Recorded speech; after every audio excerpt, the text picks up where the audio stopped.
Tell me about a complicated man. Muse, tell me how he wandered and was lost when he had wrecked the holy town of Troy, and where he went and who he met, the pain he suffered in the storms at sea, and how he worked to save his life and bring his men back home. He failed to keep them safe. Poor fools! They ate the sun god's cattle, and the god kept them from home. Now, goddess, child of Zeus, tell the old story for our modern times. Find the beginning. All the other Greeks who had survived the brutal sack of Troy sailed safely home to their own wives, except this man alone.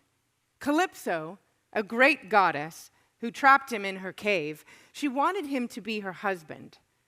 And when the year rolled round in which the gods decreed he should go home, to Ithaca his troubles still went on. The man was friendless. All the gods took pity, except Poseidon's anger never ended until Odysseus was back at home. But now, the distant Ethiopians, who live between the sunset and the dawn, were worshiping the sea god with a feast, 100 cattle and 100 rams. There sat the god, delighting in his banquet. The other gods were gathered on Olympus in Father Zeus's palace. Athena said, "Father, I am agonizing about Odysseus and his bad luck. For too long he has suffered with no friends. Sea all around him, sea on every side, out on an island where a goddess lives, daughter of fearful Atlas, who holds up the pillars of the sea and knows its depths. Those pillars keep the heaven and earth apart. His daughter holds that poor unhappy man and tries beguiling him with gentle words to cease all thoughts of Ithaca. But he longs to see even just the smoke that rises from his own homeland. And he wants to die. You do not even care, Olympian. Remember how he sacrificed to you on the broad plain of Troy beside his ships? So why do you dismiss Odysseus? Daughter, the cloud god said, you must be joking, since how could I forget Odysseus? He is more sensible than other humans and makes more sacrifices to the gods.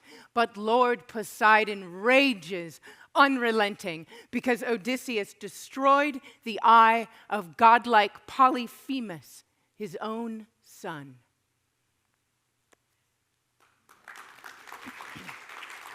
Good morning, everybody. Odyssey fans, you are the diehards who can get up and out on a Saturday morning. Our celebration of Odyssey has begun. My name is Shelby Brown. On behalf of the Villa Public Programs Department and our curators and all the many people it takes to make an event like this happen, I am really happy to welcome you, those in person and those online, to our Odyssey Day, which will take a wide-ranging look across time and space and at Odysseus' journey. Our bard is Beth Kennedy, an LA-based actor, well known to the Getty, who most recently co-produced and performed in the Villa's outdoor classical play last year, which won an Ovation Award. We're going to do short introductions today, and I urge you to look at the QR code on your schedule to find out more about the day and about the people who will be speaking to you. And by the way, Beth started us out with Emily Wilson's translation of the Odyssey, although the Getty does not take a stand on whose translation is best. We would not dare. And in all transparency, because of who you are, Beth did jump over Zeus's digression about Agamemnon and Orestes, for those of you who've just been reading the first lines of the Odyssey again. There's a lot of Odyssey going around. The soundtrack you heard when you came in is from Epic, a musical reimagining by Jorge Rivero Herons, which is now slated to become an animated movie produced by Jerry Bruckheimer. And this whole event is in part inspired by Christopher Nolan's upcoming Odyssey movie, July 17 release. Everybody will be there. And now here we go. Very brief conceptual overlay. This morning's sessions take us from the ancient Odyssey and ancient artists depicting Homeric scenes to contemporary reimaginings very closely reflecting the ancient story. In the afternoon, our speakers turn to broader influences and roles of Odysseus' journey in contemporary media. Our first speaker, Joel Christensen, will provide key background about the original Odyssey and its reception. He will be followed by our Villa Senior Curator, Verena Lepper, who will introduce the session on ancient art. Joel will then come back. I will disappear for a while. Joel will come back and introduce the two final morning speakers whom he knows well, graphic novelist Gareth Hines and singer-songwriter Joe Goodkin. They will join him in a Q&A at the end of the morning. Our bard will be back before we break, so don't jump up and run out. Joel is professor of classics at the Graduate Center of the City University of New York, where he also serves as provost and senior vice president for academic affairs.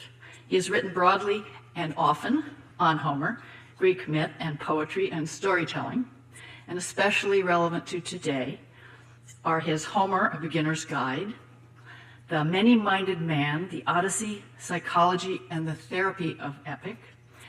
Last year, he published Story Life on epic language and living things, and this year he was the editor of the Oxford Critical Guide to Homer's Odyssey, and in June his book Survivor, Scoundrel, Antihero will be published. Please welcome Joel. Thank you. All right, so thank you all for being here today. Thank you for thinking about the Odyssey and wanting to learn more. Today I have 3 tasks. I'm going to try to do it in 30 minutes or fewer. Task 1, I want to give you a sense of what the Odyssey is, because when we talk about the Odyssey, we don't always mean the same thing. The second thing is we'll do a little bit of a dive into the plot and themes of the Homeric Odyssey to give you a sense of how complex it is and how it's always changing depending on audience interest and needs. And then I hope to be able to do a better job of setting up the afternoons and mornings events by giving you a sense of what happens to Odysseus and Homer after it's entered into ancient Greek and out of ancient Greek into the modern world. So the first big thing to think about is that the Odyssey we have is not the Odyssey that they had in antiquity. The translation that was just so wonderfully performed comes from a text that was created by hundreds, if not thousands, of editorial hands over time. But in the beginning, the Odyssey was song and image. So I wanted you to think about that. How do we move from an oral performance tradition to a textual tradition of over 12,000 words that are written down in a language that the original audiences may not have identified as their own? So the Homeric Odyssey, as we have it, is one of many different possible Odysseys. In performance time, it could take almost 18 to 20 hours straight, with people either singing or reciting.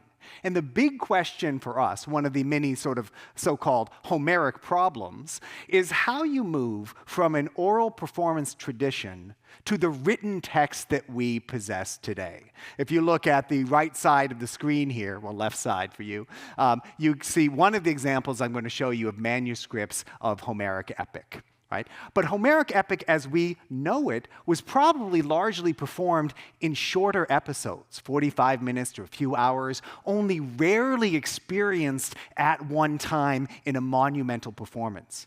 But the difference is that ancient audiences spent their lives with the Homeric stories in their heads. They would hear some at religious festivals, they would practice some in choral performances, they would tell the stories in different forms. And so when you enter in to read the Odyssey in Wilson's translation or another, you're actually doing something that's historically super weird. Right? Like, it would be the equivalent of taking the transcripts of every episode of HBO's The Sopranos and reading them together from beginning to end. Nobody read the Iliad or the Odyssey beginning to end in antiquity. All right? But back to the question of how we got the text that we have, right? And there are three basic models for how the Iliad made that leap from song into text. Model one is pretty much put that the Greeks adopted the alphabet from the Phoenicians or something like that in order to write Homer down. So when you go on Wikipedia and you see the early dates for the textualization of the epics to the 800s or so, that's coming from that argument. To be fair, we have no parallel really in the history of time of an oral art form being textualized in that way. All right? A second model is a variation on dictation theory, which is that someone got really interested in preserving the epics as we have them or moving them from text or into text and had a scribe or trained a singer to take the oral tradition and put it down. All right? But some of those theories also posit that even after the epics were written down, they continued evolving in song in different forms, and the epics were actually just sort of deposited in a temple where nobody engaged with them. Right? Because that was not their cultural apparatus for dealing with the songs of Homer. Another model that's much more complicated is the so-called evolutionary model of the Homeric epics, that over time they moved from a state of flexibility into a state of greater fixity that made that transition into text. And what this model also understands is that it didn't happen all at once. There are really I'll say three major funnels that the wider, ocean of Homer went through before it got into the text that we deal with today, right? The first one was in Alexandria or other Hellenistic libraries. Now, for those of you who aren't deeply familiar with Greek history, you may be familiar with the name Alexander the Great. When he left Greece and conquered the known world of the Eastern Mediterranean, he did us all the favor of dying young.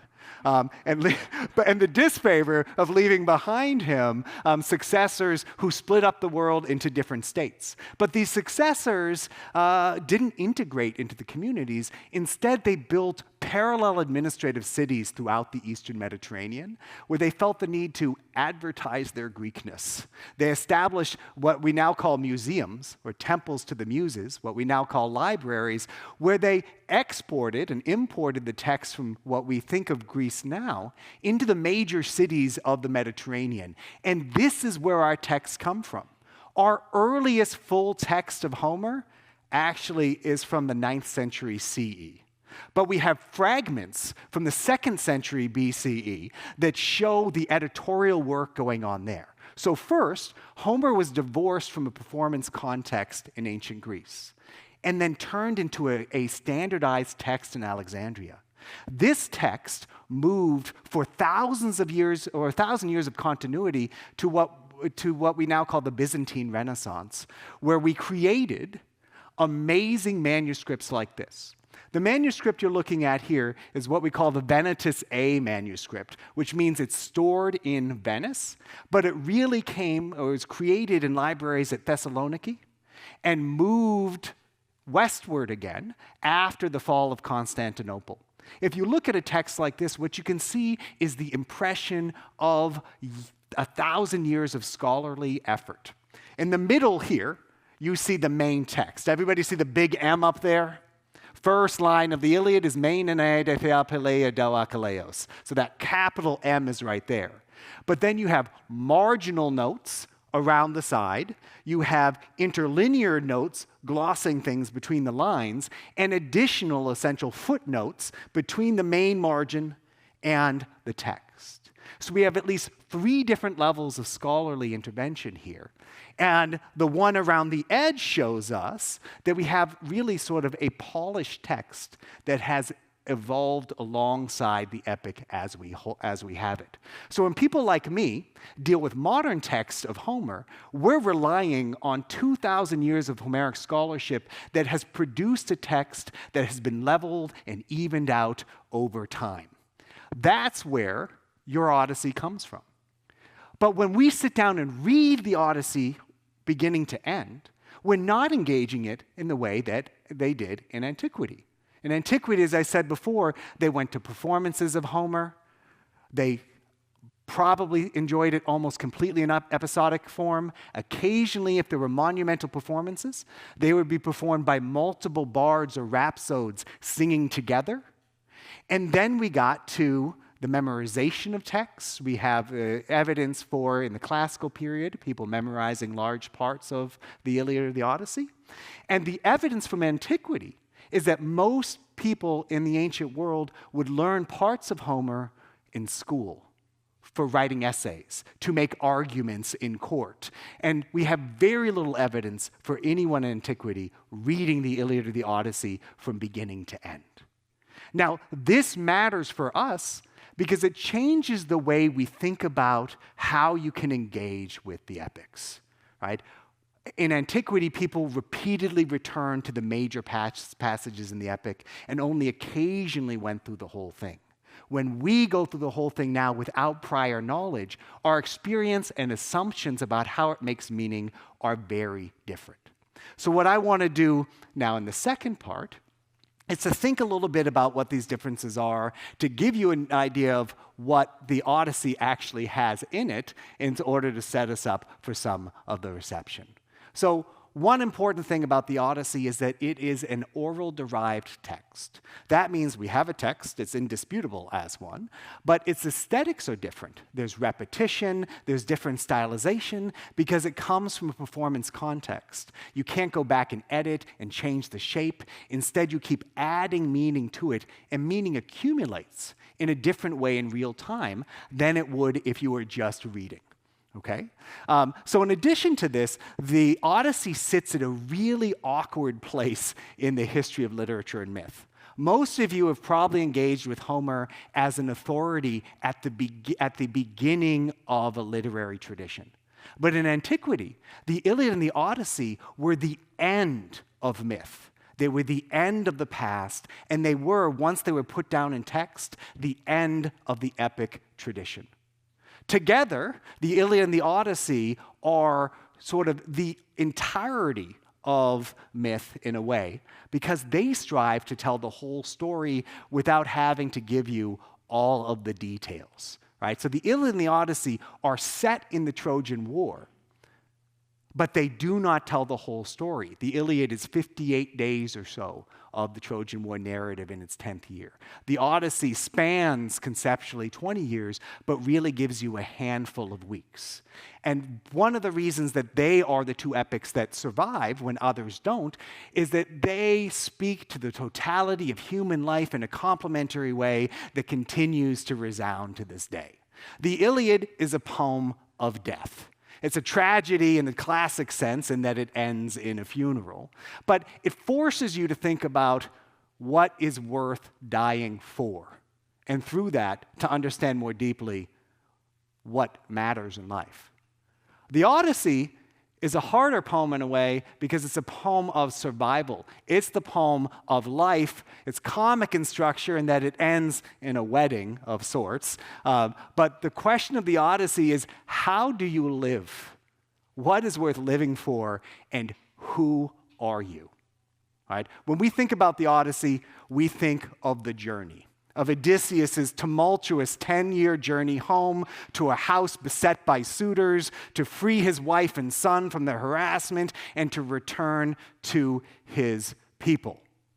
But most of the time when we tell the story of the Odyssey, what we think about are all the events in the story that Odysseus tells.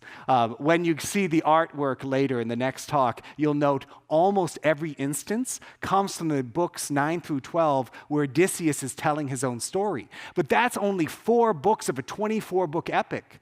If you actually sit down and read the Odyssey, it's a little different than what you think, right? The Odyssey then takes on the hard task of approaching a really famous legend. Odysseus' killing of the Cyclops, or the blinding of the Cyclops and his journey home, is one of the most well-illustrated stories from antiquity, and we have evidence of it from well before the textualization of its epic. So the Odyssey itself is a reception of the story of Odysseus, and it turns it in a way that is fascinating, because the rest of the poem is really about other things. And what I want to talk to you about are sort of three major themes that I'll pull out of the beginning of the poem for you. But one of the most significant things is the meaning of homecoming or nostos. Wrapped up into that is how do you know who people are? What is your identity? What is the importance of the way we treat people outside of war? That's the theme of Xenia. How important is storytelling in creating who we are and making our way through the world? And I won't talk too much about this today, but it is crucial and understated. How do we live together outside of violence? The Odyssey is a poem that is deeply political, but the political themes are not often mentioned. Now, raise of hands, how many people can read this? All right, a couple. Do you guys want to say some Greek? Right? All right, so repeat after me. Say Andra, Anapamoi, Musa, Polutropon, Hosmalapala. All right, so the rhythm is more Andra, Moi, Anapa, Musa, Polutropon, Hosmalapala. It has a rolling dactylic cadence to it that's not dissimilar to the waves of the sea. This is the proem to the Odyssey. It announces the themes. It's like that rolling chyron at the beginning of a Star Wars movie that tells you what to expect. But just like that, it's filled with misdirection. I've put Emily Wilson's translation up here because there are some key themes that are triggered in the translation. The first one, which comes up in that word, Andra, is man. The Odyssey is a poem about a mortal human being. It is not like the Iliad, which is about a demigod. Second, it's about a man who fails to do something. Okay? This isn't a praise work. It's not hagiography for Odysseus. It's someone who wanted to do something and failed. And second, it's also about human error. Here's the Greek again.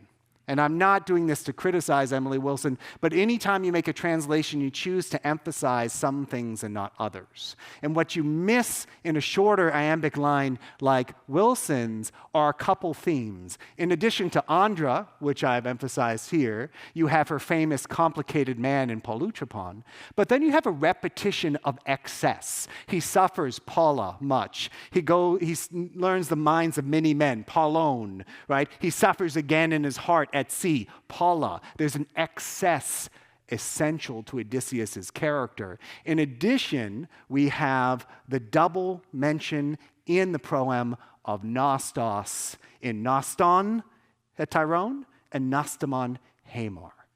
Nostos, or homecoming, is the essential theme of the Odyssey, but what it means is not clear because it has to be developed. And second, I'll talk about this in a minute, we have the fact that though he wants his men to live, they fail, Svetaresin atastaliesin, because of their own recklessness.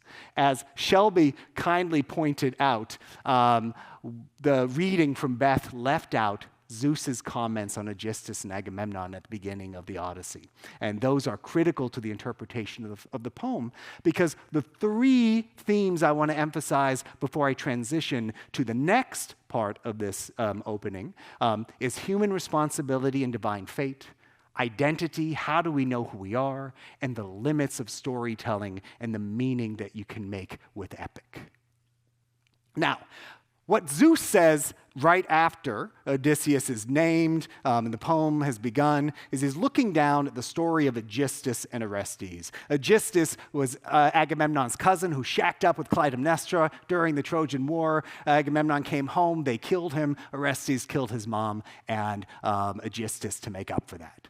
Zeus is looking down on this and he says, mortals, they're always blaming the gods for their fate and saying that evils come from us when they have pain beyond their lot thanks to their own recklessness. This is a departure from the Iliad, which says that everything going on in the Iliad is dios deteleato boule, in accordance with the will of Zeus. The will of Zeus is being completed. Here Zeus is saying, no, that's not what's going on. Yes, there's fate, but human beings can make it worse than they have to. So the beginning of the Odyssey asks us to consider about something that is still an enduring question. What is the balance between determinism and agency? How do we navigate life when we know we have biological determinism, determinism by zip code, all of the things we can't control? How do we navigate that? And so Zeus says, look, people are always screwing up and making their life worse. But at the same time, behind that comment is the corollary. Can you make your life better by being intelligent? Now, the question when this comes to Odysseus is a loaded one. When I teach the Odyssey, I give the students what I call the blame chart. I have them go through all the events in the story he tells to figure out how hard he actually tried to save his men. And the story is, it's a mixed bag, right? But the most important thing about this story is what happens in that famous episode with the Cyclops. Because Odysseus' men tell him 3 times to give it up. They end up on an island filled with goats, and he points over and says, I want to go over there. And they say, no. He's like, no, we're going. He gets into the Cyclops cave. They gather up all their cheese and sheep, and his men say, let's go. And Odysseus says, no, I want to stay and see if this guy will give me a guest gift. I lived in Texas for 9 years. If you come home and somebody's sitting in your house eating your food, you can shoot them. Right? And then antiquities like that, And then after they finally escape, as they're rowing away in a vessel, Odysseus starts taunting the Cyclops, and his men say, shh. And then he says, Cyclops, tell everybody that son of Laertes from Ithaca, Odysseus, is the one who blinded you. Like, he gave him his email address and his contact information, right? But this is not, it sounds funny, but it's actually a radical, I'll let you absorb this for a second. It's a radical revision of the tale of the Odyssey because Odysseus is looking to his moment of glory, and he's saying, that's when it all went wrong. And it's confirmed for us by the prophecy of Tiresias in Book 11. Odysseus goes to the edge of the world. He digs a pit. He communes with the dead so he can speak to this prophet and figure out how to get home. And the prophet says, listen, you're already screwed. If you survive, you're going to end up on the island of the sun god. If your men eat them, they'll all die. And then even at that point, if you get home, it will be too late, and your home will be beset by trouble. So the entire framework of the Odyssey is ruptured here. Because what you learn at this point is that the suitors never would have shown up on Ithaca. Odysseus would have been home in year 13 if he hadn't gone to the island of the Cyclops, stolen his food, mocked the Cyclops, blinded him, and then bragged about it afterwards. Now, it's no small moment that he has to go through this verse. Because Odysseus has learned that crucial lesson that Zeus anticipates at the beginning of the Odyssey, that he was the one responsible for his fate. Second half of the epic is all about him taking control of his fate and murdering other people, right? But it's in that part that we learn the most important things about the Odyssey. Because one of the questions about Odysseus and his homecoming is, when does he get home? Because you're like, once he gets on Ithaca, isn't it done? No. Because the homecoming is a reunion with life. And life is defined by the people who recognize who you are. For Odysseus to truly go home, he needs to reunite with the roles that defined him before he went to Troy. He needs to be a son again. He needs to be a father. He needs to be a husband. And he needs to be a king of his people. And at each moment, there's a sign. The land he recognizes, the scar in his leg, the bed he built for his wife, or he built his house around, the orchards he walked and worked with his father, are the things that confirm who he is. And so the Odyssey teaches us that our identity, our meaning, doesn't come from here. It comes from the people around us who build our identity, which is about as modern of a reading of identity as you can find. Now, the harder thing about the Odyssey, though, is how it ends. As many of you may remember, Odysseus murders 108 suitors when he gets home. The 24th book of the epic has all the families getting together and saying, we need to murder this guy or else people will talk badly about us. And they split. Half of them say, you know what, it's too much. Half go to fight Odysseus and his family. Laertes Odysseus' father, kills one of them. And then Zeus and Athena have a quick council. And Athena goes down and she says, stop. Odysseus is king. All of you are going to live together in peace and wealth again, except the suitors, you're going to forget your family members who are murdered. And then the epic ends. And it ends that way not because they couldn't think of a beginning. Sorry, another way to go. It ends that way because there's no ending to the cycle of violence, because it's built on all of the stories and the principles in the heroic age. The reason Odysseus isn't done and that he has to continue traveling until he gets to a land where he puts an oar in the ground because people don't recognize it and they think it's a winnowing fan is he needs to go to a space beyond the boundary of the stories that hem him in. He needs to go to a space where we're not bound by cycles of violence and identity that are harmful. He needs to go beyond epic. That may be too much of a postmodern reading for you, right? But as Joe Goodkin said to me last night, the Odyssey is really the 48th book of Homer. It ends the heroic age, and it's that join between myth and history. And it takes us to a world where the best hope is that we will write our own stories and we won't be bound by the heroic past.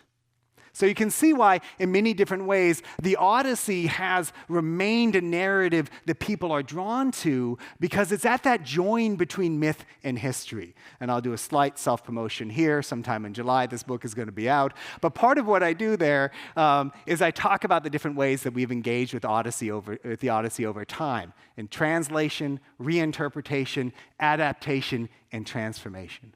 And the last 5 or 6 minutes I have left, I want to give you a few different ways that this continues happening, because as Shelby rightly said, the Odyssey is still with us, even more than ever before.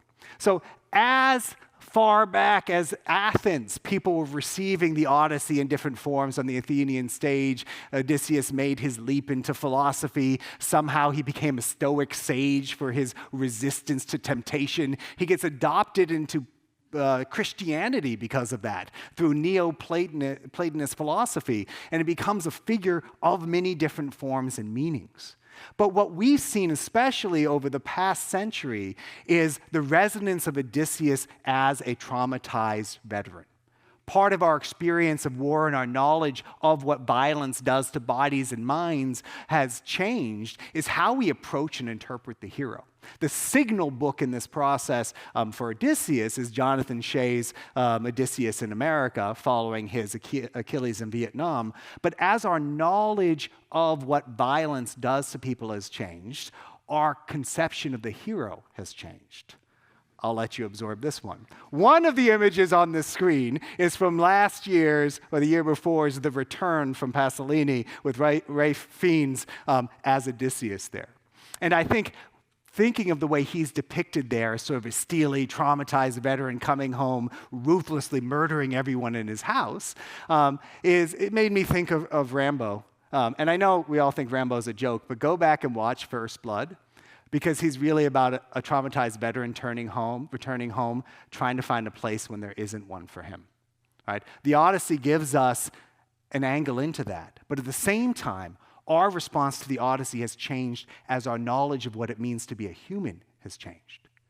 And so the returning veteran, the traumatized warrior that's so clear in The Return, we were already thinking about because of our experiences with war. And those experiences have changed the way we read and receive Odysseus. In addition, and I think this is no accident, we keep adapting the narrative. One of the most, I think, powerful things that has happened in literature over the last 50 or 60 years has been the retellings that make us question or see different angles in our traditional narratives. And so one of, I think, the most important texts that have done this is Margaret Atwood's The Penelope Ad. I don't know if you guys have read it, but I suspect that we wouldn't have Emily Wilson's translation if Margaret Atwood had not published this amazing book, which tells the story from the perspective of Penelope and the enslaved women. One of the things that people don't believe me when I tell them is that for centuries, primarily male scholars of Homer would not concede that the hanging of the enslaved women at the end of the epic was a problem. I'm serious. Margaret Atwood, and this is the theme I'll stick with, has shifted the conversation and has done more for the interpretation of the Odyssey in this take than a few hundred years of male-centered scholarship. Another interesting thing that happens, though, is that we have to make the balance between the immanent concept of the Odyssey in our culture and the Odyssey itself. How many of you are fans of the artist The Weeknd? All right, now some of you might not know who he is, but he has a recent hit called Dancing in the Flames, where he sings repeatedly about going on a final odyssey. My family and I were in a car driving between New York and Boston recently, and the song came on, and my wife said to my daughter, "Do you want to join me on a final odyssey?" And my daughter said, "No." And my wife said, "What?" And she said, "Everybody dies except for the dude. It's a terrible story." Right? But at the same time, and if you listen to the lyrics, it's all about driving really fast and maybe dying, and it's allegory for sexual activity that I won't go on for a bit here, but it's Odyssean in an interesting way. And another one I'll go to before I close and sort of set up some of our other speakers is Epic the Musical. How many of you are fans of that? How many of you know it? All right, you can clap for it, it's okay. I resisted it for years because I'm a contrarian, but again, my daughter, Alia, who's about to be 16, made me listen to it with her in the car. And we listened to every saga, we compared it to Gareth Hines' graphic novel, which she brought in the car to follow along with, because the full translation's a little bulky. And it's actually, like Atwood's work, an ingenious intervention in the Odyssey tradition. And I'll give you just one example. There's a beautiful song called Love in Paradise, which is a conversation between Calypso and Odysseus. And in the song, Odysseus keeps fading out, getting obsessed with his own story, thinking of all the people who died. As she's trying to romance him, to keep him on her island, he keeps flashing back to what happened to him. And you get here an interweaving of two primary themes that are dominant in our interpretation of the Odyssey today. One is the romance theme, Odysseus trying to get home. The other is Odysseus as a traumatized veteran. But what I love about this is I think that the creator of Epic the Musical is reading into an unspoken passage in Book 5. When we first find Odysseus, he's sitting on the edge of the ocean, crying all day long, and then sleeping with Calypso at night, even though she's no longer pleasing to him, right? But what's never explained by Homer is what he's crying about. Jorge Rivera Herranz, in his view of Odysseus, in his reinterpretation through the song, has looked into those two lines and said Odysseus has spent 7 years thinking about how he failed, how he lost all of his men, and how they died terribly. So we still have Homer's Odyssey, but we also have 3,000 years of people interpreting the Odyssey, reading their own experiences into it and rewriting it to understand themselves and the poem.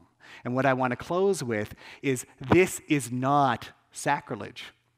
This is not subtracting from Homer, because Homer was always already a reception of the story of Odysseus and an adaptation to the need of his audience. So today, as you're enjoying all the presentations, the art, the music, the debates, think about that. You are not the end point in the reception of the Odyssey, but another stop on its journey. Thank you.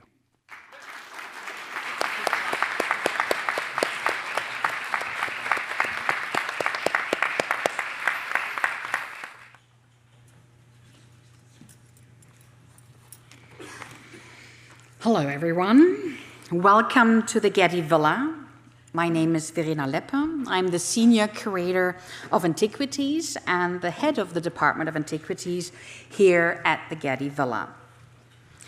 The villa is home to the Getty's collection of Greek, Roman, Egyptian, Etruscan, and late antique antiquities.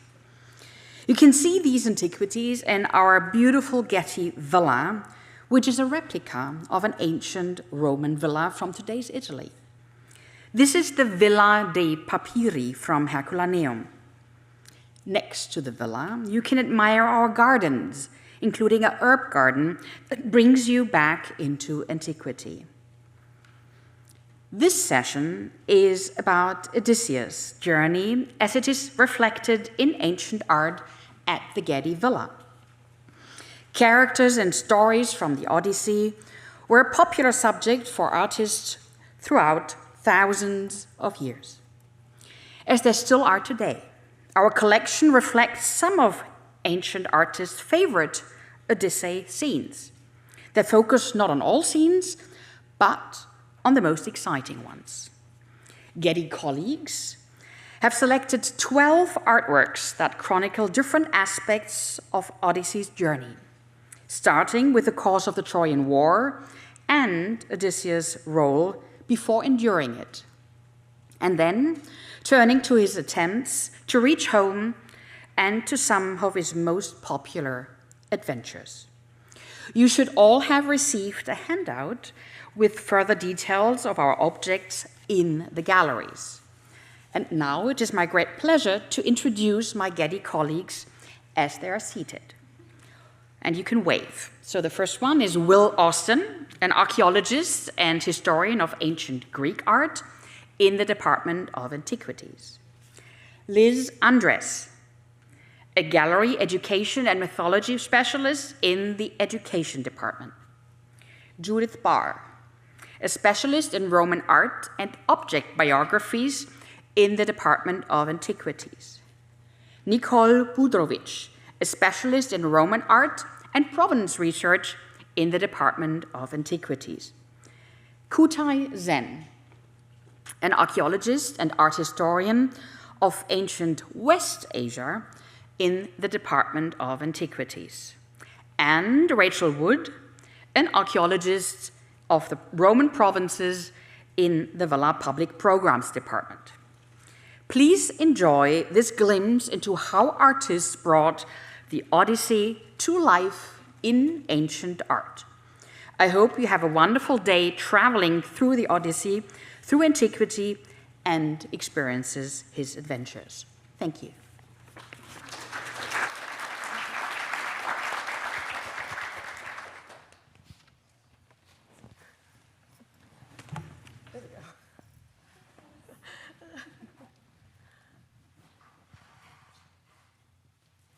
Okay, thank you so much, Verena, for that introduction. I'll kick us off with where the Trojan War all began, with a beauty contest.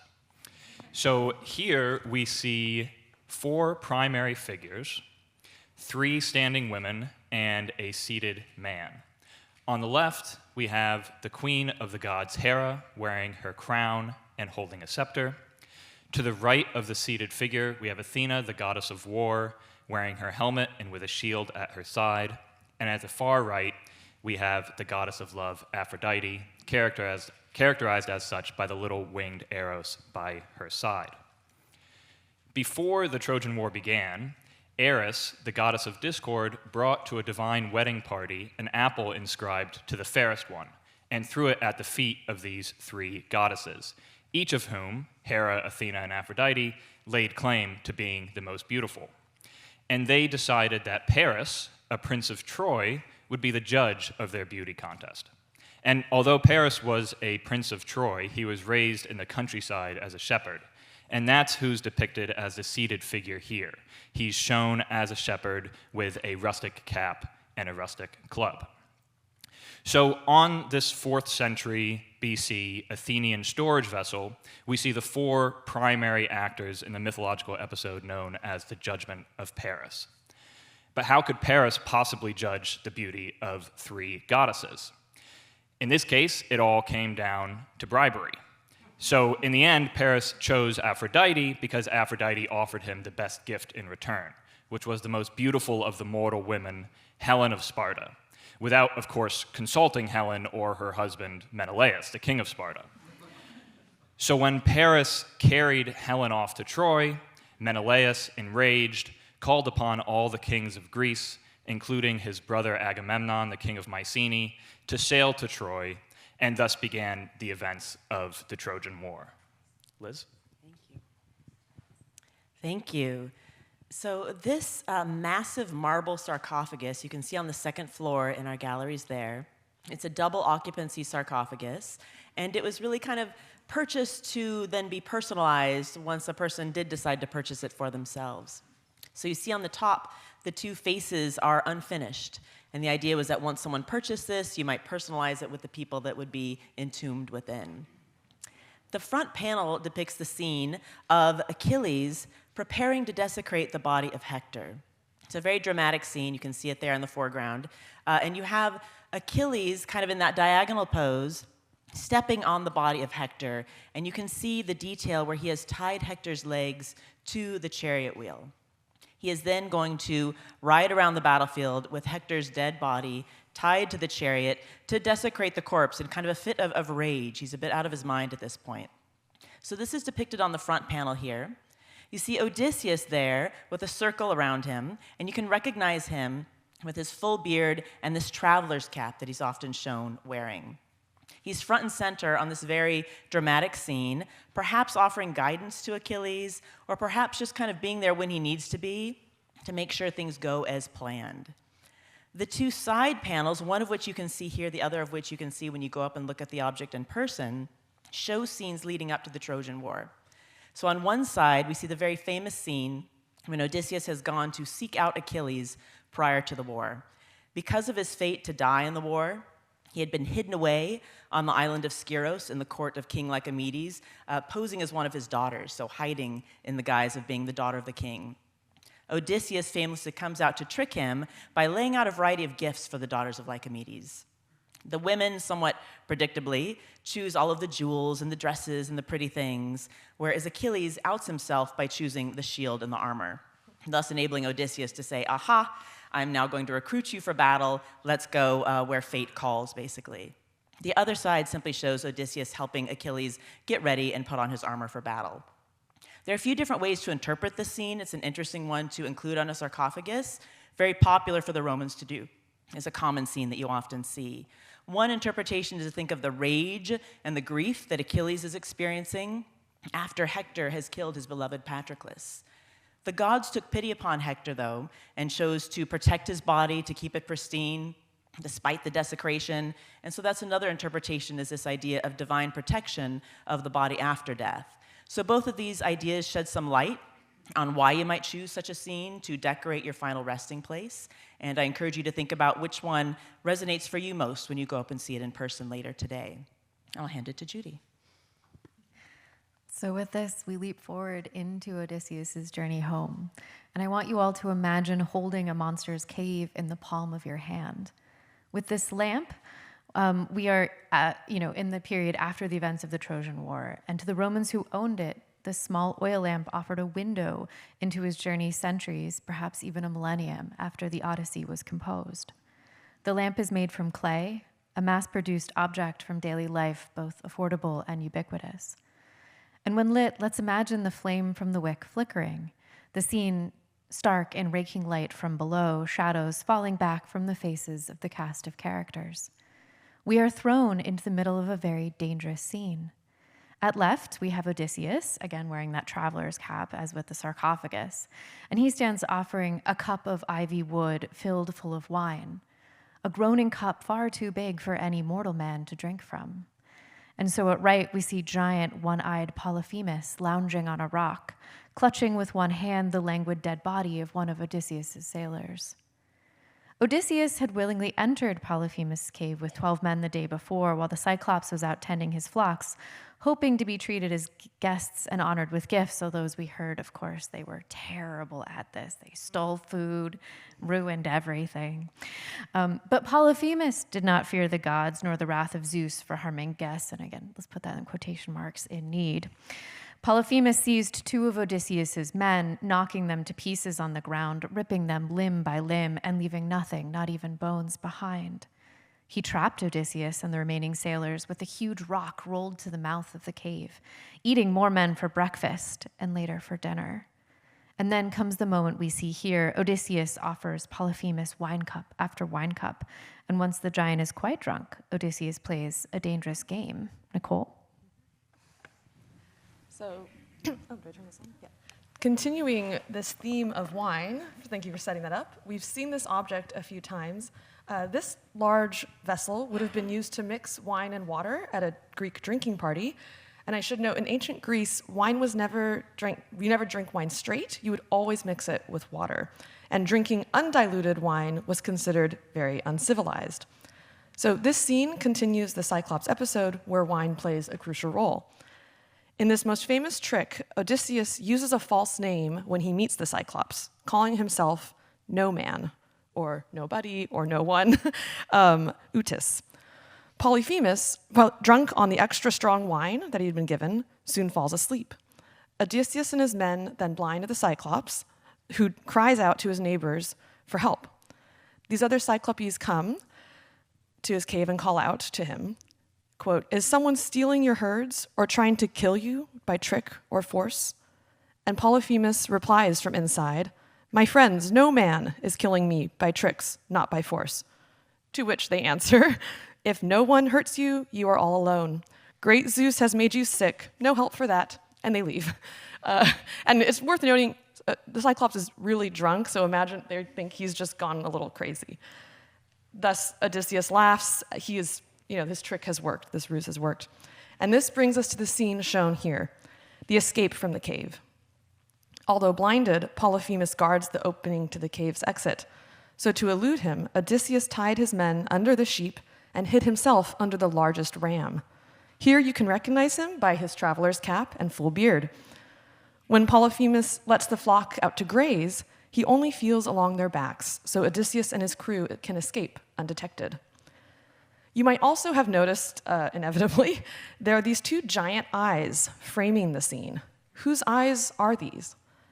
This was a popular design on smaller handheld drinking cups, where lifting such an eye cup, the vessel would actually partially cover the drinker's face, becoming a mask, a reminder that wine is the realm of Dionysus, god of theater and transformations.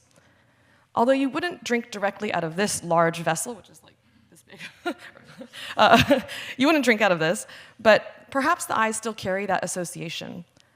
But also, the watchful eyes directly recall the blinding of the Cyclops, which made this escape plan possible. This all makes for a fitting scene for a wine-mixing vessel, perhaps a reminder to those who are refilling their cups from this vessel to not get too drunk or risk getting taken advantage of, just as the Cyclops was undone by Odysseus's strong wine. Now to Kutai for a different object with the same subject. This object depicts the head of a man between the forelegs of a ram. This is an odd image, but it was immediately recognizable to the ancients as well as the modern contemporary readers of the Odyssey as Odysseus or one of his men tying themselves to the bellies of the sheep to escape Polyphemus' cave. The object is made of fine pinkish terracotta, and the whitish coating that you see around it is made of another object called milk of lime, and it is meant to represent the wool of the animal. This detail is important because Odysseus' ploy was only successful because he thought of tying themselves to the bellies rather than the backs, as Polyphemus was checking the backs of each animal as they were leaving the cave. Let me read this part from the text. Last of them all, the big ram went outside, heavy with wool and me, the clever trickster. If you pay attention, in the underneath of the ram, the body of the man, of Odysseus, is completely omitted. We only have the head. And this looks almost like an allusion to the text where the bodies are hidden beneath the wool and the fat. Objects such as this one were very common, traditional in Greek sanctuaries as dedications to the gods. But what makes this object even more interesting is the possibility that it might have been a child's toy. And this would urge us to think about the epic being transformed into a child's story. And in this instance, it is being reiterated not in their spoken language, but in their imaginations and as an object in their hands. And Probably this is one of the reasons why this story survives and can capture an audience even today. Back to Will. So, although Odysseus escaped the cave of the Cyclops, this was truly just the beginning of his troubles. And on this 5th century BC Athenian storage vessel, we don't see an episode directly from the Odyssey or from the Trojan War cycle. In fact, the two standing figures, we don't know for sure who they are meant to be. But the seated figure in the center is unmistakable because of his trident. He is Poseidon, the Earthshaker, and the god of the sea. Poseidon was central to the narrative of the Odyssey as the main divine antagonist of Odysseus. He shipwrecked Odysseus when Odysseus left Calypso's island, and he sent storm after storm against Odysseus and his men as they wandered the seas. Unfortunately for Odysseus, Poseidon was the father of the Cyclops Polyphemus. So when Odysseus blinded the Cyclops and revealed his true name, Polyphemus called upon his father and cursed Odysseus with the following words, and I'll read from Emily Wilson's translation. "Listen, Earthshaker, blue-haired Lord Poseidon, acknowledge me your son and be my father. Grant that Odysseus, the city sacker, will never go back home, or if it is fated that he will see his family, then let him get there late and with no honor, in pain and lacking ships, and having caused the death of all his men. And let him find more trouble in his house." So with these words, with the curse of Polyphemus, the son of Poseidon, we get the origin, basically, of all of Odysseus' troubles in the Odyssey. Hello. And say hello to one of my favorite objects in the collection. So this little thing is a silver drinking cup. It's Roman. It's from the 1st century CE. So we're going many, many years ahead from when the Odyssey was originally written down, right? The back of this cup has 7 philosophers, are identified as 7 philosophers. But on the front is where we have our scene from the Odyssey. So we have Odysseus and his ram. The ram is circled in red at the bottom. Odysseus has just slaughtered this thing and sacrificed it. And then we have these other 2 figures that are present that are sitting on top of boulders. One of them has been identified as Tiresias, the blind seer. As was already previously discussed, Circe has promised to help Odysseus get back home, but he has to go and talk to Tiresias. Unfortunately, Tiresias is very dead. How do you talk to a dead person? Well, he has to open a portal at Ocean's End. So he and everybody else has to go to the end of the world, and they have to do a whole lot of work. Odysseus specifically has to do a whole lot of work in order to talk to this individual. So first, I just want to point out that this scene is kind of showing 2 things, multiple things happening at the same time. So we have Odysseus who sacrificed that ram, but then we also have the individual sitting at the bottom. And they look like they're next to each other, right? But if you pay attention to the bottom of Odysseus' foot, that foot is sitting on, is stepping on the earth, right? And then from underneath, you can see the boulder coming up, and then Tiresias sitting underneath it. So what they have is a ground line, it's called. And it's showing you that Tiresias is underground, in the underworld, right? And Odysseus is above him. So how is he actually going to speak to this guy? Odysseus has to dig a hole with his fancy silver-studded sword because he doesn't have a shovel with him. Why would he have a shovel?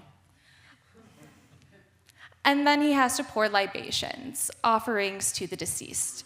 A honey mix, wine and water, and then he sprinkles barley on top. This is kind of standard for giving offerings to the dead or to sometimes gods. And then he has to do the sacrifices. So he sacrifices a ram and he sacrifices a female sheep and ewe. And then he promises rites to be completed when he actually returns home. Now the blood is Okay, this is one of my favorite things. I think it's so cool. So the blood is actually is sometimes a representation of life and consciousness. And so when the deceased individuals are drinking the blood, they regain consciousness, they regain their memories, and they can speak to Odysseus.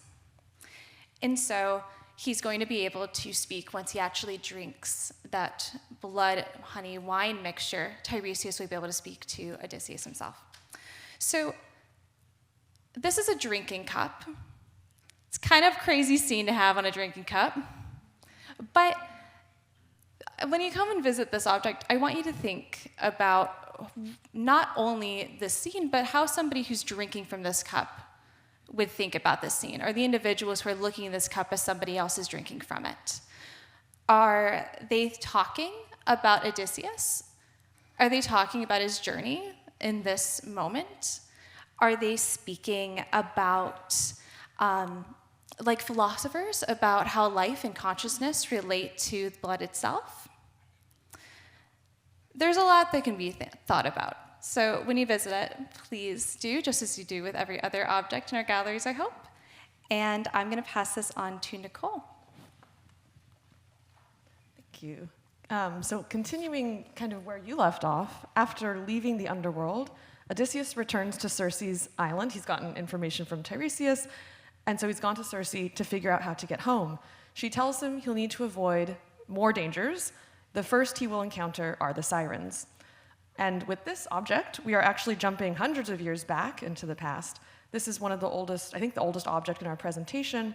It's a large fragment of a storage vessel decorated with 2 sirens. And this looks small, but it's like this big. So when you see it in the galleries. Made around 620 BC, just a few hundred years after the Odyssey was written down, composed. Homer does not describe the sirens, interestingly, or their physical appearance at least, only their melodious voices as piercing and sweet. They're capable of enchanting the listener to forget their journey and waste away, only to listen more. Depicted often in art without actual description, they're depicted in art as hybrid creatures, and these early representations show them with female heads and bodies of birds. These sirens here seem to be more bird than human. I kind of love that the one on the right is pecking at the ground. And on this vessel, they likely served more of a decorative purpose rather than illustrating a scene from the Odyssey. Nevertheless, this speaks to the kind of visual culture that informed the Odyssey, kind of what Joel was talking about. And later representations would evolve to show them more human than bird, emphasizing their female or alluring features, as with the object that Rachel will discuss next. So this is a beaked jug, another wine pouring vessel, right? It's called a Faliscan red figure. So it's coming from southern Etruria, in the Faliscan area. So the Odyssey, and creatures from the Odyssey have definitely made their way into Italy by this period, 350 BCE. And they've kind of taken on new looks, like Nicole was saying, as we saw. This one's a little different. This figure is more human on top, with the bottom of a bird, and she's holding something. It's called a tympanon. This is kind of like a drum or a tambourine, and it can be stroked, it can be tapped, it can be hit, and it's creating more sound as the siren sings. So we have sirens with musical instruments on other vessels coming from this period. And it's demonstrating to us that we're having additions made to the epic, at least in our visual culture. So now people are imagining that the Song of the Sirens isn't just a vocal performance, but also an instrumental one.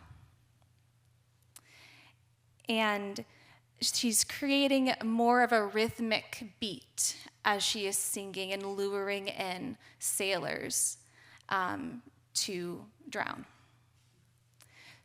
Not great, right? So I want to point out another figure that's presented on this vessel, which is at the neck, which is actually a Maenad. So Maenads are followers of the god Dionysus, the god of drinking and ecstasy, ritual madness. And sirens create madness in a way, right?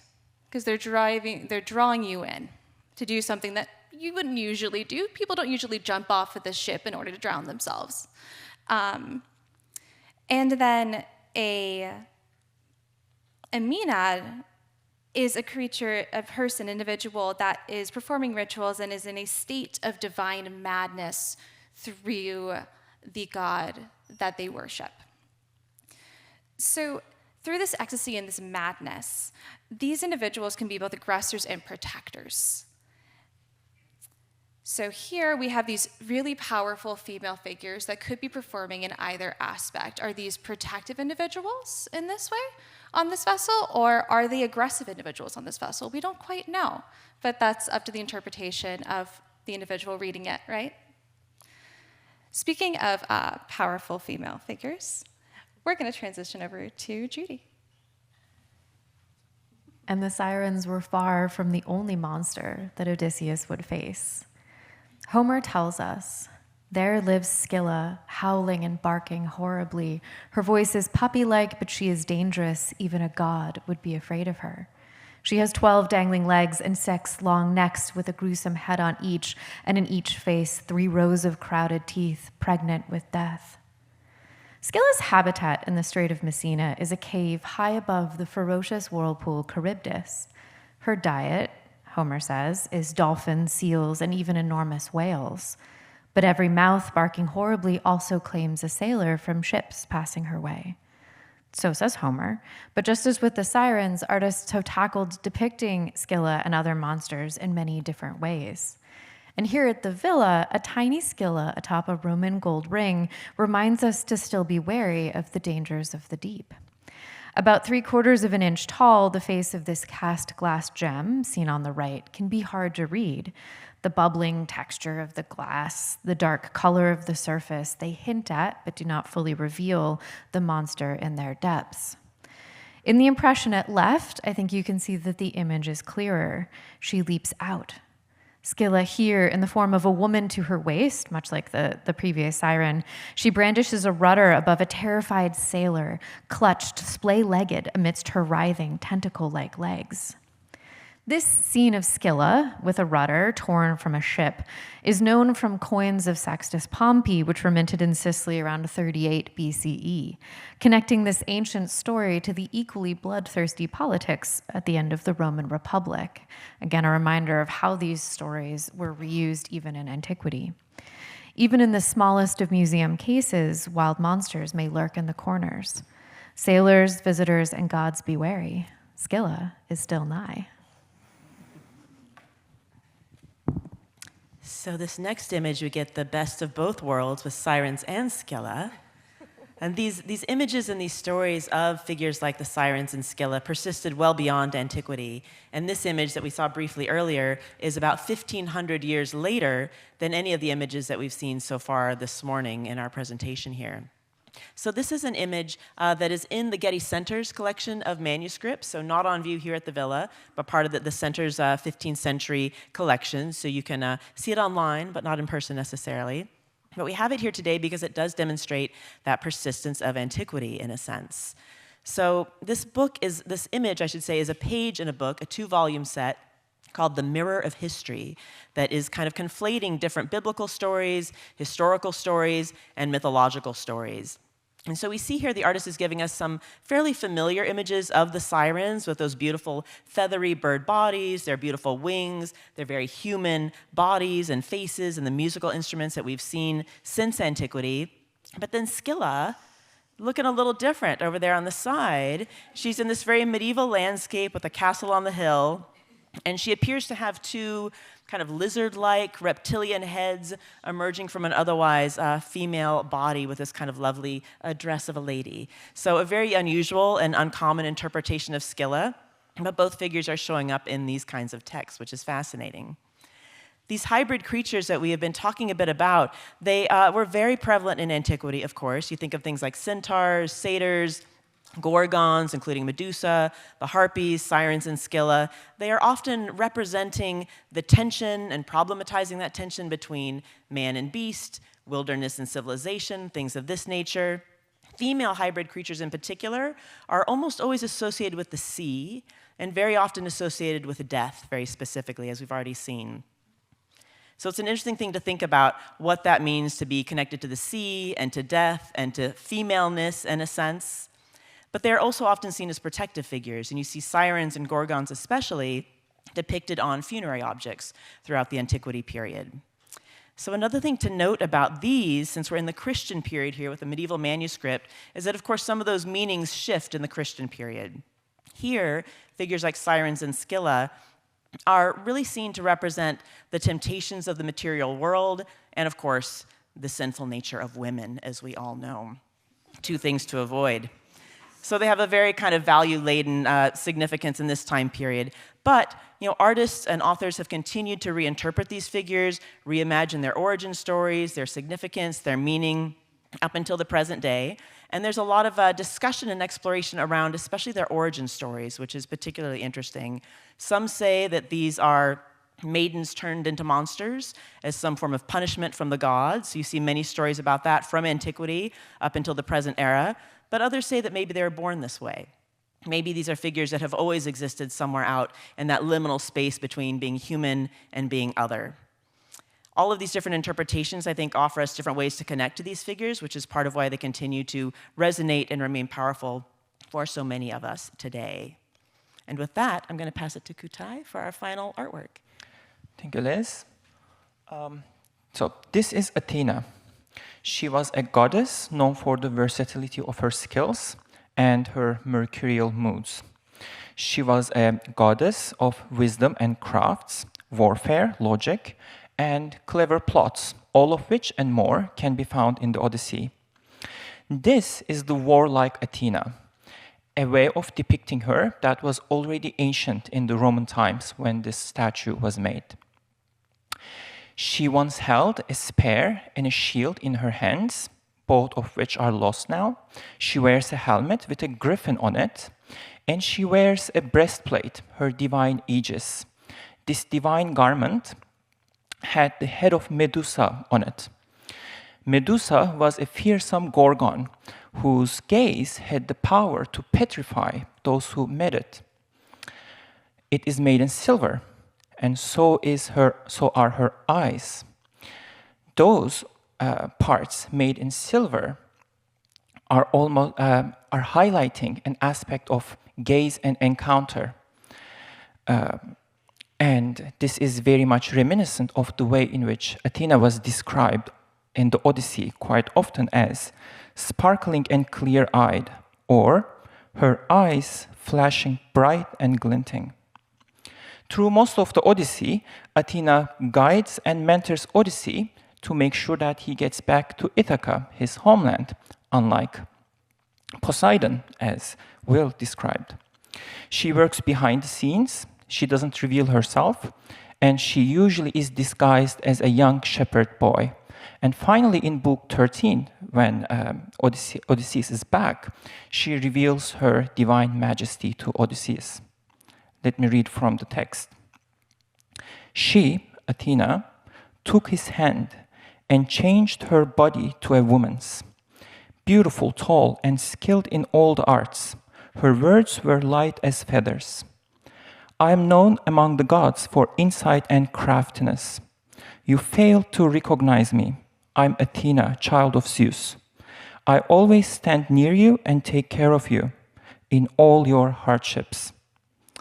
Athena remains pivotal until the very end in the story. After Odysseus kills his wife Penelope's suitors, their families rebel for revenge. And Athena interferes on behalf of Odysseus and establishes peace and order in the country and hands it over to Odysseus, which concludes the tale. Nicole? Thank you, Kutai, and thank you all for that close look at all these objects in our collection.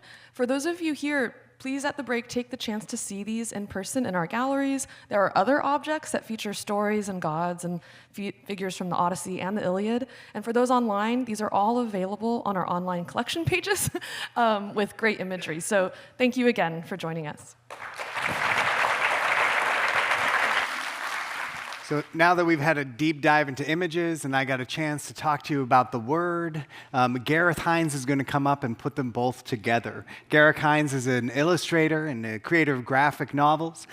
He has published a version of Beowulf from Shakespeare, the Iliad. He has an Aeneid coming out next year, and his Odyssey, I think, is one of the best adaptations that we have today. So, Gareth.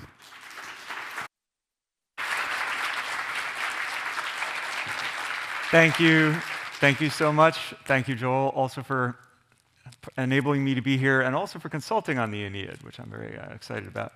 This is my website is garethhines.com if you think of a question that you don't get a chance to ask today.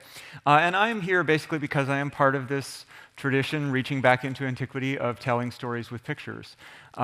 We have actually an object that is in the collection here is the Egyptian Book of the Dead, and of course, famously Trajan's Column and the Elgin marbles, the Bayeux Tapestry, among many, many examples of early sequential art storytelling. The kind of one of the latest popular forms of which is the graphic novel, a full book-length adaptation in comics, and I have adapted the Odyssey. It just got reissued as a deluxe hardcover, which they have in the bookstore here. And here are a few pages from the Odyssey. The Odyssey was my favorite of all the classics that I had read in high school, and so I was very excited to take on the challenge of adapting it and showing the adventures of Odysseus as he tries to return home and all of the monsters. And here you're seeing my interpretations of some of the other creatures that have been mentioned earlier, Cyclops, Scylla, etc. And then, of course, I've also done the Iliad, and here's a few pages from that. Some of my favorite, episodes in these have to do with the mythical elements, the monsters, the gods, meddling with events and giving the mortals a hard time. And then this is me holding the stack of art from my next book. These are all watercolor paintings, and Joel gave you the answer already, but so you know what this is. Obviously, we have the Trojan horse and the adventures of Aeneas as he escapes from the sack of Troy and attempts to go find a new homeland, which will become Rome. And that is, of course, the Aeneid. That's coming in March 2027. Thank you. And I'm just going to give you a little sneak peek of a few images from that. Just a couple of my very favorite images. This is the opening spread showing Juno kind of harrying Aeneas in his travels. And then, of course, Aeneas goes to the underworld, like Odysseus, although it's a very different underworld. The descriptions of Homer and Virgil are quite different. And here we have Aeneas' father, Anchises, who died, and he goes to the underworld to see him. And Anchises sort of lays out the entire cosmology of the underworld as Virgil conceives it, which is drawing from a number of different sources. And there's the whole idea of rebirth, which we don't see in Homer. And part of the reason maybe why Virgil introduces that is because it allows him to show the future heirs and descendants of Aeneas waiting to be born, and the line that will come down to become Romulus and Remus, who will found Rome, and then to Emperor Augustus. I have also adapted a bunch of Shakespeare, as well as some Edgar Allan Poe, the contemporary fantasy novel Graceling, and a couple of books that are not graphic novels. The one on the left is a picture book about Greek and Roman myths where the names of the characters have become common English words and phrases. You can see a bunch of those listed there. And then if anybody's into Asian history, also I illustrated this nonfiction book about one of Japan's most famous samurai. But let's go back a little bit. So this is me very young. I've been drawing ever since I could hold a crayon, a pen, a marker. And when I was about 4 or 5 years old, I started to just draw all the time. And so my mom, instead of buying me sketchbooks, she started just taking stacks of scrap paper, putting a wallpaper sample on top for a cover, tying it together with string. And instead of filling them with a bunch of unrelated sketches, I would fill each one with a single picture story. And this is my favorite early example, not only because I made myself the hero of my own fantasy epic, but because I knew from reading picture books growing up that I wanted each page to have an image and some words on it, but I didn't want to take the time to figure out exactly how to spell those words or what they should be. And so what this says in my phonetic spelling is, I do not want to write at all. And then the story continues in very elaborate action scenes And every page has some variation of, I will not write anything, I do not want to write at all. It goes on like that for about 25 pages. Later on, I figured out that I could just tell the story with pictures, or I could get somebody to help me with the words. But I think you can draw a very straight line from this. Actually, it's what I do. In high school, I kept drawing. I did a strip in my high school newspaper. I went off to art school. I was doing all kinds of different types of illustration. But for my senior thesis project, I came back to comics.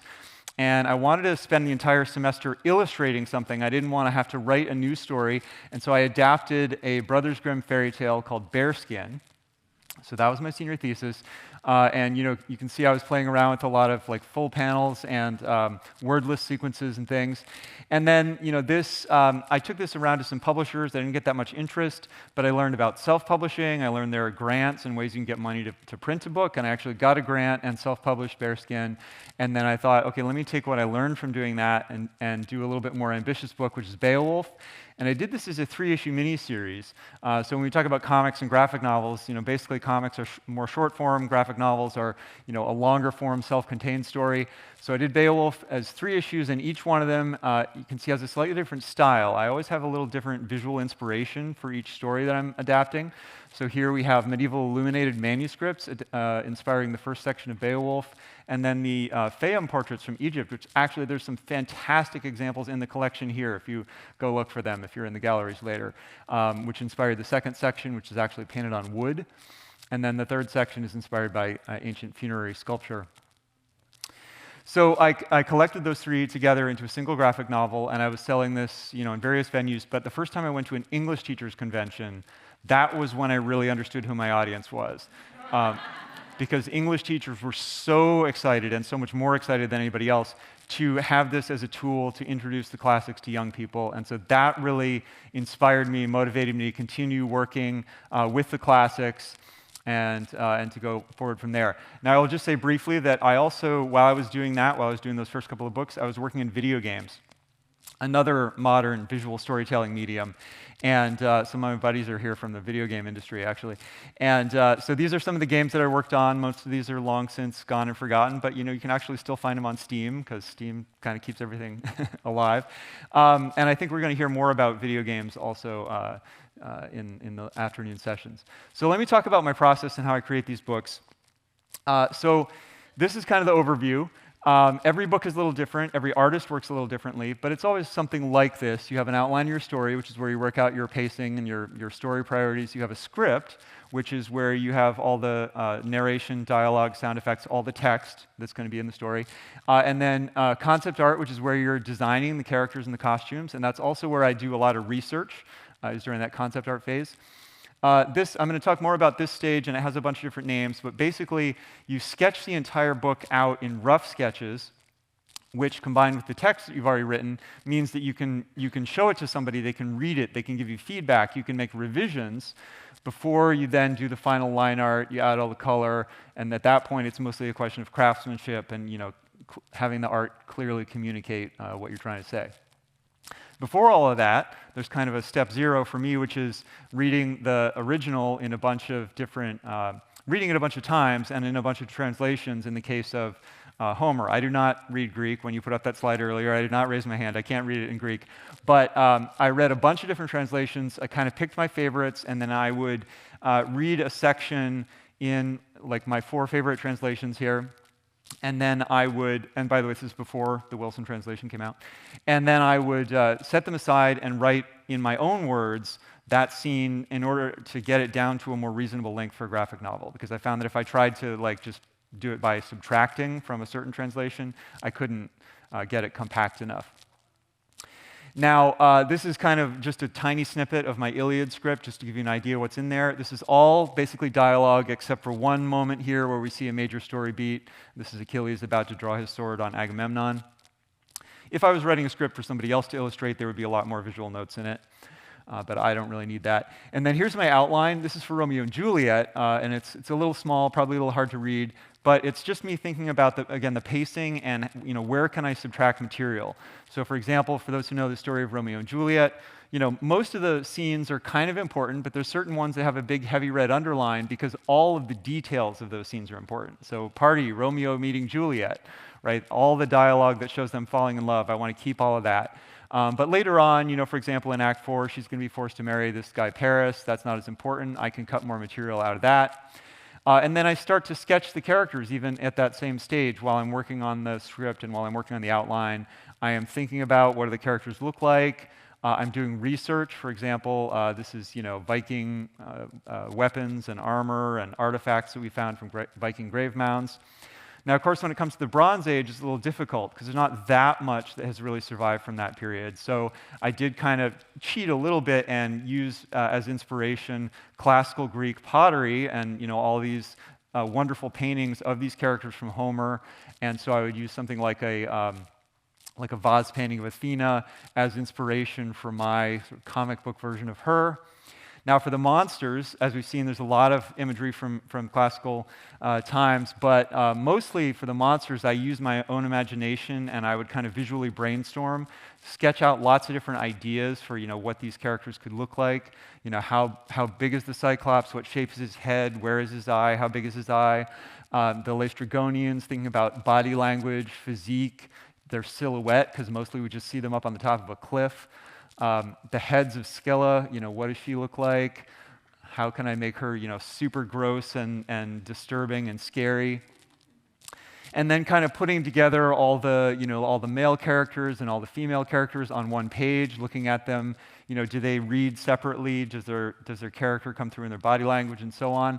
I'll just point out up on the top right there is Helen. I decided that we would never see Helen's face unveiled. Both as a way for me to get around having to draw the most beautiful woman in the world, and also because I figured that Helen would be a little careful about showing her face after having, been the excuse for starting this giant war, right? And we can see also some of the sort of semi-supernatural characters as well. This is my schedule, which is kind of just, I think, an important little reality thing for any artists or self-employed people in the audience. I'm signing a contract to deliver a book on a certain date, and in order to figure out what that date should be, I need to figure out how many pages can I draw, how many pages can I color, and then as I go along, I'm checking my actual progress against that, and I note when I'm falling behind, and if I fall far enough behind, like 3 weeks, then I figure out how many extra pages a week I have to draw in order to catch up, in order to hit the deadline. And I will say that I hit most of my deadlines on time until it came to the Iliad and the Aeneid. Those two books were so big and so just complicated that I blew my deadlines on both of those.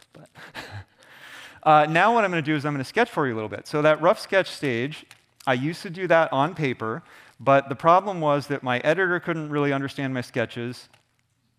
And also, I was guessing a lot about exactly how much room the text would take up. So I've switched to now doing this using Adobe InDesign. And InDesign is not really meant to be a drawing tool. It's more of a page layout tool. But there is this freehand pencil. And you'll see there's like a light red line that snaps to a black line when I let go. And I've come to really like this as a tool for drawing these rough sketches. And my ability to do this very quickly is not the result of the software. It's the result of many, many years of drawing, and drawing these characters in particular. But also, it reminds me, each line that I draw, you can see it's very bumpy and has little squiggles and loops and hooks on it. So it's kind of a lack of control that reminds me that this is not the final art and that I should just stay loose and just try and get the main idea down. But also, it does make it easier if I want to edit things afterwards, like if I want to just drag a couple of these lines and kind of resize them, because each of these lines is a vector object. And then I can basically grab all of the lines that make up this character, and now I can scale him or stretch him a little bit. I can reshape the text to position it very precisely relative to those images. And then also, and by the way, don't pay too much attention to what this text says, because I'm not going to draw exactly what's in this scene. But basically, what I'm going to think about is for each moment of dialogue or each moment of action, it's like, do I want to be zoomed in looking at somebody's face, or do I want to be zoomed out, looking at somebody's, looking at the way two characters are interacting, looking at their body language more, right? And you'll notice that as I zoom out, I'm getting less specific about some of the details. The drawing gets more rough because it doesn't matter as much. It's all about what I'm focusing on. And here I'm focusing on body language. If I zoom out even further, the characters will kind of start turning into, just like little blobs, right?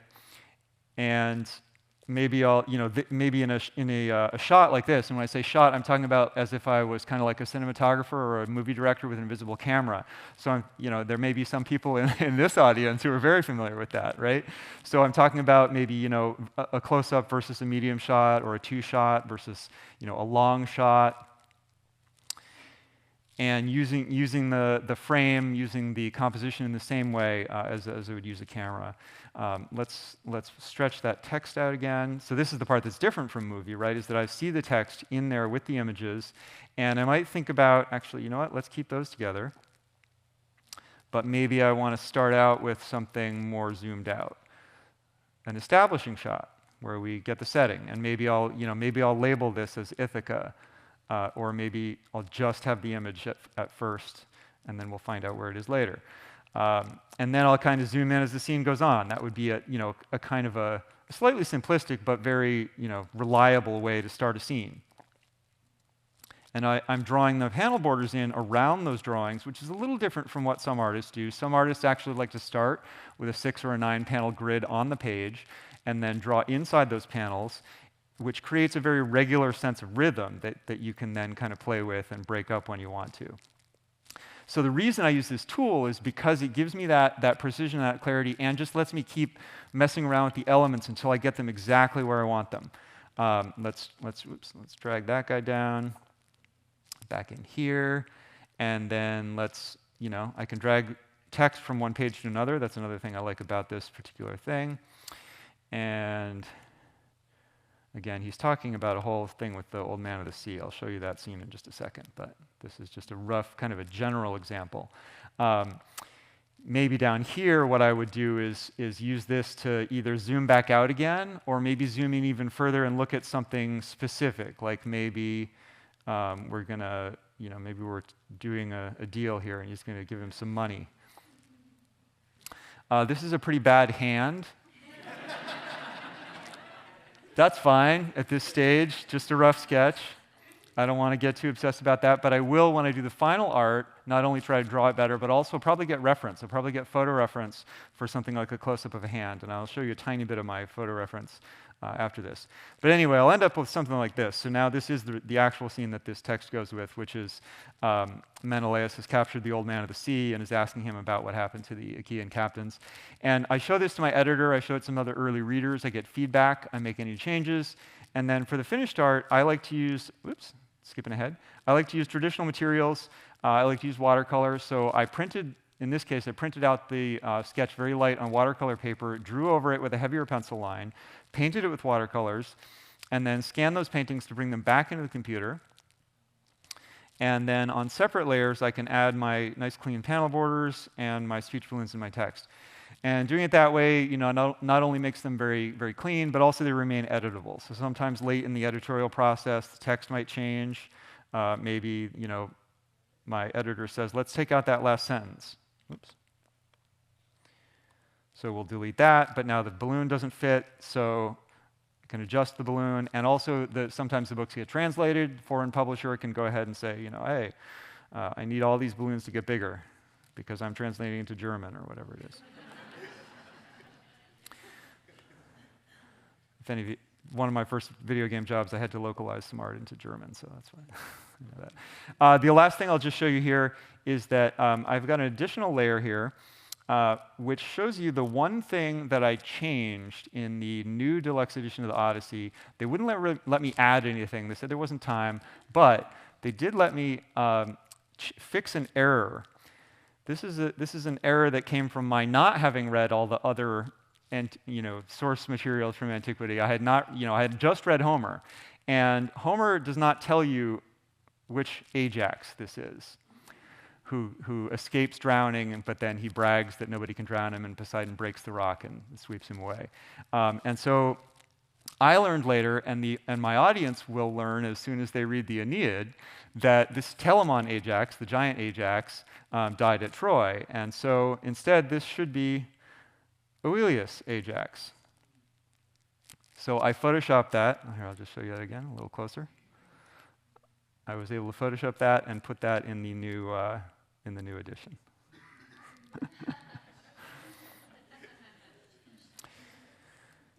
And then, yeah, I just dropped onto this page a couple of my pieces of photo reference. I have lots of silly photos of myself making different poses, and also other people that I pose for things as well. All right, let me go back to my slideshow and just wrap up here. Almost out of time, but I want to show you a couple of specific scenes to give you kind of a window into the decision-making process that goes on when I adapt these things from one medium into another. My goal is always to be very faithful to the original and to the experience that I had when I read the original. But sometimes things have to change, or they can change when you move from one medium to another. It's already been mentioned that Odysseus returned home and he was in a magical disguise, but there were a couple characters who who were able to see through his disguise, even though Athena, magically disguised him. And the first is his old nurse Eurycleia, who recognizes him by the scar on his leg. And in the original, there's a long digression about how he got this scar. And I drew that scene, but then I didn't like it because it took us too far out of this tense moment where she's about to reveal who he is, and he stops her. And so what I found is that this was a kind of a picture's worth of 1,000 words moment, where I was able to summarize that whole scene with just this flashback, where we see him coming back from the hunt.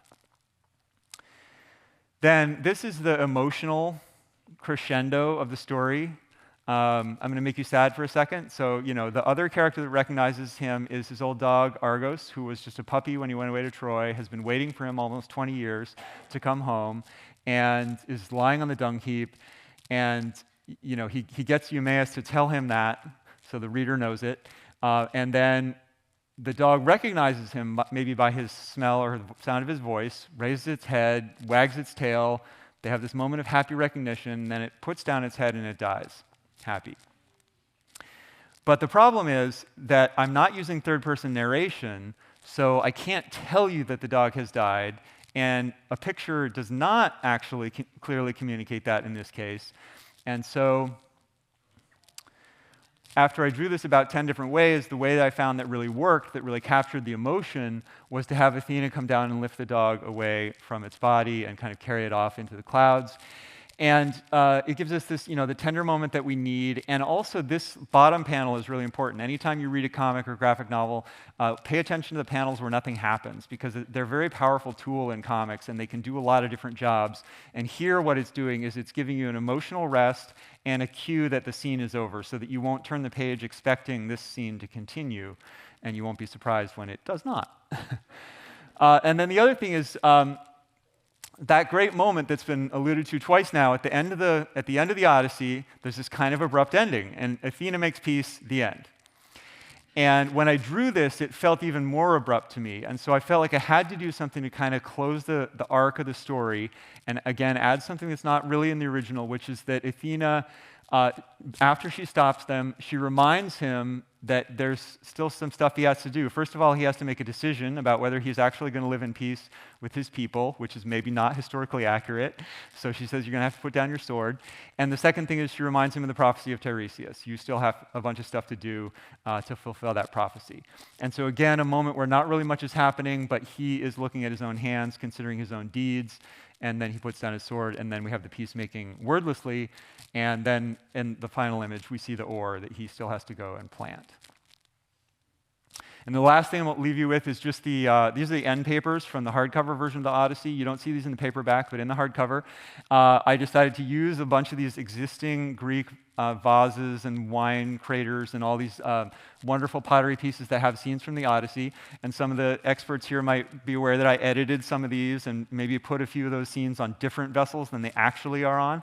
But I used those to kind of retell roughly the story of the Odyssey. And if you want to see what I did in the Iliad and the Aeneid, you'll have to look at those in person. All right, thank you so much.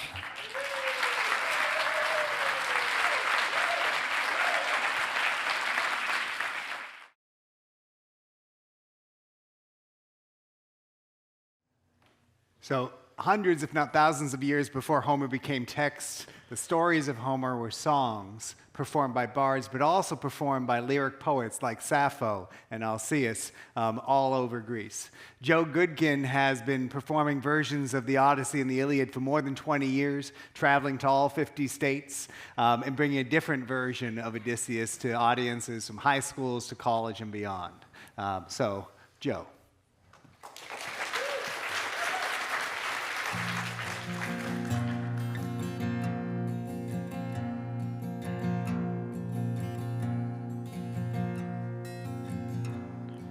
Well, who am I? Mind on fire, born of you, but who am I? Born above hometown.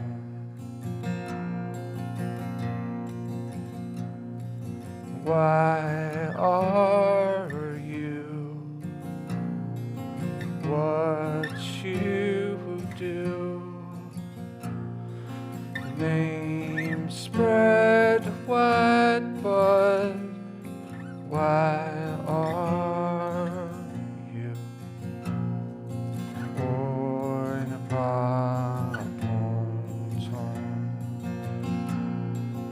Born above hometown.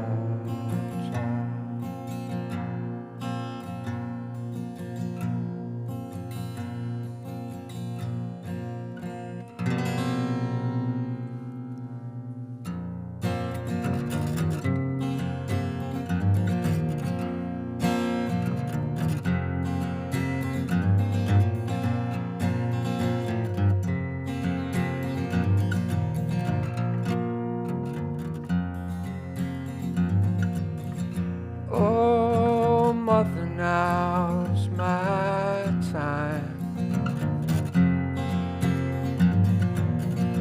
Oh, mother, I've seen the sign.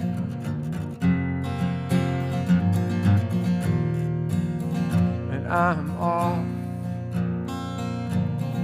A midnight prayer floating on the breeze. A high noon eagle far above the trees. Well, I am on my way. I'm on my way.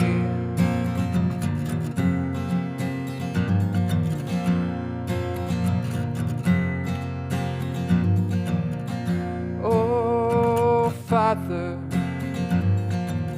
where have you gone? Oh, Father, sail into the dawn. Oh, I'm off. A midnight prayer floating on the breeze. A high noon eagle far above the trees. Well, I am on my way. I'm on my way.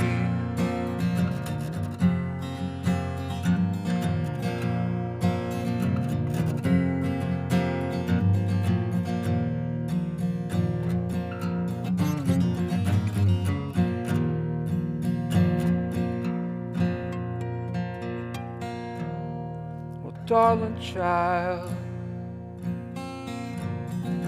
don't run from me, 'cause I gave you life and I set you free. Well, these aged eyes can't lose another man, and you're all I have. and you're all that I am.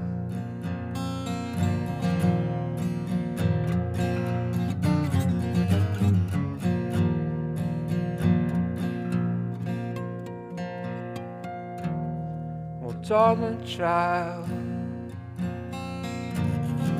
I must let you go, 'cause your time has come. I know it's so. These aged hands can't weave another night. Will dreams descend on mortal men, and I'm left alone in the candlelight.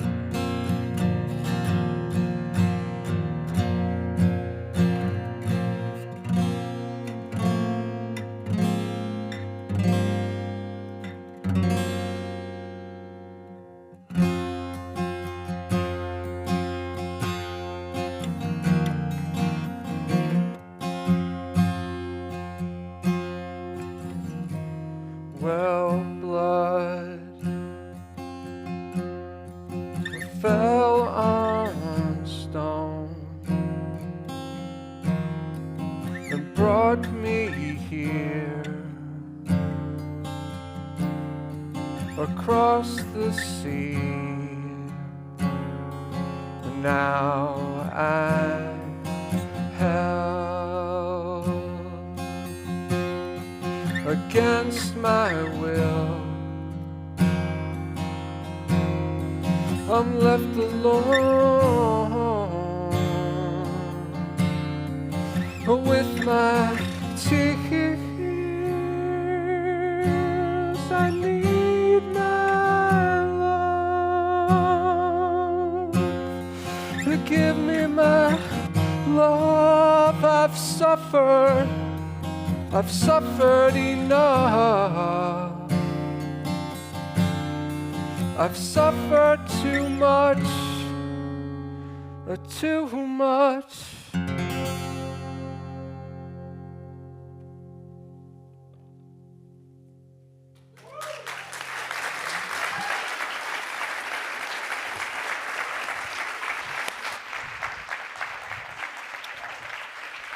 Thank you.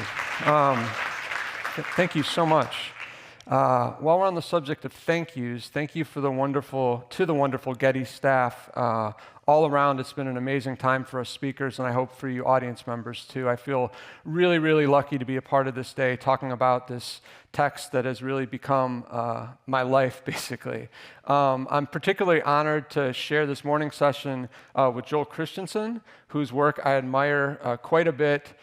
Joel and I have gotten to know each other over the last 8 to 10 years, and we share very similar sensibilities on both the Odyssey and also 90s alternative rock, which I think everyone here would agree are the two pillars of human culture, Homer, and I'm not actually kidding about that, just so you guys know.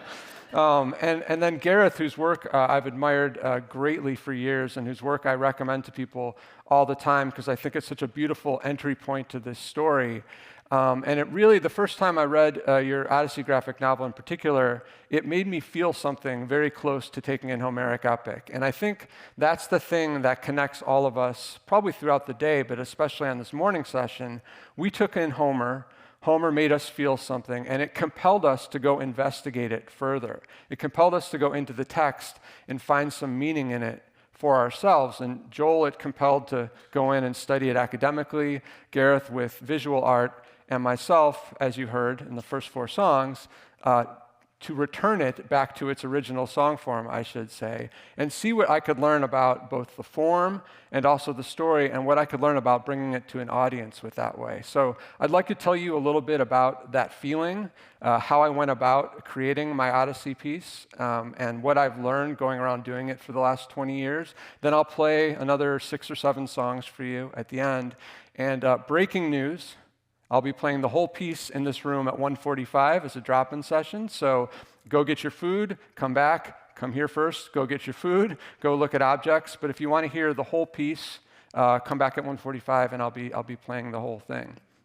So for me, This all started when I stumbled into Greek 101 my freshman year at University of Wisconsin-Madison on a whim and fell in love with the language. And by my second semester, I was taking Greek myth and Greek archaeology. And at that point, the advisor basically tackled me in the hallway and said, "You will be a classics major right now. You've shown interest in this subject. Too bad if you don't want to be." But through my time in studying classics at Wisconsin, I read a lot of Greek, and I was lucky enough to encounter Homer in the original text. And that gave me this feeling. And I wasn't sure what this feeling was, but I wanted to investigate it and see if I could discover what it was that I was feeling. And so I created a version of Homer's Odyssey in song back in 2001. And then much later, I created The Blues of Achilles, which is an Iliad song form retelling. You can find both of these in recorded form on your service, whatever your service is. And I'm happy to say I'll be putting out a new version of the Odyssey next month in conjunction with the movie, a new recording of it. You don't have to go very far outside of the Odyssey at all. In fact, you can go inside the text to find this amazing representation of what bardic performance was like. And this is a scene from about a third of the way through the poem. It's Odysseus' last stop before he finally gets home. And we have our bard, second from the left, fancier clothes than me, I guess, singing songs about the Trojan War, about Odysseus himself. And we have Odysseus all the way to the right. And he's so moved by the songs that he's covering up his face to keep, I guess, everyone around him from seeing that he's crying. And to me, this was such a striking picture of how impactful and emotional song performances would have been for this audience. This is actually the second time in the text that we see somebody crying at a bard song. The first time is in Book 1, right up front, when Penelope cries at Phemius' songs back at home in Ithaca. So I took this as a great example of how music performance enters into our brains different ways from text alone. I think that music acts upon your brain, whereas you have to act upon a text. And I think there are real repercussions for that when we think about the text that we have today being only one part of the storytelling tool that these ancient bards had to affect their audiences. They had pitch, they had rhythm, they had tempo, they had all these evocative tools that we just don't have. There's residue of them. There's residue in the text that we have, but not the actual tools. Something else to think about in this picture, which I'll ask you to save for near the end of the talk, is that we have King Alcinous here giving Odysseus what I call the epic side-eye.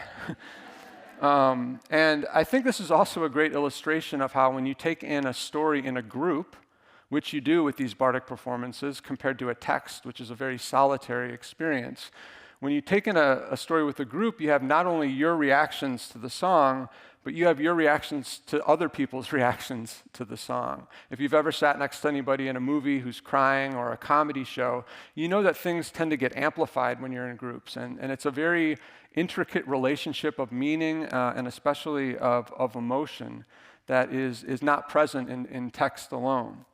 And then the last thing I'll ask you to think about with this slide is what's happening in the story here. We have the hero of our song within the song listening to a song about himself.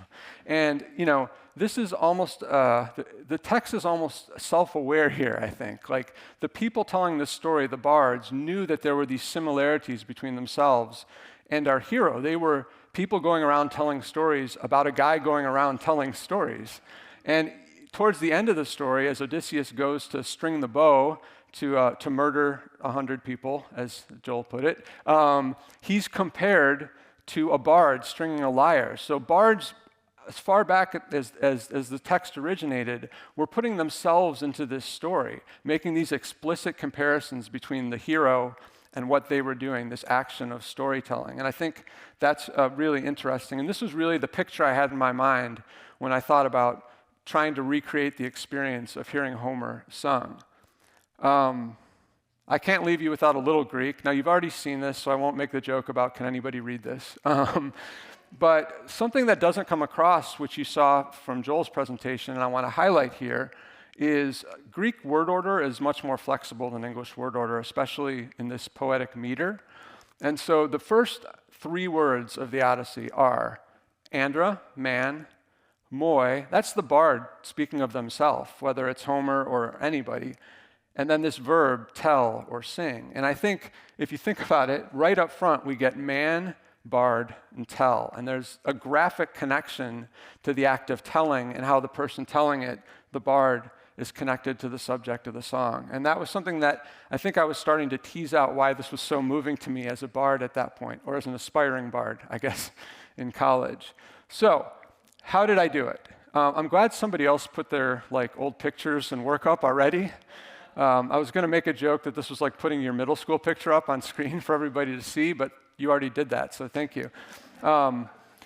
You can see I had my first idea for this around 2000, and let's all read young Joe's thoughts together here. This is a sketchbook for a new project, contemporary musical reading of Homer's Odyssey to be written in Roman numeral 24. What am I doing? This is like a classics, poor Joe, he's mixed his classical cultures here.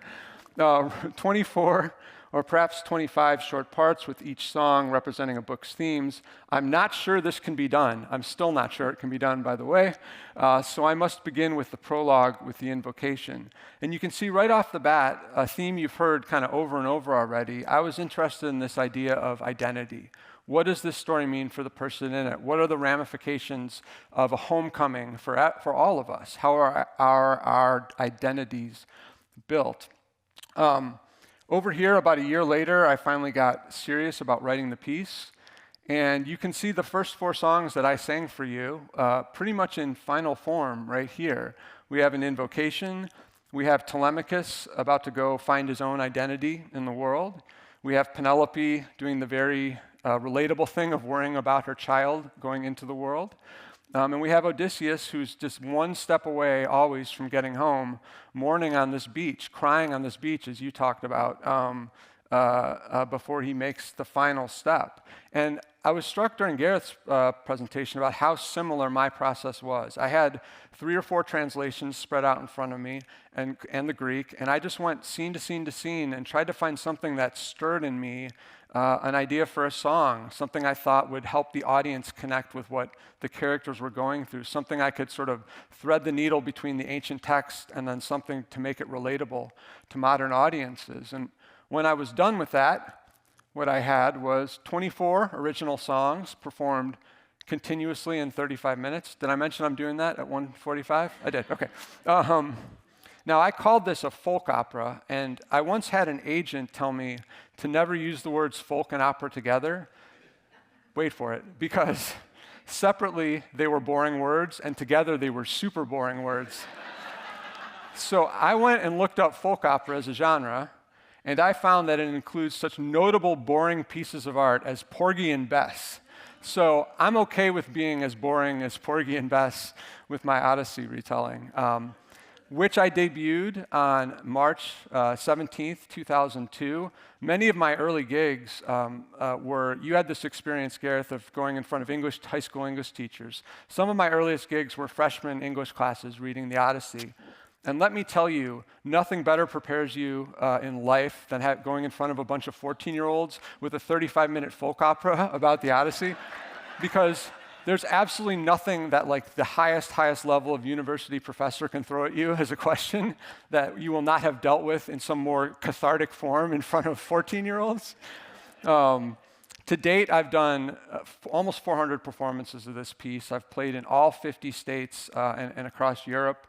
I reached this somewhat arbitrary but somewhat not homecoming goal of all 50 states on November 8th, 2023 in Oklahoma, and not just in Oklahoma, but in Stillwater, Oklahoma. So you know enough about the Odyssey to know that there's no better homecoming for an Odyssey piece than being performed in Stillwater, Oklahoma.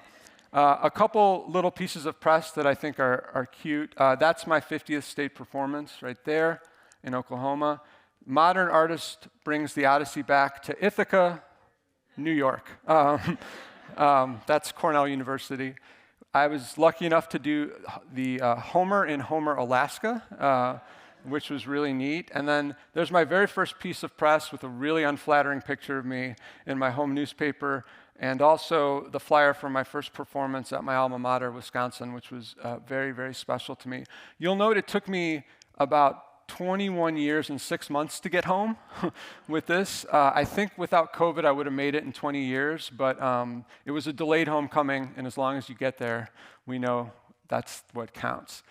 So here's what I guess somebody in the 19th century thought a Homeric performance might look like. We have everybody crowded around the bard. It's not something where the bard is elevated on a stage like this. This is the folk in my folk opera. This is surrounded by people at whatever status it's being told. And here's a more modern version of it. Not that different, you know? I mean, there's more nudity in this one, I think. There's more oxen in this one, I think. So, I mean, you never know what might happen at 1:45 here, though. I'm just telling you. But there's something very simple and poignant to me about doing the same thing that people did 2,800, 3,000 plus years ago. It's that feeling that I had that moved me to do this, I discovered, was the feeling of being connected to human beings from a long time ago. The feeling that we aren't that different. Yes, there are cultural differences that are weird, and you see it in the objects around here, and you see it in the stories. But this simple act of telling a story in a room or outside, in Arkansas, by the way, this simple act of telling a story through music for a group of people who have feelings about it, it's unchanged. It's unchanged in the last thousands of years. And all these tools are available to us. And very, very meaningful to me, and I think also meaningful for an audience to take in a story in this way. I'll leave you with one last thing. Now, you've heard a lot about this Cyclops episode. So if you think back to the picture I had of the bardic performance with Demodocus, we had that epic side eye that I talked about, right? So Alcinous, noticing Odysseus having this emotional reaction, opens up Alcinous to ask him, like, why are you crying? Basically, who are you? Tell me who you are. Like, we don't know who you are yet. We can see your emotions, but we don't know who you are. And Odysseus then tells us these famous stories in books 9 through 12 that have entered pop culture, Scylla and Charybdis, and the Sirens, and the Lotus Eaters, and of course our Cyclops episode with like the earliest recorded pun, I think, with this Utis. But really, these stories that Odysseus is telling, he's becoming his own bard for his audience inside the story and also for us. He's telling us his identity through his storytelling. And when we get to the Cyclops episode, and he does this famous "Utis amoi gonema," I'm nobody. Yes, it's sort of a funny pun, of course, and it's clever. But I think there's a lot of meaning for both Odysseus and the bards telling it wrapped up in that. This guy is nobody until he gets home, in some sense, Odysseus. And these bards became nobody in order to tell his story. When you empty yourself to let the muse come through you, you're essentially a vessel, a nobody. And that's something that I've experienced now, almost 400, almost 500 times, counting both of my pieces. And again, it's very, very profound and makes me feel connected through this thread to these people long ago and sharing their stories, and I hope makes my audiences feel connected as well in some of the same ways. So what I'd like to do is I'm going to pick up my song basically when Odysseus gets almost home, that scene we saw in the picture. I'm going to sing another 7 or 8 songs. I'm going to leave you with a cliffhanger. It's going to be just about when he gets home. Hopefully some of you will be able to come back for this full performance. Somebody brought me a beer. That's good. No, that's water. So meet me over here for the singing part, and thank you so much.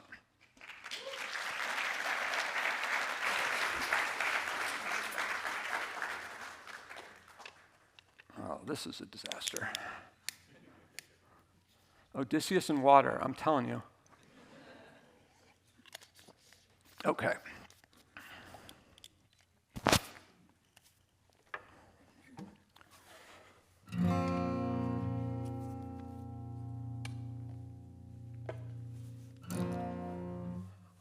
So Odysseus is reaching the final island before the final island at this point. Very weird for me to jump in the middle of this after doing it continuously for so many years, but it's not what Odysseus suffered, so we'll all be okay. Well, I've got a light, and I've got a flame,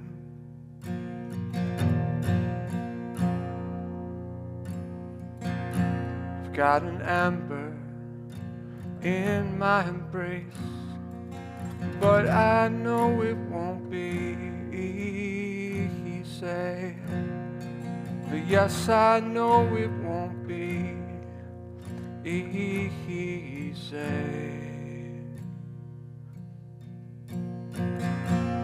Well, I breached the sea, and I reached the shore.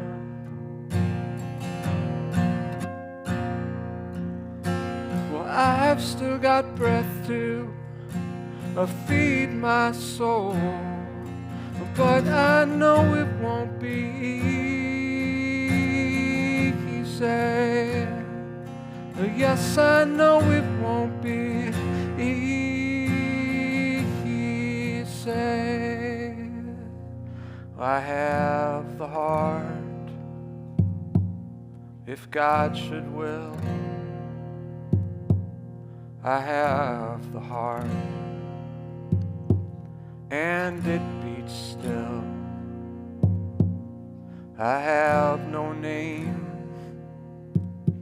just this dirty face. I have no home, just this strange place.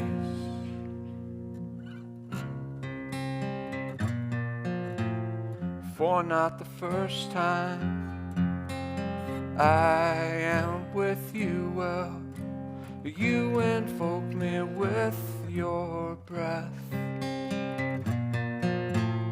For not the last time I am with you, well, I'll watch over you till death, till death, till death.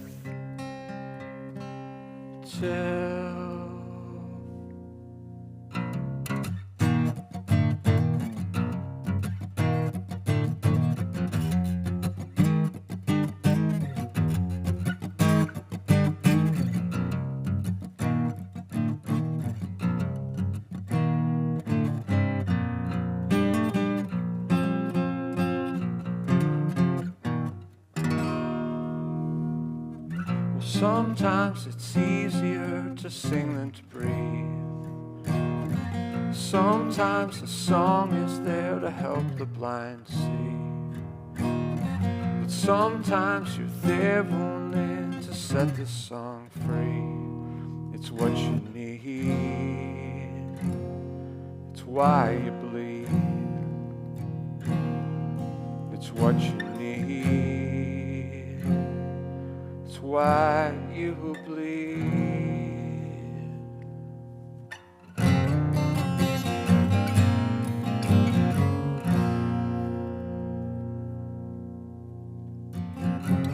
Well, I've got stories and I've got pain. Seem like so much of my praying's been done in vain. Well, I walk the roads to reach the sea.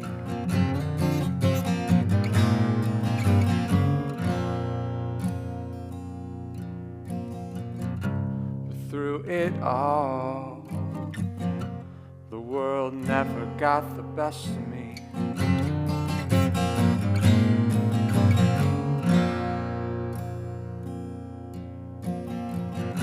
Tested at every turn and beaten every day.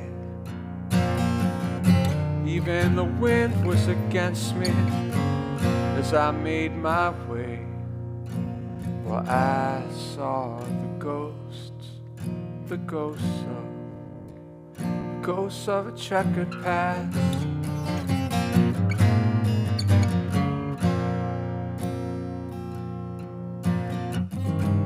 Through it all, I made my love last.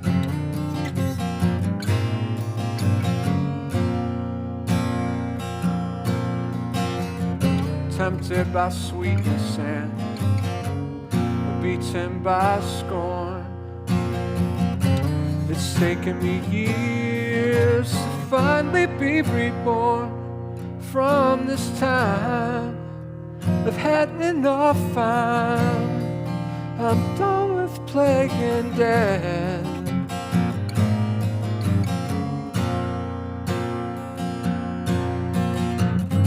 But through it all, I've saved the skins I've shed.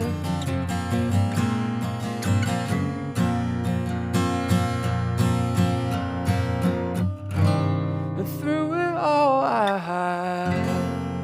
I've saved the skins I've shed, shed, shed, shed.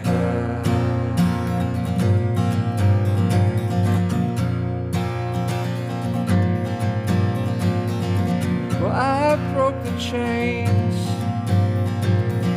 and I unfurled the mast. The stars are on my left and I'm on my way. The sea is mine. Oh, how the water shines. The stars are on my left and I'm on my way. Well, I'm free again and I won't let it go. I'm free again and I just need to know. For not the first time I can feel you. Well, you have brought me here too.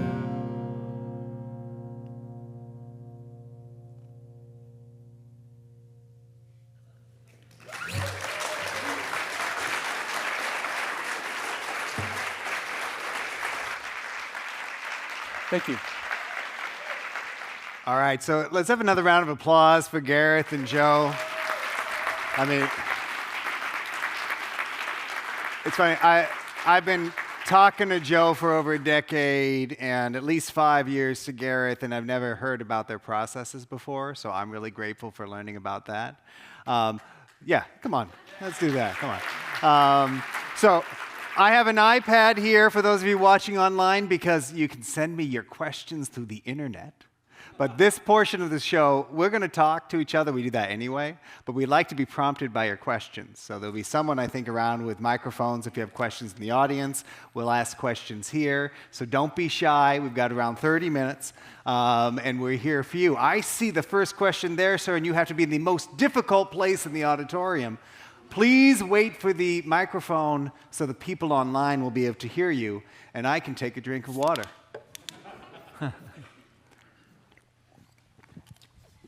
And if you don't mind, will you say your name and where you're from? Patrick Holmes, Pasadena, California, though I grew up in Rochester, New York. So in preparing for this week, we listened to great courses, and the professor talked about the word to describe Odysseus in the first sentence, and that it's controversial, and it brought home the idea that any translation reflects the biases of the translator, because that one phrase has been translated as a man of many ways, a man of twists and turns, an ingenious hero, and Wilson used the word complicated, and it's very different between complicated and ingenious. And I noticed that Joe's slide in the translation of the beginning, that was the one word that was not translated into English. So I'd like to hear why you didn't translate that word into English, Joe, and are there other examples in the Odyssey where the meaning changed drastically depending on the synonym picked by the translator? I think we're out of time, actually, for questions already. So I'm going to let Joe start, and we'll see where we go with this one. Thank you for noticing that. That we had this discussion in the green room beforehand. That it's almost a little bit of a red herring to focus on that word so much because it is a 12,000 line poem. My thought is it really is, as you so eloquently put it, an untranslatable word. You know, people have been trying into English at least. So I thought, let's just put it in Greek and have people be curious and go back and dig for themselves the way Greek, you know, moved me to get into this story. I think what Odysseus is, and this goes for this single word as well as a lot of other parts of the story, is all these different facets, everybody's translation of it. You know, because the myth comes from an oral tradition, there weren't definitive versions of anything until it was written down. So the meaning of it was what the latest version was, or what all these things add up to. So I know I just dodged the question, but I think it's fascinating, and I think it's great that we have all these people with competing translations, because that's the closest thing you can get to a bunch of bards arguing about whose version of the story is better. Yeah. I think, so I'll give you the classicist response, right? So Polytropos is made up of two parts. It's a compound that has poly, that you probably all recognize from, you know, polynomial, polytheist, and tropos, which we do have in English. We have tropic, where the season turns. We have trope now for like television motifs. And so Polytropos means many forms. But because trepo, the verb that gives us tropos, also means to turn, it can mean turning. And so the word itself can refer both to his manifold nature, having many different forms and taking them, and it can also refer to the fact that he's traveled lots of different places. And so the translation many ways, I think, is the closest you can get into English to evoking that. But again, you know, the more recent complicated also echoes another part of Greek poetry, which is having to do with sort of the implications of weaving and creation. And so you're absolutely right. It's a big choice. But I think our other option is to neologize and create the adjective polytropic in English, which would probably anger everybody equally as much. But as far as like so your second part of your question was, are there other epithets or words that do that? Can you guys think of any? No? All right. I think that's you. All right. Well, so, actually, sorry, I think Weindark, I think oinopa ponton, which I had in my first slide, everybody just glosses over that like it's obvious what Weindark means. No, it's not. Like and you know, that's where the visual part of it, I think, comes in perfectly as well. Like everybody's like, oh yeah, it's the Weindark Sea. What the heck does that mean? Like, is it the color of wine? Is it the texture of wine? Is it, you know, we don't give that equal show to Polytropos. Yeah, and for that one, I mean, the color terms are notoriously difficult to translate, and so it probably has to do with the sedimentation and the coloring of it, not you know, the opacity of it, not that, you know, ancient Greek wine was blue or green. All right, I'm going to switch to one online question. We have three. Tony asks, and I'll let one of you answer this. Many of us first encountered Greek literature, such as the Odyssey, in high school, where the sin of hubris was emphasized as a key theme. How do you see hubris in the context of the Odyssey? I mean, you talked about it elegantly earlier, like this sort of most fatal moment for Odysseus is when he, you know, thinks that he has beaten Polyphemus and he can reveal himself, and that moment of hubris really becomes his doom. And similarly, you know, Hector in the Iliad, you know, has this moment where he's like, you know, we're going to attack the ships, we're not going to just defend, you know, and that seals his doom. Yeah, I think the theme there, you know, it wraps up into the Odyssean theme of atastalia, or recklessness. Homer doesn't name hubris in the same way as, say, a tragedian would, but it's definitely inset as part of the theme of the epic. All right, let's see. Other from the audience. All right, I see a hand up there, two over there. I'll let the microphone bearer make the choice. And please share your name and where you're coming from. My name is K.F. Pang. I am from Los Angeles, originally from Southeast Asia. I came too late. I missed the first two presentations, and I'm wondering whether this whole recording will be available, because I think it's really important to spread it more widely.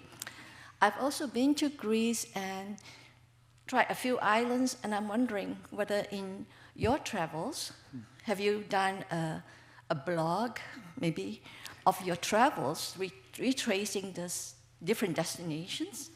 And my last question is, in your slide where you have the songs, one of them says, if God wills it. Mm-hmm. I'm a cultural anthropologist, I study religion. I'm just curious, in your rethinking or retelling, as if you were him, what God in the polytheistic world are you thinking about as you compose that? Let's Come on, guys, go easy on me. What is it? We'll take it in reverse order. We'll let Joe hang out here a little more. Well, first of all, the recording will be available on the YouTube channel. So you'll be able to see both of these incredible other presentations. I do have some writing I've done in all my travels on my website, joesodyssey.com. And next year I'll be publishing a book called Becoming Nobody, which is 50 short essays, one for each state that I played in. So I have done some sort of some of that writing. So if you come at 1:45 for my whole performance, I basically leave the gods out of the story. I reference Athena a little bit as a caretaker goddess, but I don't do a lot with the actual way they show up in some of the epics. Certainly not the book one where we have Agamemnon, Zeus talking about Agamemnon. But I did want the audience to understand that the character was going through a relationship with something outside of himself that he felt was acting upon his decision-making and his life. And so my shorthand for that was just to put that word in there, which is recognizable to anybody, I think, even if you're a believer or not believer or whatever you believe in. It's just something outside of you that is acting on your life and pushing you and pulling you and you're wrestling with, yeah. And early Greek doesn't always have the article the way that later Greek does or English does. And so there are many occasions in early Greek poetry where it's just a god doing something, and you don't always know which one it is. But Gareth, back to the traveling one. Did you do any travels and sort of preparing for the Iliad and the Odyssey? Yeah, I've been to Greece 3 times and to like Western Italy, and looked at the many great museums about Etruscan art, which shows up for the Aeneid. And much of that, by the way, was through a program called The Examined Life, which does a fantastic tour of Greece. And I've done a lot of sketching there. I imagine that at some point I could put that together in some form, but I have not done so. But yeah, I have lots and lots of sketches from different parts of Greece, although not from Troy. I never actually got to Troy, unfortunately. Well, and if there's anybody out there who wants to fund us to go, yes, please, I'll take it. True story. I never made it to Greece until my 40th birthday, and I encourage people to go because you get a sense of the placeness of it. Thebes is really close to Athens. We're talking like LA to San Diego. And when you go to a place like Temple of Poseidon at Cape Sunio, you get a sense of just how crazy people were for the gods. They dragged these stones out to this promontory and built a temple like far away from anything. Like it's amazing. All right, one online question before we go to the next. And Gareth, I'm going to start with you on this one. Rosalba asks, what are you most curious about in this poem? What am I most curious about in this poem? I mean, this question of Odysseus's ruthlessness is a really interesting one to me, because I didn't really think about it that much when I first read the Odyssey in school. I just thought, oh, this guy has a lot of interesting ways of solving problems, right? He's a cool character. Wow. But now, the more I've spent time with it, it's like a very kind of important question, is like whether he's just reacting and using his wits, or whether he sort of just has this like fixed purpose and doesn't care what gets in his way, is a really interesting question to me. Yeah. And I think what's amazing is that the text doesn't tell you. Right. Right? All right, an audience question. I know I saw one. We'll let the bearers choose. And please, name, origin. Oh, me, Dorothy. I'm from so many places, but today I'm from Baldwin Hills. Gareth, your origin story. First of all, how old were you? Because you didn't speak yet. And what was your introduction to the Odyssey? When I encountered the Odyssey, how old was I? I was in high school, my freshman year. Shout out to Joyce DeForge, who was my freshman comp lit teacher, because we were actually studying the Iliad. You know, we had an excerpt of the Iliad, and she handed me the Odyssey and said, you know, I think you're going to enjoy this. Read it for extra credit. And she was more right even than she knew. Yeah. All right. The next, and I think both of you can take this one. What is the most surprising question you were asked by someone under 15, and how did you answer? This is from Laura from Fort Worth. Oh.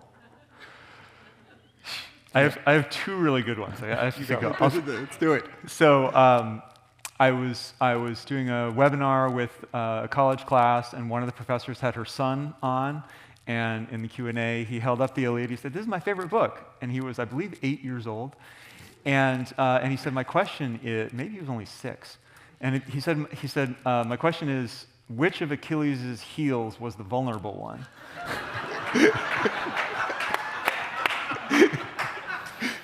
And my other favorite was after a school visit, a young kid came up and he said, "Were all those gods real?" I think I'll go with more of an observation, because sometimes, as we know, kids are smarter than you. And I once had I think it was probably an audience member of middle school age. I was talking about how Poseidon was punishing Odysseus, for what he did to the Cyclops by keeping away from home. And this little 12-year-old kid raised his hand and said, "He's not punishing Odysseus." And I was like, "Okay, go on." And he said, "He's punishing his family by keeping him away from home." And I was just like, "You're right." And it was just amazing. If you stay open, you've probably had this experience too, in class or in discussion, the audience will tell you things about the story that come out as a relationship to your work that are just really extraordinary and really meaningful, I think.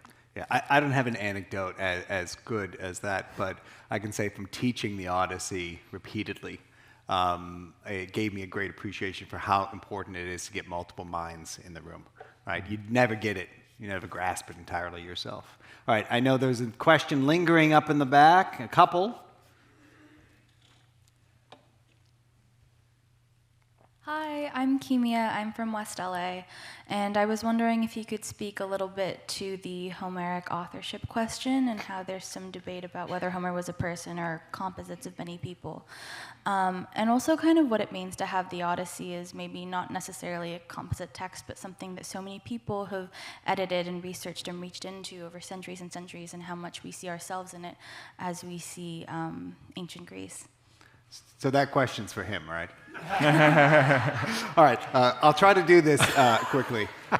So, look, in scholarship we call this the Homeric problem. And the Homeric problem is really a set of problems. And the problems are, if Homer came from an oral tradition, how to get to text. 2, is the same author or authors responsible for the Iliad and the Odyssey? And 3, do we have the Iliad and the Odyssey that ancient audiences enjoyed? And the answer for all 3 of those questions is we don't know. Right? But study of the epics themselves, I think, gives pretty clear answers. And so I'm gonna go back and not be as fast as I promised to be. So I'll confess, I did not like the Iliad or the Odyssey when I read it in high school in English. I didn't like it when I read it in college in English. And I didn't get it until I read the Iliad for the first time in Greek. And what is aesthetically different, what is semantically different about Homeric poetry is that each line is a fully fledged unit of meaning, which means you don't have to rush around, you don't have to look for the verb if you read Latin. You can just listen and it unfolds for you. And so I knew, or I sensed from the first time I read it, that it was qualitatively different from anything I'd read before. I'd studied Latin for a while, I'd been really into literature, and so this is 1998, and so I said, look, I need to spend a little time figuring out how Homer works. We are almost 30 years later, right? But what oral formulaic theory studies in the field have shown is that Homeric poetry functioned in sort of composition and performance context, which means someone like Joe or Gareth or me, if we were trained in the dialect, we could get up and speak the way I am now in the verse form that we all recognize. It was a dialect of its own. And so what this means is that you could develop a long-form epic or narrative without the aid of writing and without the need of many of the tools we associate with authorship. And so the basic agreement now among most scholars is that Homer is in some way a metaphor for a poetic tradition. And the disagreement is whether or not the most important thing is the person who came at the end of that tradition and shepherded it into text, or the genius of the tradition itself. And your second question to me is a counterpart to that other more large option of what art is in the world, right? The Odyssey we have is the product of thousands of people over time, male, female, enslaved, not enslaved, creating these texts, editing them, but it's also importantly a product of audience and audience response in antiquity and to today. So my simple answer roundup is that it doesn't matter as much as it used to. If I were forced to give an answer, I would say Homer's an idea and the tradition is what's important, but that is not universally accepted among scholars. All right, I did that kind of quickly. No. All right, okay, so from online, time check, have you read or seen any of the Greek plays based on Homer? Lots of questions or interpretations come from the plays. Have I? Yes, I have. I'm actually engaging with one of those right now, the play Philoctetes, which is a play by Sophocles, which it comes from the Trojan War cycle. And I think it's like a lot of the stories where the more you can take in, the more you see the world built around this. We only get a small piece of it, as you said, in the Odyssey or Iliad, but the audiences would have known all of these stories. They would have brought this vast knowledge. And so again, people telling the stories would not have had to explain these little details and were able to play with audience understandings and subvert them and confirm them. So I think the Greek plays, like the tragedies that came later, are a great example of some of the earliest reception of these things that then backfilled on the epics, I think. Gareth, did you use images from tragedies or ideas from them in shaping your graphic novels? I mean, I could. I have to admit that although I read some in high school and in college, I have not gone back to revisit them, really. And that's one of the things that people do ask me for occasionally, and that might be on the horizon at some point, but I have not. To do another plug for a free thing online, during COVID, I was part of a project called Reading Greek Tragedy Online, where we... Thank you. Where we had actors read from the plays and scholars come and talk about them. And I think the most important thing that I've learned from thinking about tragedy is that tragedy was based on a community of interpretation, of enjoying plays together, and responding to that triangulation of traditional narrative, personal experience, and events in time. And so it can really enrich what you think is possible with narrative. All right, another audience question. All right, I see one in the front, one in the back, in the middle. I think we're going there, and I'll save you too. We'll get you. All right. Hi, I'm Tom from San Pedro. I've been to Troy, and this is about the Iliad, and they have a giant toy horse out there. This is several years ago, but it's like some kind of toy you would buy.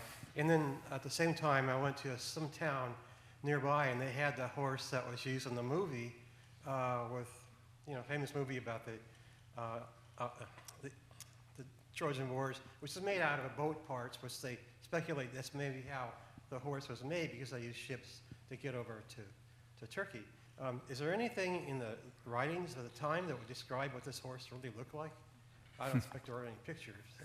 So, you want to talk about the Mykonos vase? I don't think there's anything authoritative, but yeah, there's certainly, I mean, there's this notion that they already like kind of stripped the land, so probably, yeah, their ships were like one of the main sources of wood that they would have had available, and there's definitely a tradition of that, and that was kind of the take that I had on it as well, is that the horse was probably built out of ship parts, but yeah, who knows. Yeah.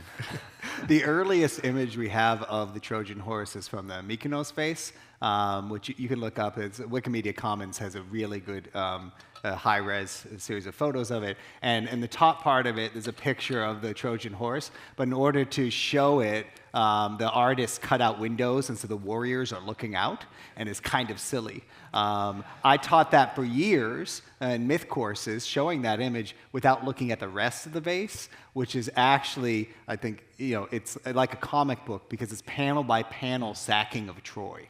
It's pretty savage. All right, I know there's a question down here. We've got time for a few more, but here's one that may break the room. Can AI help in the enjoyment of the Odyssey?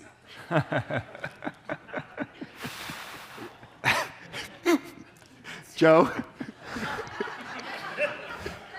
Why me? Okay, I'll take it. Look, I don't know what AI will become. What AI is now is a recycling of extant content without the creation of new. It's a closed system. It's a theft of intellectual property, and it's an environmental fiasco. And I think what's important about enjoying Homer is that it connects you with what it means to be human and other people. So perhaps AI can help you reflect on that question. What? Right? It can help us reflect on that question of what it means to be human. Yeah, so maybe. But, and I am self-confessedly a bit of a neo-Luddite. But currently, I think, we're, in my opinion, running too quickly towards technology when ancient technologies of song and image already have a lot to teach us. So. Hi. My name is Penny. I'm from Sherman Oaks. How would you say the Odyssey has influenced like more recent, more modern storytelling? Like we all know that James Joyce's Ulysses was based on the Odyssey, but I'm sure there's many more stories that in some way were influenced by it. Yeah, when you start digging into the Odyssey, especially if you're going to tell it, you start to see it everywhere. It's sort of a chronic condition where you can watch anything and relate it to the Odyssey. So, for instance, I think that Walter White in Breaking Bad is an Odysseus character. There's a slaughter at the end. Spoiler alert for everybody. He's a guy whose cleverness is too good for him at times and gets him in trouble. So I think there's there's very close readings of it. Maybe something like "O Brother, Where Art Thou" is somewhere in between that. But you can really, because it is a poem that is about identity and homecoming and all these fundamental questions about what it means to be human, I think it touches a lot of people's work even if they don't realize it, almost, because of that.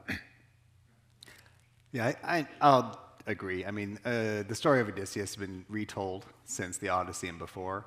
If you go, Roman period, you go to the medieval period, you see Ulysses show up on the Shakespearean stage in Troilus and Cressida, and it really becomes a touch point in modernism, I think in part because he speaks to questions of identity, but also self-fashioning.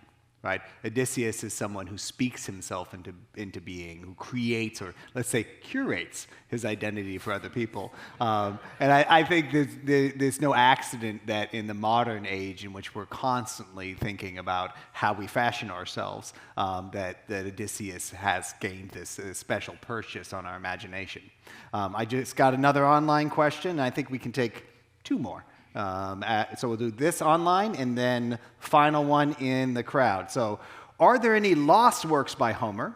I thought there were other works about the Siege of Troy. Why do we today only have the Iliad and the Odyssey? Only these two were popular when written down? Question mark. From Laura. I guess this is for me. All right, so it wasn't actually until Aristotle's Poetics in the 4th century BCE that Homer was limited to the Iliad and the Odyssey. We have a whole selection of Homeric hymns that are attributed to Homer, and there is a whole range of different epic titles that we know existed in antiquity, and we have fragments from some, like the Thebais, which is a story of Thebes, the Oedipodea, which is a story of Oedipus. We just have an entire epic universe. There's something called the epic cycle, which tells the full story of the Trojan War narrative from its beginning until its end with Odysseus. I'm a skeptic about whether or not it actually existed. I think that ancient scholars isolated just those poems to be able to tell the whole story of the Trojan War. But we know that there were almost endless numbers of epics in the ancient world. My personal pet theory for why we just have the Iliad and the Odyssey is I think they got textualized at a time when the speakers of Greek were starting to see themselves as a unity against other nations or other peoples, especially the Persians.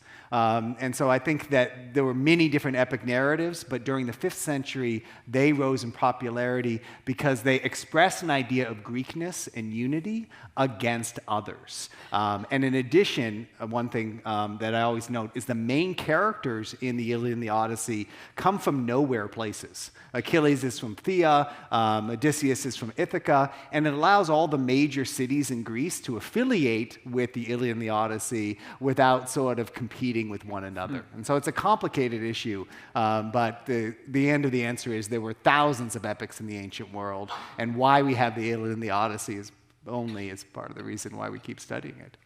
Right, and so in the center? Yeah, I'm Jocelyn from San Gabriel. And my question addresses how each of you have talked about the modern interpretation of these stories and how it speaks to us in ways that are the same and ways that are different. And I'm wondering if you have any thoughts on the Iliad versus the Odyssey in terms of popularity over time. Like, did we used to all love one more and now we all love the other because modern sensibilities change? I want us each to talk about this, but I'll start with the technical part. So we have far more manuscripts of the Iliad and in better condition and better studied than we have of the Odyssey from antiquity.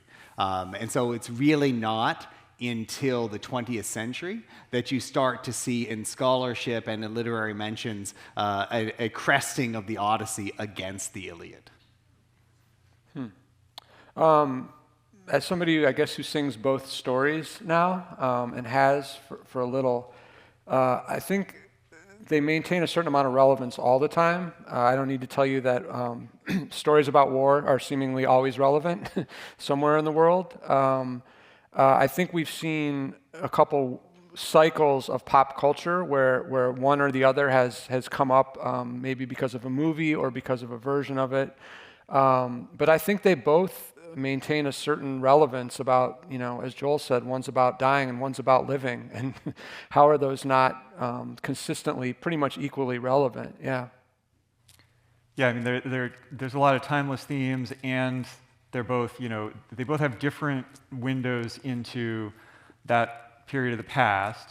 And I know, like, for me, when I was a kid and I read them, the Odyssey is like an adventure story, and I wanted to go back and read it again, whereas the Iliad, I was like, oh, that was kind of a slug.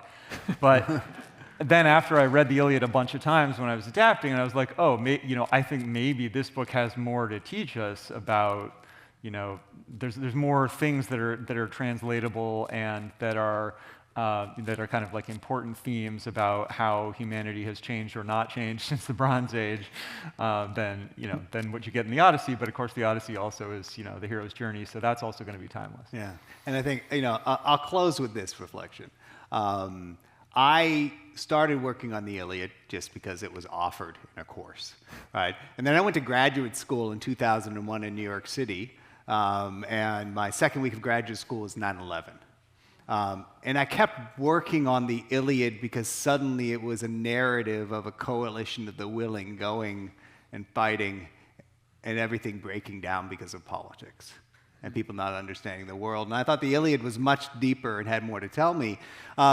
But then I lived with the Odyssey, and I taught it over and over again, and I realized over a 1.5 year period that the Odyssey changes with you, and you need a little bit more life experience.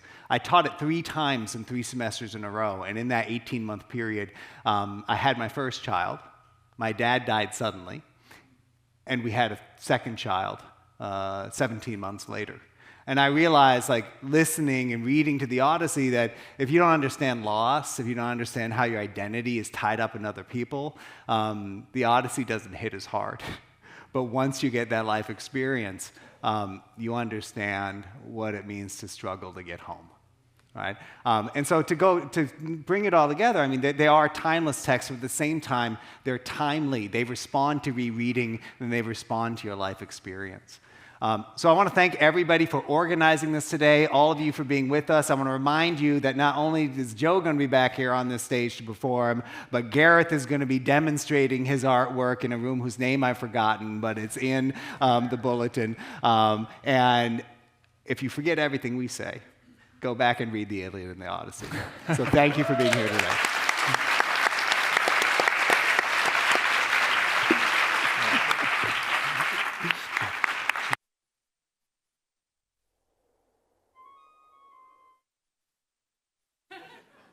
Goddess, I will not get on a raft unless you swear to me a mighty oath you are not planning yet more pain for me. At that, divine Calypso smiled at him. She reached out and caressed him with her hand, saying, "You scalawag, what you have said shows that you understand how these things work. But by this earth, and by the sky above, and by the waters of the Styx below, which is the strongest oath for blessed gods, I will not plot more pain for you. I have made plans for you, as I would do for my own self if I were in your place. I am not made of iron.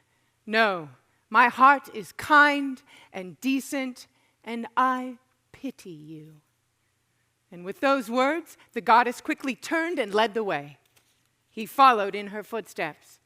They reached the cave together, man and goddess. The chair that Hermes had been sitting on was empty now. Odysseus sat there. The goddess gave him human food and drink. She sat and faced godlike Odysseus, while slave girls brought her nectar and ambrosia. They reached to take the good things set before them and satisfied their hunger and their thirst. The goddess queen began. "Odysseus, son of Laertes, blessed by Zeus, your plans are always changing. Do you really want to go back to that home you love so much? Well then, goodbye. But if you understood how glutted you will be with suffering before you reach your home, you would stay here with me and be immortal. Though you might still wish that for that wife of yours that you always pine for. And anyway, I know my body is better than hers is. I'm taller too. Mortals can never rival the immortals in beauty." So Odysseus, with tact, said, "Do not be enraged at me, great goddess. You are quite right. I know my modest wife, Penelope, could never match your beauty. She is human. You are deathless, ageless. But even so, I want to go back home.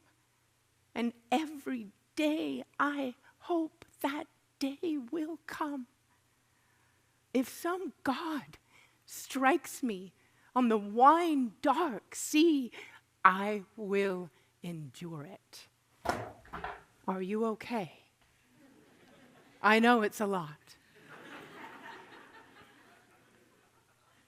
By now, I am used to suffering. I and he have gone through so much at sea and in the war. let this come too.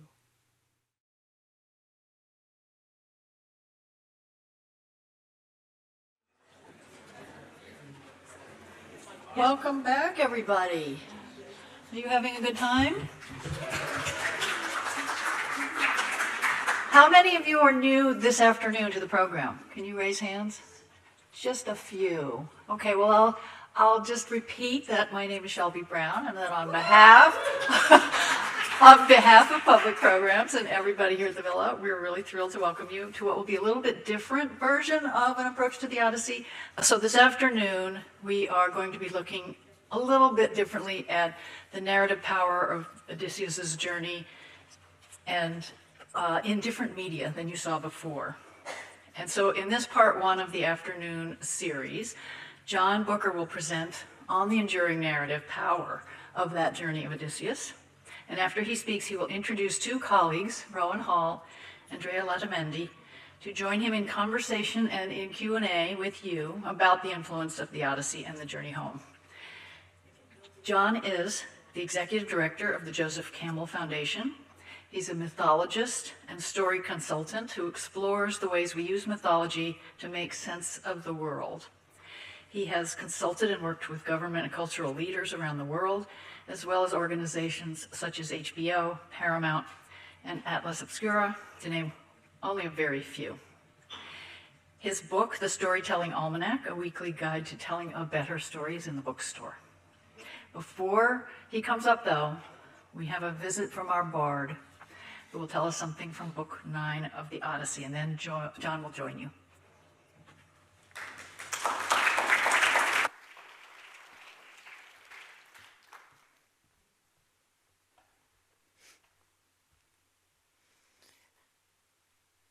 We rode a short way from the cave, and then I first freed myself and then untied my men. We stole his nice fat animals and ran, constantly glancing all around and back until we reached the ship. The other men were glad to see us. They're surviving friends, but wept for those who died. I ordered them to stop their crying, scowling hard at each. I made them shove the fleecy flock on board and row the boat out onto salty water. So they embarked, sat on their rowing benches, and struck their oar blades in the whitening sea. When I had gone as far as shouts can carry, I jeered back, "Hey, Cyclops! Idiot! The crew trapped in your cave did not belong to some poor weakling. Well, you had it coming. You had no shame at eating your own guests, so Zeus and other gods have paid you back." My taunting made him angrier. He ripped a rock out of the hill and hurled it at us. It landed right in front of our dark prow, and it almost crushed the tip of the steering oar.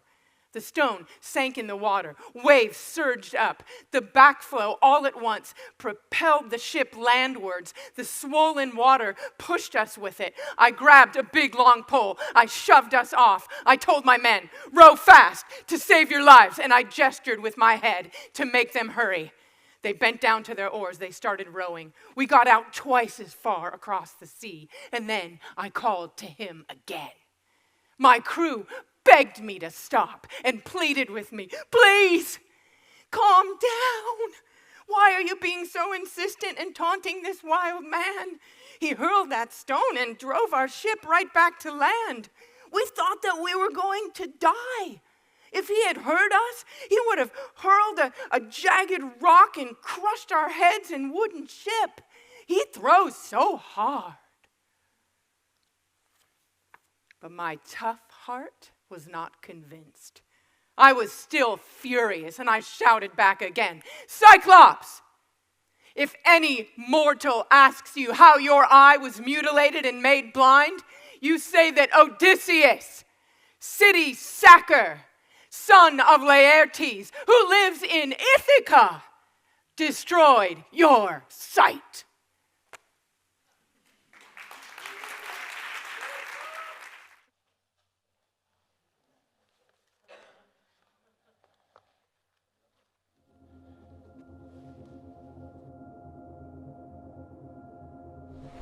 Tell me what comfortable life.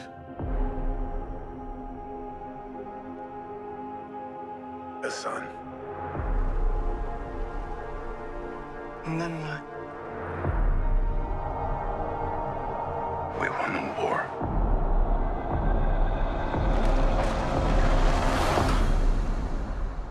Help me go home.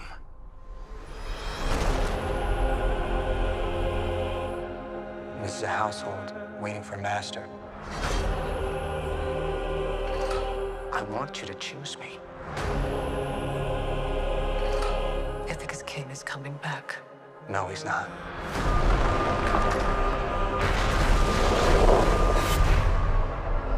What would he do if he came back here and find all these suitors in his house? They're pining for a daddy. You didn't even know. Like some sniveling bastard. Who's looking after your wife and son? Do you see? My dad is coming home. Bringing vengeance. Bringing it all.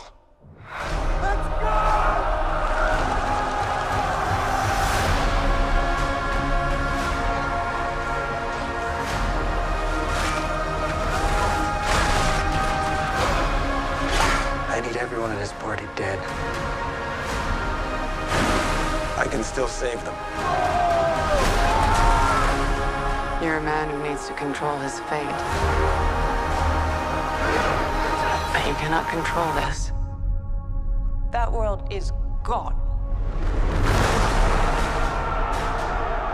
No one could stand between me and home. Not even the gods. Keep us free!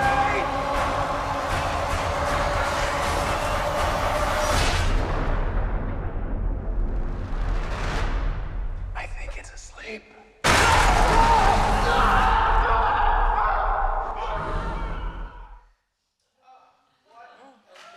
What a day, right? Welcome to our afternoon session. I am really, really excited that you're here. I have been looking forward to this very moment for months, and I have envisioned all of you setting out there in my sleep times and my dreams, and it's just as beautiful as I imagined it. So thank you all for being here this afternoon. Now, I'd like to open this afternoon up with a bit of a confession.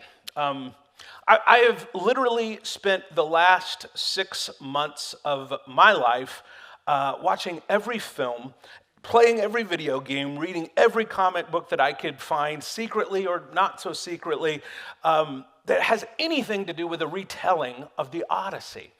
I get really into this stuff, and when I knew I was going to have the opportunity to give this talk, I became a bit obsessive, watching very obscure versions of this telling.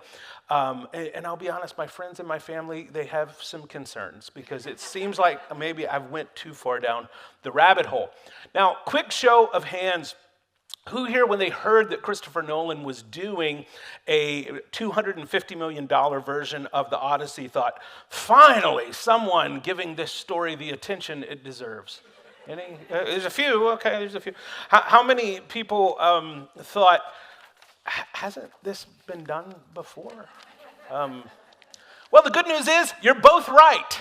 You're both right. It has been done constantly, obsessively, for 3,000 years without interruption. And yet, here we are doing it again. And somehow, it still feels urgent. It is still more relevant than it's ever been. And it is in this tension between, of course, they're making this again, and why are they making this again? That is exactly where I want to dig into this afternoon. Now, the painting behind me is from 1509 or 1829, depending on which slide loaded correctly. The point is, pick a century, any century, and Joel referenced this earlier. The Renaissance, they were painting the Odyssey. The Romantic era, they're painting the Odyssey. The Victorians, they're painting the Odyssey. They were drowning in Odyssey paintings in the Victorian era. And we've never stopped, not once, not for a single generation. Now, you've already learned a bit about this image. It's part of this remarkable collection. And I'm only going to say this about this image. Look at him for just a moment. This, of course, could be Odysseus, and he's this great hero, the cunning strategist, the man who toppled Troy, clinging to the belly of a sheep like a fine piece of Rimowa luggage under there. And this is how he escapes the Cyclops. Not with a sword, not with divine intervention, with a sheep and the audacity to hope that the giant doesn't notice. And this, I believe, is the reason, that special reason, that they began to reproduce images like this throughout the ancient world, on pottery, on walls, and sculpture across the Mediterranean world. It's not because he's heroic, it's because he's relatable. We see creativity in something maybe that we might come up with a crazy solution to do something like this ourselves. We relate to it. Odysseus is not Achilles. Achilles is aspirational. He's impossibly fast, impossibly beautiful, burning through the world like a comet. Nobody actually is Achilles, but Odysseus is a guy having an extremely bad decade. Making it up as he goes, hanging on by his fingernails, or in this case, the sheep's wool, just trying to get back home. And that, I would suggest to you this afternoon, is exactly why we cannot stop telling this story. What is it about the journey home? Not the quest outward, not the conquest, not the immortality, but the return that lodges itself so permanently in the human imagination. Now, we're going to look this afternoon at a number of modern retellings, but let's understand that what we're actually retelling is a really, really simple story. The Odyssey is often described as an adventure story, and it is.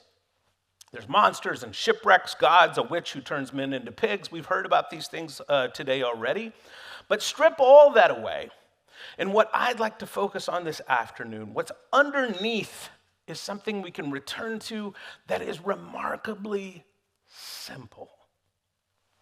A guy just wants to go back home. Not to conquer something new, not to become a god, not to escape what he is. He wants to return to what already exists. A rocky island in the sea, a wife who's been waiting for 20 years, a son that he barely knows. And of course, the true hero of the story, a dog named Argos. And Argos, sweet Argos, lying there in that pile of manure. Homer is very specific about this, which I appreciate. I see in this beautiful moment when Odysseus reunites with that dog that we realize in ourselves that we don't just return to the place that we left. You return to the place and what it became while you were gone, carrying what you have become while you were away. We have all, in one way or another, been away. And we have all wondered whether home will still recognize us when we get back. Homer, or the collective that we know call Homer, Joel, Homer forces Odysseus to make the choice over and over to go back home. Calypso, as we know, offers immortality, literal physical immortality, if he stays with her, and he says no.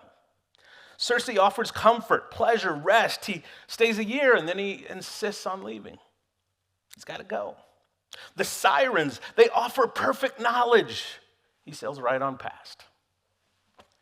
Each temptation is a version of the same question. Would you rather have something extraordinary, or would you rather just go home? And every time, Odysseus chooses home.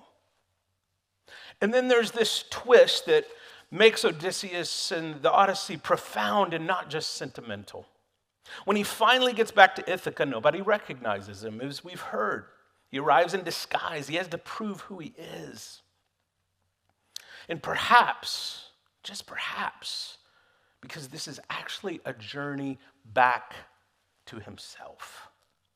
Joseph Campbell called the Odyssey the ultimate story of the return, and he was right. But what he didn't mention is that Odysseus probably would have preferred to skip the whole journey entirely. So what was it that was so compelling about this idea of home? I mean, what is home? What do we mean when we say that? Is it a place? Is it a person? Or is it the self you remember being before the war, before the wandering, before the years changed you in ways that you can't quite name? And with that in mind, let's look at how this story kept showing up in films and in games and in comics long before Christopher Nolan got to it. Dorothy Gale stands in a farmyard in Kansas. She's never heard of Homer, as far as we know. She's never read the Odyssey, as far as the story tells us, but she longs for a place that feels like home. She imagines that place to be somewhere over the rainbow, somewhere far, far away. But when she gets there, what happens? All she wants to do is get back home. All she wants to do is return to the home that she knew before. In Oz, she clicks her heels together 3 times. There's no place like home. There's no place like home. There's no place like home. That's in 1939. It's almost word for word the emotional logic of the ancient Greek poem. The Wizard of Oz, in some ways, is the Odyssey for children. And I mean that in the highest possible compliment it could be. It strips the story down to the purest emotional core. A child displaced from everything she knows, moving through the world of marvels and terrors, sustained by a single desire: to go home. It's the story of a young woman displaced from her world into a surreal and often terrifying one. She encounters helpers and monsters. She's tempted by wonder, a city of emerald, a wizard who might solve everything. And at the end, she discovers the power to go home was hers all along. We haven't even gotten into the fact of how quickly Odysseus could have actually gotten home if that was really the intent of what he was trying to do. But we all know there's got to be something to the story, the journey. At the end, Dorothy discovers that the power to go home was hers all along, but she just needed to know what home meant. Elliot is 10 years old. Has everybody seen this movie, by the way? If you haven't seen it, just get up and go right now and go watch E.T., because there's nothing I'm going to say that's going to hit you as hard as this movie is. It's incredible. Elliot's 10, and his father has recently left. His family is fractured. His home, technically, it's still standing. But it no longer feels like home. And it's into this specific wound that a small, brown, glowing, fingered creature eating Reese's Pieces, he shows up, and he's also homeless. E.T. is Odysseus.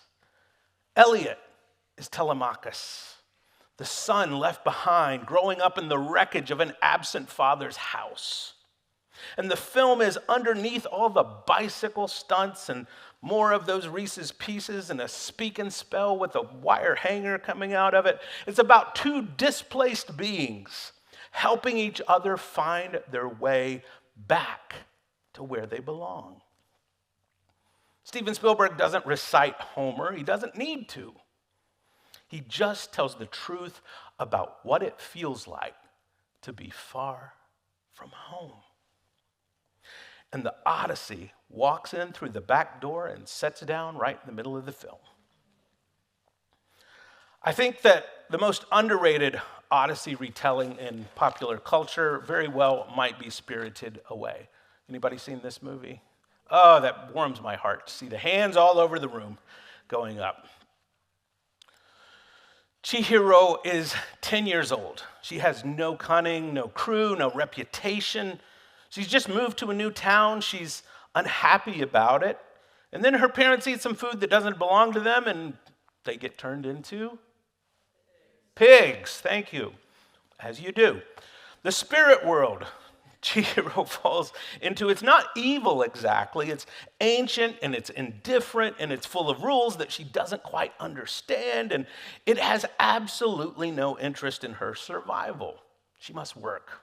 She must learn. She must navigate an economy and hierarchy and a boss who's genuinely terrifying. But here is what Miyazaki understands that makes this film Homeric at its core. The great danger in the spirit world, it's not the monsters. It's forgetting your own name. It goes back to that identity piece that we heard about this morning. Yubaba, the witch who runs the bathhouse, steals Chihiro's name at the first opportunity and renames her Sen. And the entire film turns on whether she can hold on to who she was before the world swallowed her. Odysseus faces that same erosion. Every island, every enchantment, every delay, it's another opportunity to stop being the man who belongs to Ithaca. Calypso doesn't just want to keep him, she wants to stop him from wanting to leave. The sirens don't just want his attention, they want him to forget where he was going. Chihiro wins her parents back the same way Odysseus wins his home, not by becoming extraordinary, but by refusing to forget. At the end, when she crosses back into the human world, she doesn't look back. She doesn't need to. She knows who she is, and I believe that Homer would have approved. The Coen brothers cite Homer quite explicitly, and they want you to know it. They named their protagonist Ulysses Everett McGill, for heaven's sake, so they're pretty clear about it. They put a cyclops in the story, the one-eyed Bible salesman, Big Dan Teague, who then beats people with a tree branch. Their sirens are three women doing laundry on a riverbank who may or may not be supernatural. We don't know. Their Penelope is just about to remarry when Ulysses gets back. Oh, Brother, Where Art Thou is the Odyssey in a white suit playing the blues set in Depression-era Mississippi, and it works. Not just as an homage, but as genuine storytelling, because the Coens understood that the structure carries the emotion.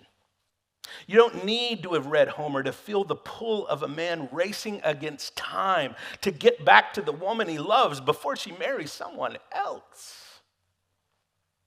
That urgency, it's ancient, it's visceral, and it is completely human. And then there's Lost. Anybody watch this show? A few of you, yeah. 6 seasons about people stranded on an island trying to get home, but the show is smarter than that premise. It slowly reveals that almost none of these characters had a home worth returning to. The island is an obstacle, yes, but it's also a second chance. The question stops being, how do we get off this island, and becomes, what would it even mean to go back home? Tom Hanks asked a very similar question in Castaway. What would it even mean to go back home? This is exactly the question that Odysseus must face. He returns to an Ithaca that it's changed, to a wife that's waited and suffered, to a son who grew up without him. The homecoming isn't a restoration, it's a reckoning. Now, something interesting happened in the last 20 years, and the story of the Odyssey didn't just stay in film and television. It migrated somewhere new, somewhere that Homer could not have possibly anticipated. It became something you play. In 2020, a video game called Hades became a cultural phenomenon. You play as the son of the god of the dead, and your goal, your entire goal, is to escape the underworld and get back home.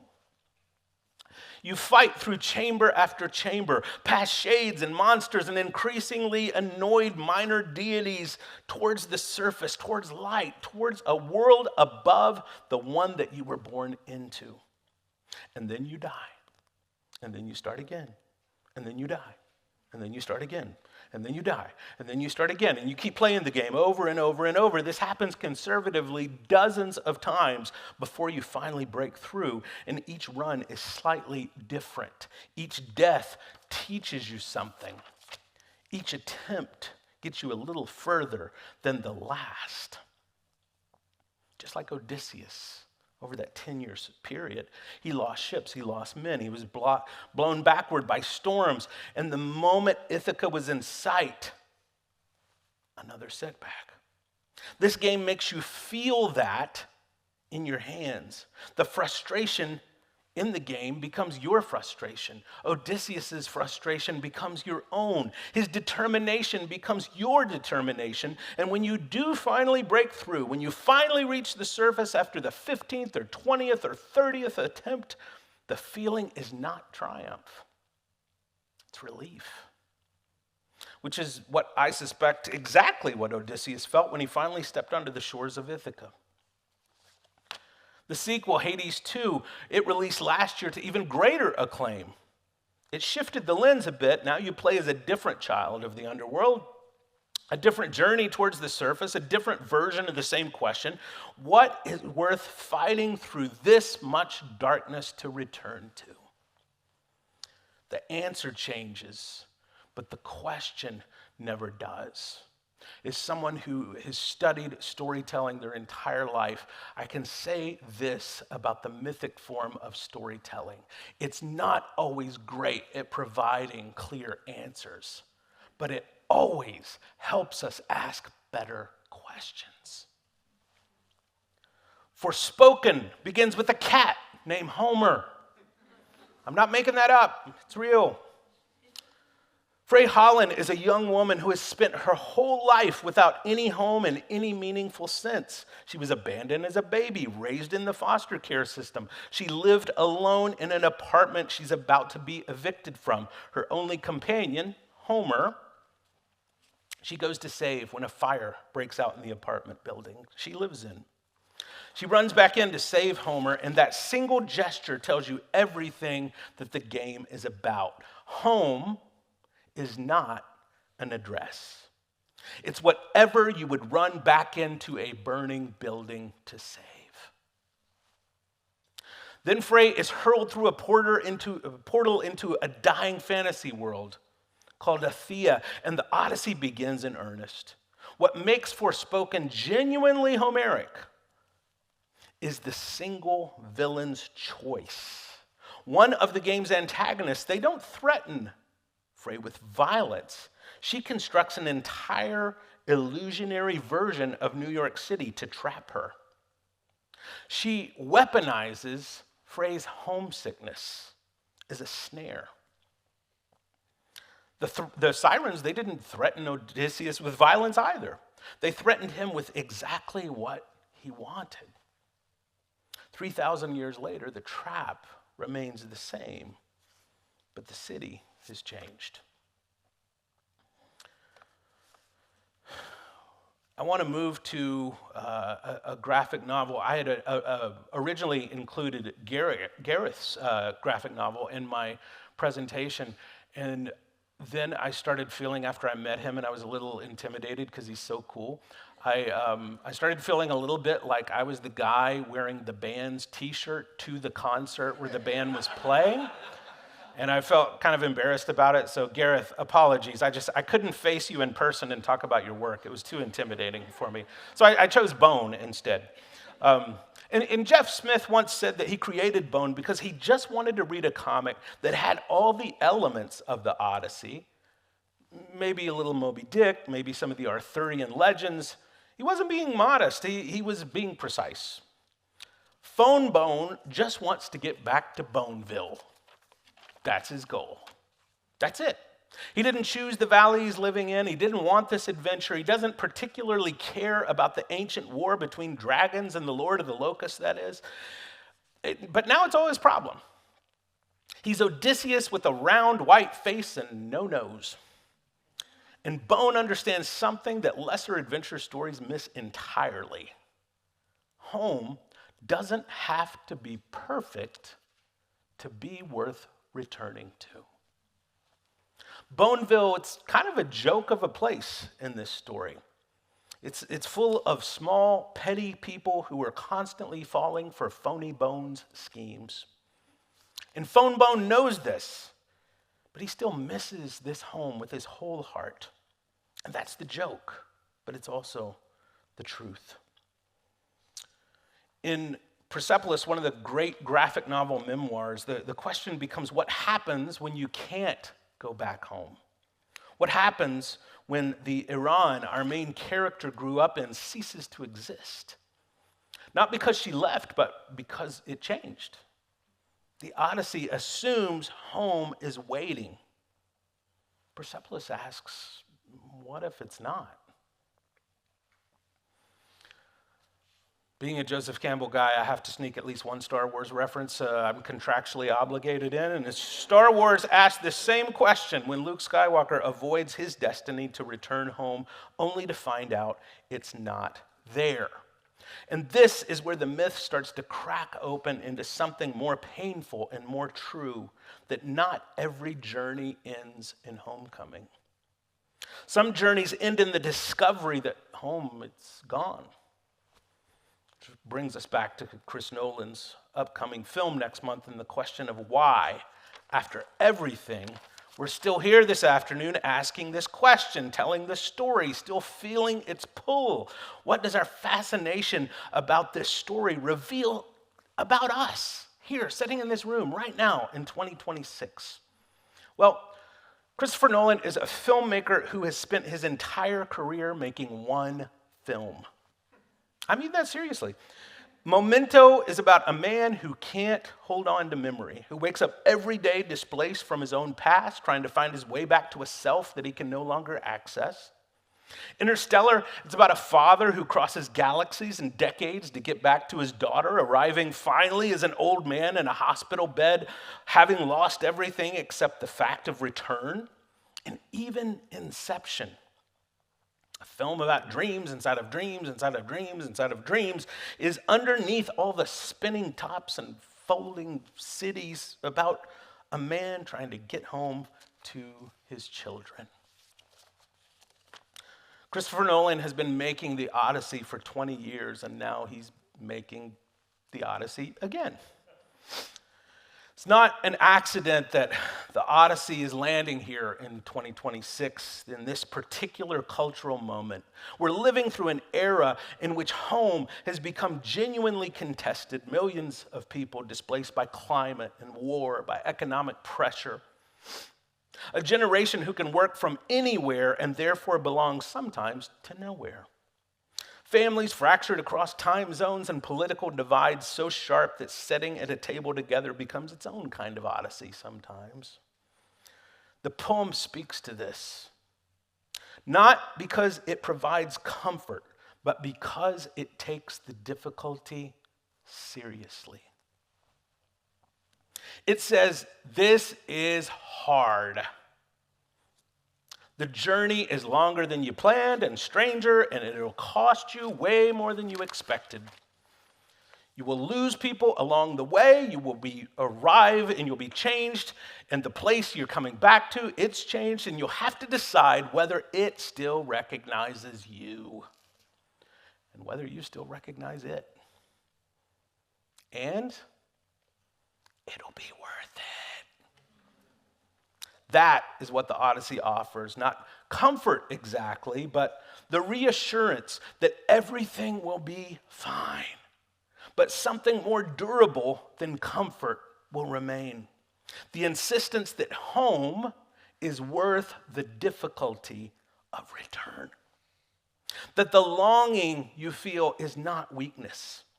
That wanting to belong somewhere to someone is not small or sentimental, but in fact, it's the most human impulse that exists.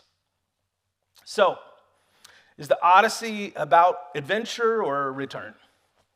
I think it's about what the adventure costs and what remains worth returning to despite the costs. Dorothy clicks her heels. E.T. points at the sky. Chihiro crosses back into the human world and doesn't look back. Phone Bone finds his way out of the valley, and Free Holland turns back into the burning building for a cat named Homer. And somewhere on a beach in ancient Greece, a man sits down at the edge of the water, and he weeps for a rocky island in the sea. And 3,000 years later, we still know exactly how he feels.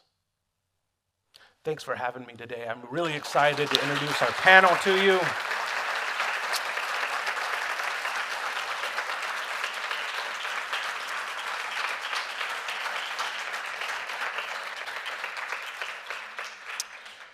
Rowan Hall is going to be joining me on the panel. Come on up, Rowan. She's an award-winning game designer at Darrington Press, known for her work on a number of different properties. She served as a writer on different video games, including one that's one of NPR's best games of 2025. How cool is that? Please welcome Rowan Hall.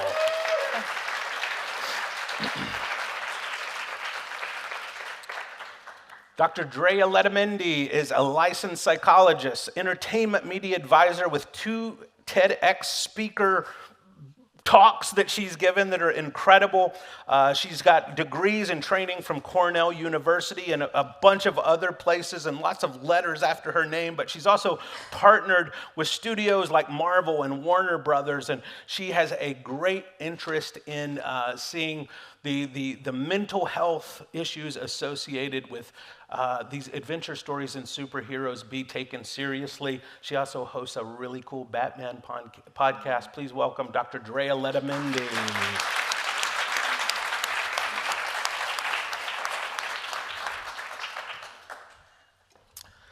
Well, we've talked a little bit about the Odyssey.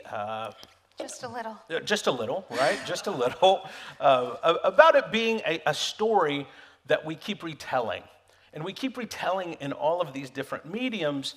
And I'm really curious, to dig into a few of the specific ways in the disciplines that the two of you know best about what specific characters mean and what this story unpacks into. But the ancient Greeks, they used myth not just as entertainment, but as a way of thinking about ethics and leadership and grief and family and mortality. How do we still use pop culture that way today? Or do we still use pop culture today? Drea, how about you? Let's start with you. Absolutely. I think that as we've been talking about these books, these stories throughout today, so many of the themes continue to come up for us. I'm going to talk about 2 things in particular. It has to do with COVID, so some trigger warnings. We will talk about COVID. During COVID, my field studied what was called the echo pandemic, so all of the psychological, emotional, social repercussions of this global crisis. And one piece of literature, one piece of study or area of research that was fascinating to me was our connection to storytelling during this global crisis. And there are a number of different articles and different sort of analyses that have come out now that demonstrate that so many of us during this period of uncertainty, disillusionment, sadness for many of us out here, kind of our foundation being rocked and wondering, where do we go from here? Ironically, a lot of us were home, so we were home, but it did not feel like home. It was a disruption of our sense of home, a disruption of a sense of self, and especially of the sense of future, right? That disturbance of the future. So what I'm fascinated with is our turning back to, for many of us, storytelling. Some of us turn to storytelling that was comforting and familiar. Like, anyone kind of do that? Like, watch Cheers? You've seen Cheers 1,000 times? You're like, I'm going to spend this time watching Cheers. Or Friends. Others went into darkness, and we started watching dystopian stories, challenging stories. And I would argue this falls into the category of a story about being human and enduring challenges.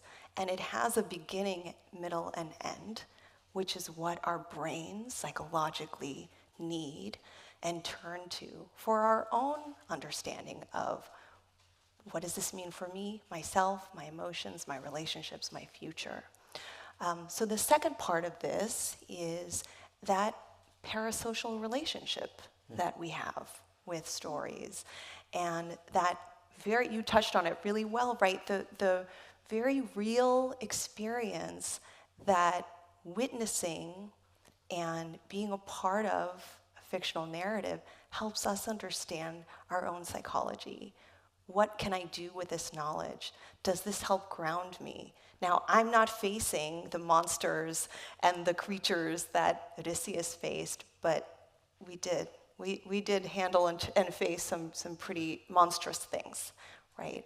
And lastly, what I'll say about that is, I mentioned Friends. One of the very first studies on parasocial relationships was called, what happens when we lose our friends, and it was about the show Friends when it went off the air, and it was one of those groundbreaking studies that showed that our relationship to fictional characters is meaningful. And right, so today's talks,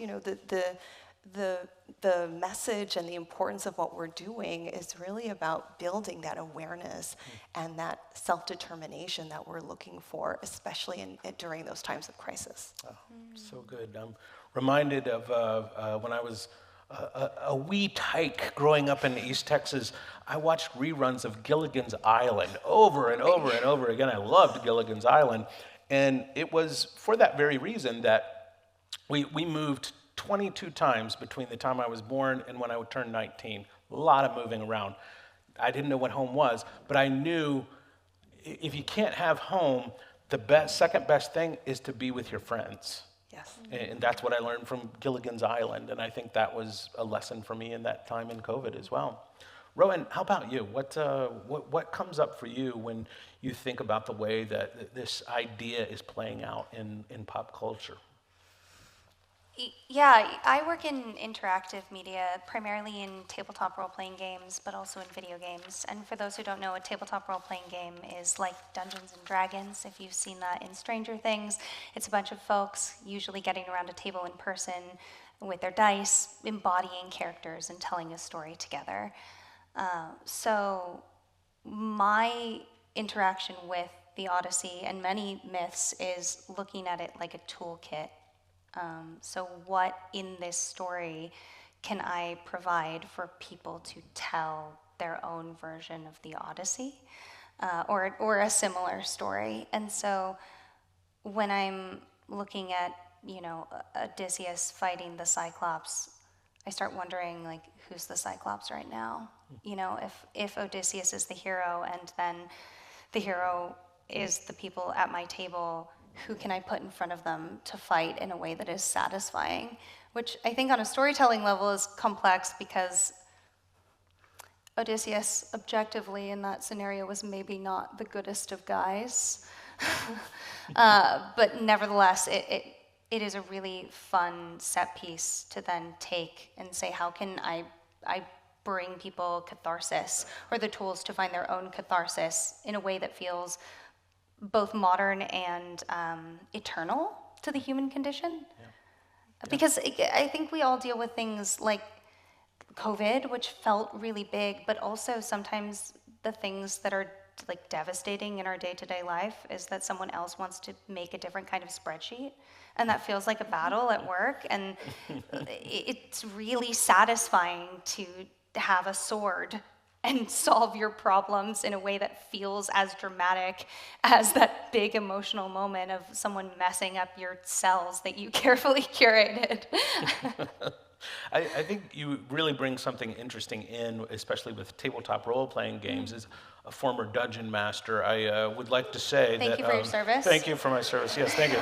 I would like to say, that I see that because when I play these type of games, I really get deeply involved in the embodiment of each one of the characters that are involved. And, Carl Jung talked about how when we dream, it's possible that every character in our dreams are us. And when I think about whether it's role-playing games or the Odyssey, I don't watch that saying, who's the Cyclops in my life that I've got to destroy? I think, wow, inside of me is a Cyclops. Inside of me is Telemachus. Inside of me is Odysseus. Inside of me is Circe. And that is such a beautiful landscape that I see played out in these tabletop games. I want to ask you a second question, and then we'll come back over to Drea. Rowan, in these role-playing games and interactive storytelling in general, players often become the hero themselves, as we've talked about. How does participatory storytelling change our relationship to these mythic journeys like Odysseus's? Yeah, I'm really excited about this because I kind of come from a school of game design that's really focused on the win being telling a really interesting story together rather than defeating any given monster or racking up the most points or whatever the currency may be. And sometimes that means that at the table the win is telling the most devastating story together and crying. But as folks were speaking earlier today, I was thinking a lot about what portion of the bardic tradition I participate in. And for me, that is looking at mythology and taking the toolbox and bringing it to a table. Not so necessarily I can be the bard as the game designer, but so that everybody at the table can be the bard together. And I believe it was Joel who was talking about the Odyssey being told by many bards on stage. And I think for me, I feel that I've succeeded in game design when I've given people everything that they need to run as far as they can. And I was thinking a lot about how when I was listening, or when I was reading the Odyssey this time, I realized, like, you could just add islands indefinitely. Like, I just imagined a bard being like, this is my moment. I'm gonna add the best island. I'm gonna impress everybody. It's gonna be so good. And now, like 3,000 years later, we're like, that island is canon. I really love that. One of the reasons I'm so passionate about mythology, and we could define mythology in a lot of different ways, but one of the reasons I'm so passionate about mythology, the way that I define it, which is the stories that we use to make sense of the world around us, is that I was never really good at history. I was never really good at memorizing the facts and the order of when things happen. Did you ever think that the Trojan War was real history? I only learned this like in my 30s or something that I'm so sorry to interrupt. Guys, be so for real. Did anyone else also think that it was real history? Because I so did. Yeah. I mean, obviously ignoring the gods. You just blew part. a few people's minds right now here. Just Santa Claus not being real, type revelation. No one? Yeah. Everyone just got the information really young? Okay. I was kidding. Yeah. Remember when the aliens came down and brought us to this place and they were afraid to tell all the people that were less intelligent? Remember that? Yeah. Right? No, the thing, though, about mythology is that we don't have a single version of Zeus's story that we have to keep coming back to and say, well, this is the story of Zeus.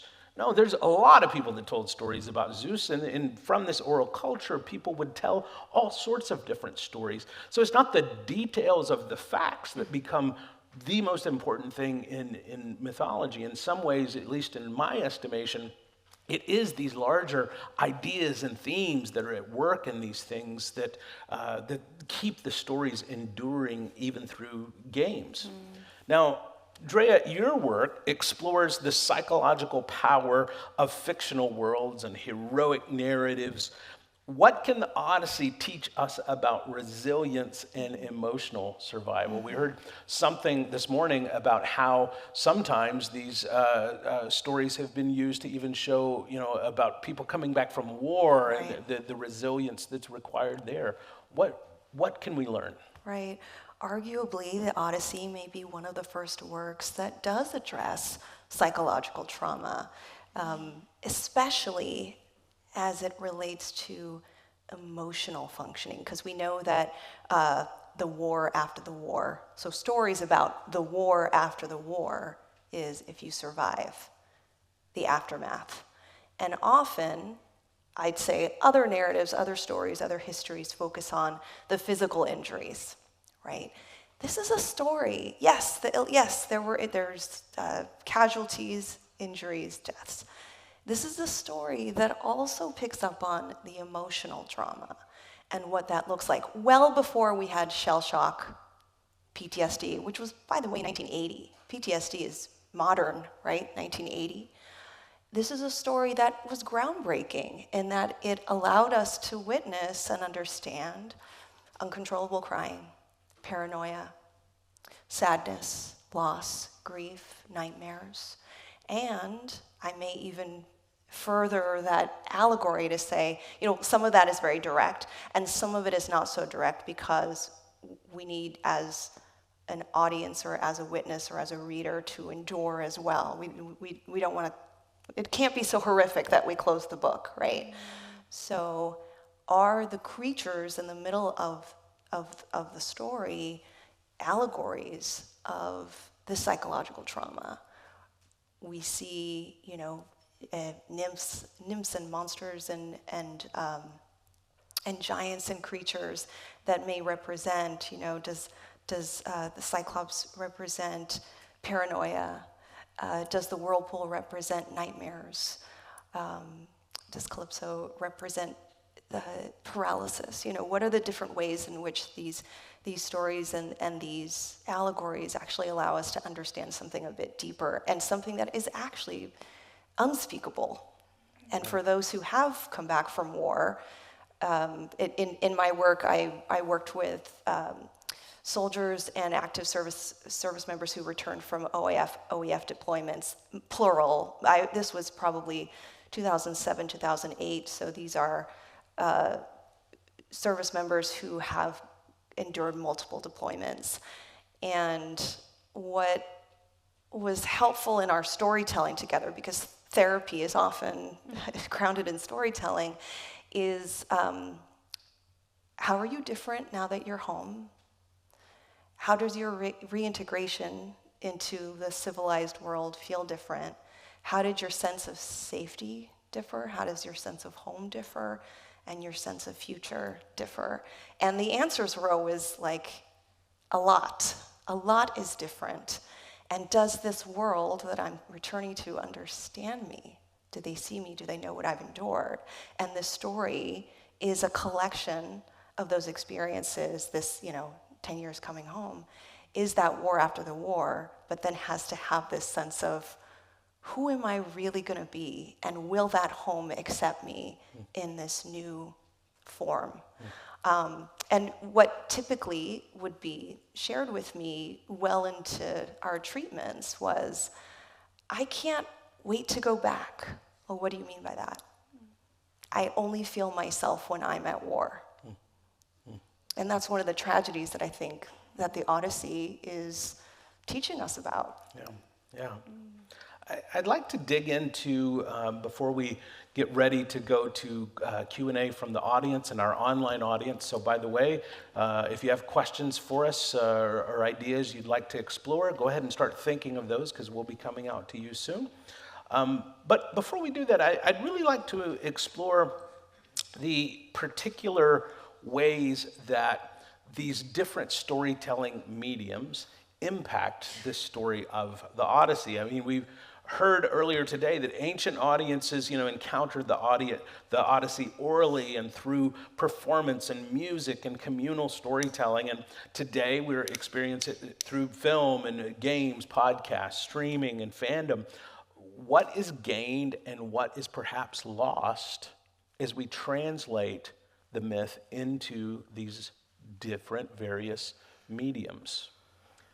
This, I will usher us into this conversation by perhaps taking on film first. While the two of you think through an answer, film, one of my favorite mediums in the world, but the limitation of film is that it fits within a box, and that anything that occurs outside of that periphery is considered peripheral.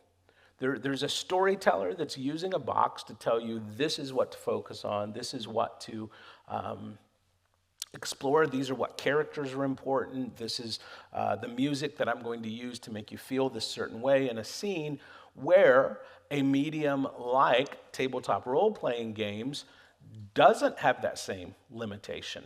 You're not being directed within a box. Now, some dungeon masters certainly take a greater hand in doing that, but you're not limited in the same way. So there's more imagination there. However, there's limitations with tabletop role-playing games as well. So, Rowan, what do you think? What are the limitations of these mediums? What do we gain? And feel free to just take one or two of them. Yeah, I think there's kind of two branches to this. So when we're working on tabletop role-playing games, one of the things the designers I work with and I talk about a lot are closed loop versus open loop narratives. So a closed loop narrative is like a book or a film. I get to decide between here and here exactly what's going to happen. I can introduce the world's most terrible bad guy, and then I know by the end, I promise you, he's going to get his comeuppance. Versus an open loop would be like a tabletop role-playing game. I don't get to decide what people do just because I'm presenting a story for them to play. And I can present a bad guy, but I can't know what's going to happen to them by the end. And also, someone else is going to have to play them every week. So I think like the Odyssey actually really lends itself to tabletop role-playing games in so much as home moves into the distance indefinitely, and you can just keep slotting those islands in, and Calypso and Circe and the Lotus Eaters and all of these just make really wonderful set pieces. There's very clear games of what you should be doing with them. Get out of the cave with as many fellow sailors as you possibly can.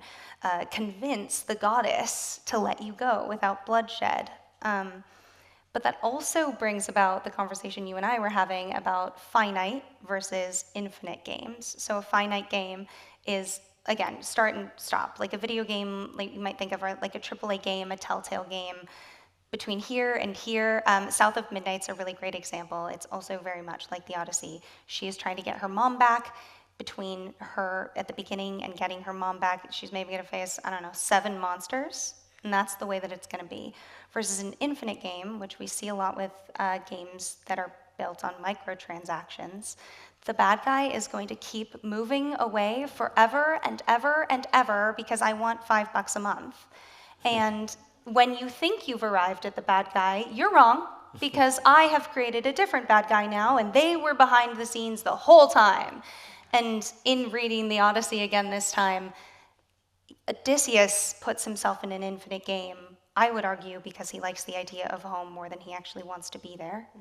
And that is a really successful, for me, version of getting the protagonist to ground the infinite game, while we also get to have the microtransactions, which are bards coming in however often, because we haven't invented TV yet, and we need to have something to do. And we got to mix it up.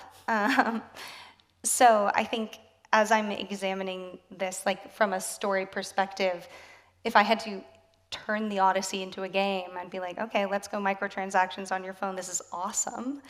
If I had to make a game I want to make, I would get Odysseus home. I am so glad you brought in Finite and Infinite Games. By the way, that's a book by James P. Carse, Finite and Infinite Games. If you've not read it, changed my life. Really helpful as a lens for thinking through that journey of story within the Odyssey. Drea, you work in the medium of podcasts, and you've worked with movie studios and television studios. What about you? What comes up for you? What are limitations? What are advantages of these mediums? Well, for the most part, I think there's a lot of opportunity and possibilities, and I'm the kind of consumer that, like, the more stories, the better. Everyone has a space. Everyone has.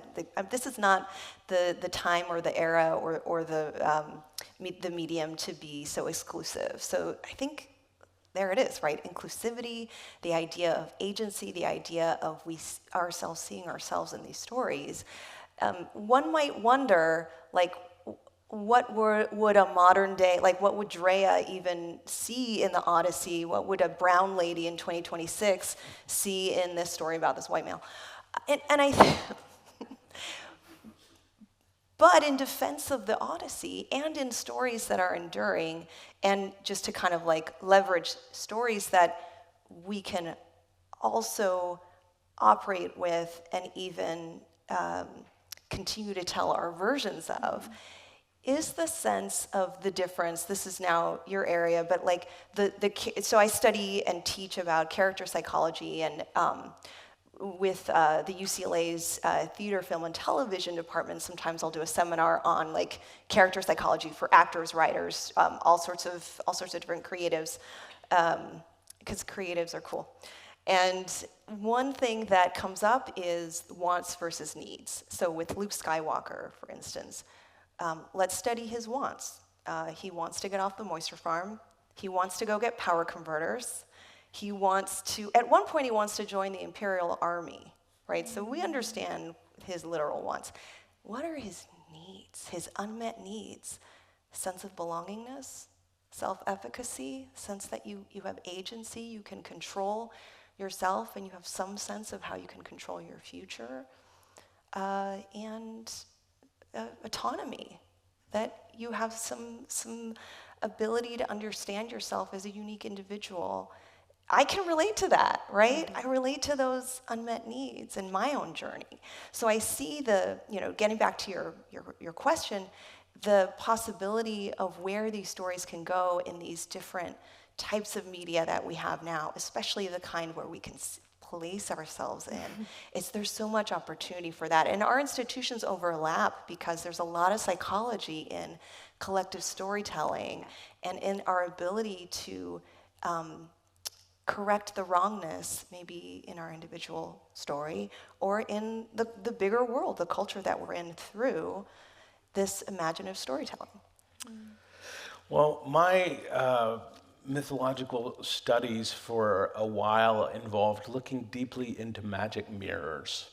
And I feel like that a story, a myth like the Odyssey, is at its finest when a myth becomes a mirror that we can see ourselves in.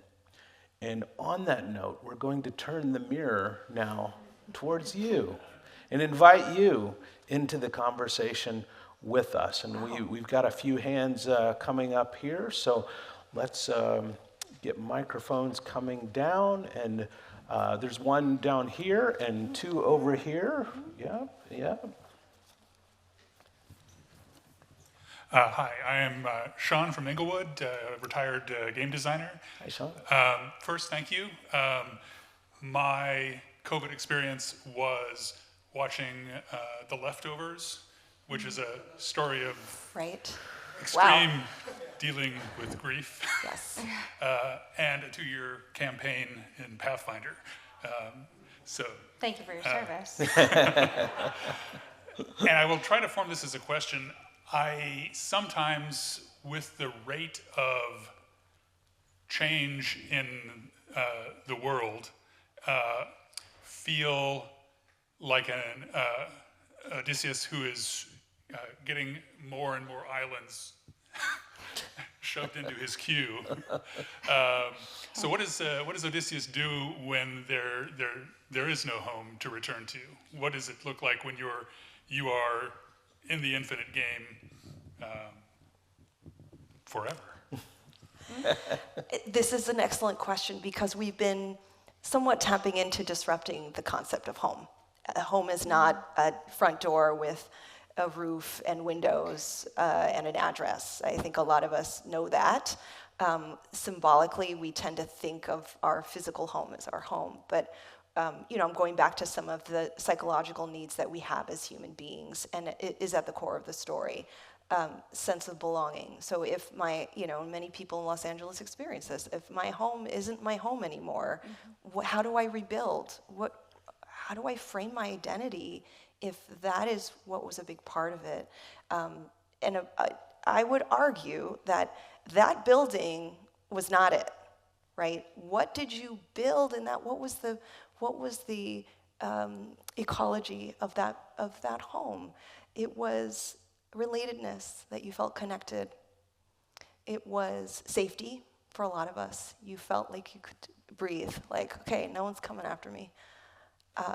And it was, that sense of what I mentioned before, which is, I think in big part, a large part of the Odyssey, which is self-determinism, that I can, I don't know what the future is going to look like, but I feel like I have some control and some agency over that. We don't know if there are gods or some other beings pulling our strings, but the psychological counterpart to philosophy's determinism is self-determination, that I have some control over this body of mine. I used to play a particular video game that the manufacturer graciously allowed me to purchase armor and weapons and things like that I could take with me. It was so kind of them. And I felt like whatever new adventure would come, as long as I had that shield and that armor, I was kind of in a state of home within that. And I find it in the smallest moments also. I like these shoes I'm wearing. They feel like home, I would also argue that the point isn't reaching the shores of Ithaca. The point is going through all the islands along the way. I think AI and existing under capitalism leads us to believe that it's all about what we get at the end. But, not to get too philosophical, I guess, but when we're making a game, we have to ask a really good question, but it's not ultimately about the last frame or when the credits roll. It's about how much fun we can put in between the asking and the answering. We had another question. Yes, you, and then we'll come down here. Yeah, can we get a microphone over right here?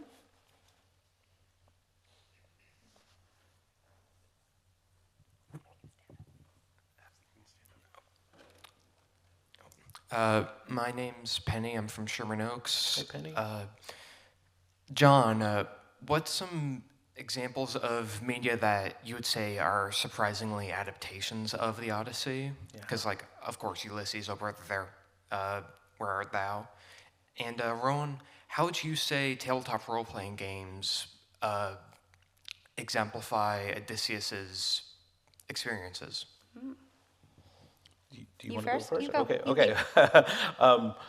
I had a real sense of the Odyssey playing Settlers of Catan. I don't know how many people even know what that is in this room. Awesome. But I had a sense of that. So for me, Settlers of Catan came up. But also,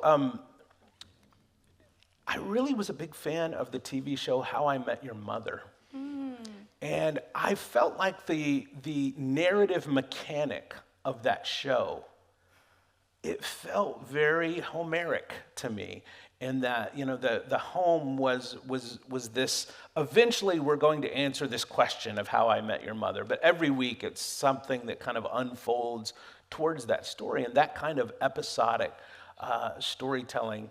The last one that I'll mention is there's a great video game called Super Mario Brothers Odyssey, or Super Mario Odyssey, and really the only thing that links it to the Odyssey is that Odyssey is in the name, and that Mario is kind of trying to save a princess and get back home. But I don't know what it is, but there's something that feels very Homeric in that. Maybe I just like Mario Brothers and I project, Homer onto these things, but I don't know. I would defend that stance. Rowan. Well, my first answer, like right off the dome, was that player characters in TTRPGs are little murderers, and Odysseus is also a murderer. We're setting them up to be the hero, and we set the players up to be the heroes, but also they run around with swords and absolutely kill people, and hopefully they're making correct judgments about who's bad and who's not. But on a game design level, that kind of led me to what I think is a better and realer answer, which is that when I write for games, one of my North Stars is that it's always about the player characters. They are the protagonists, and everything that doesn't relate to them or give them something to do or make it fun for them is irrelevant. If it's lore about the world that the players can't engage with, that isn't fun for us at the table, it isn't useful.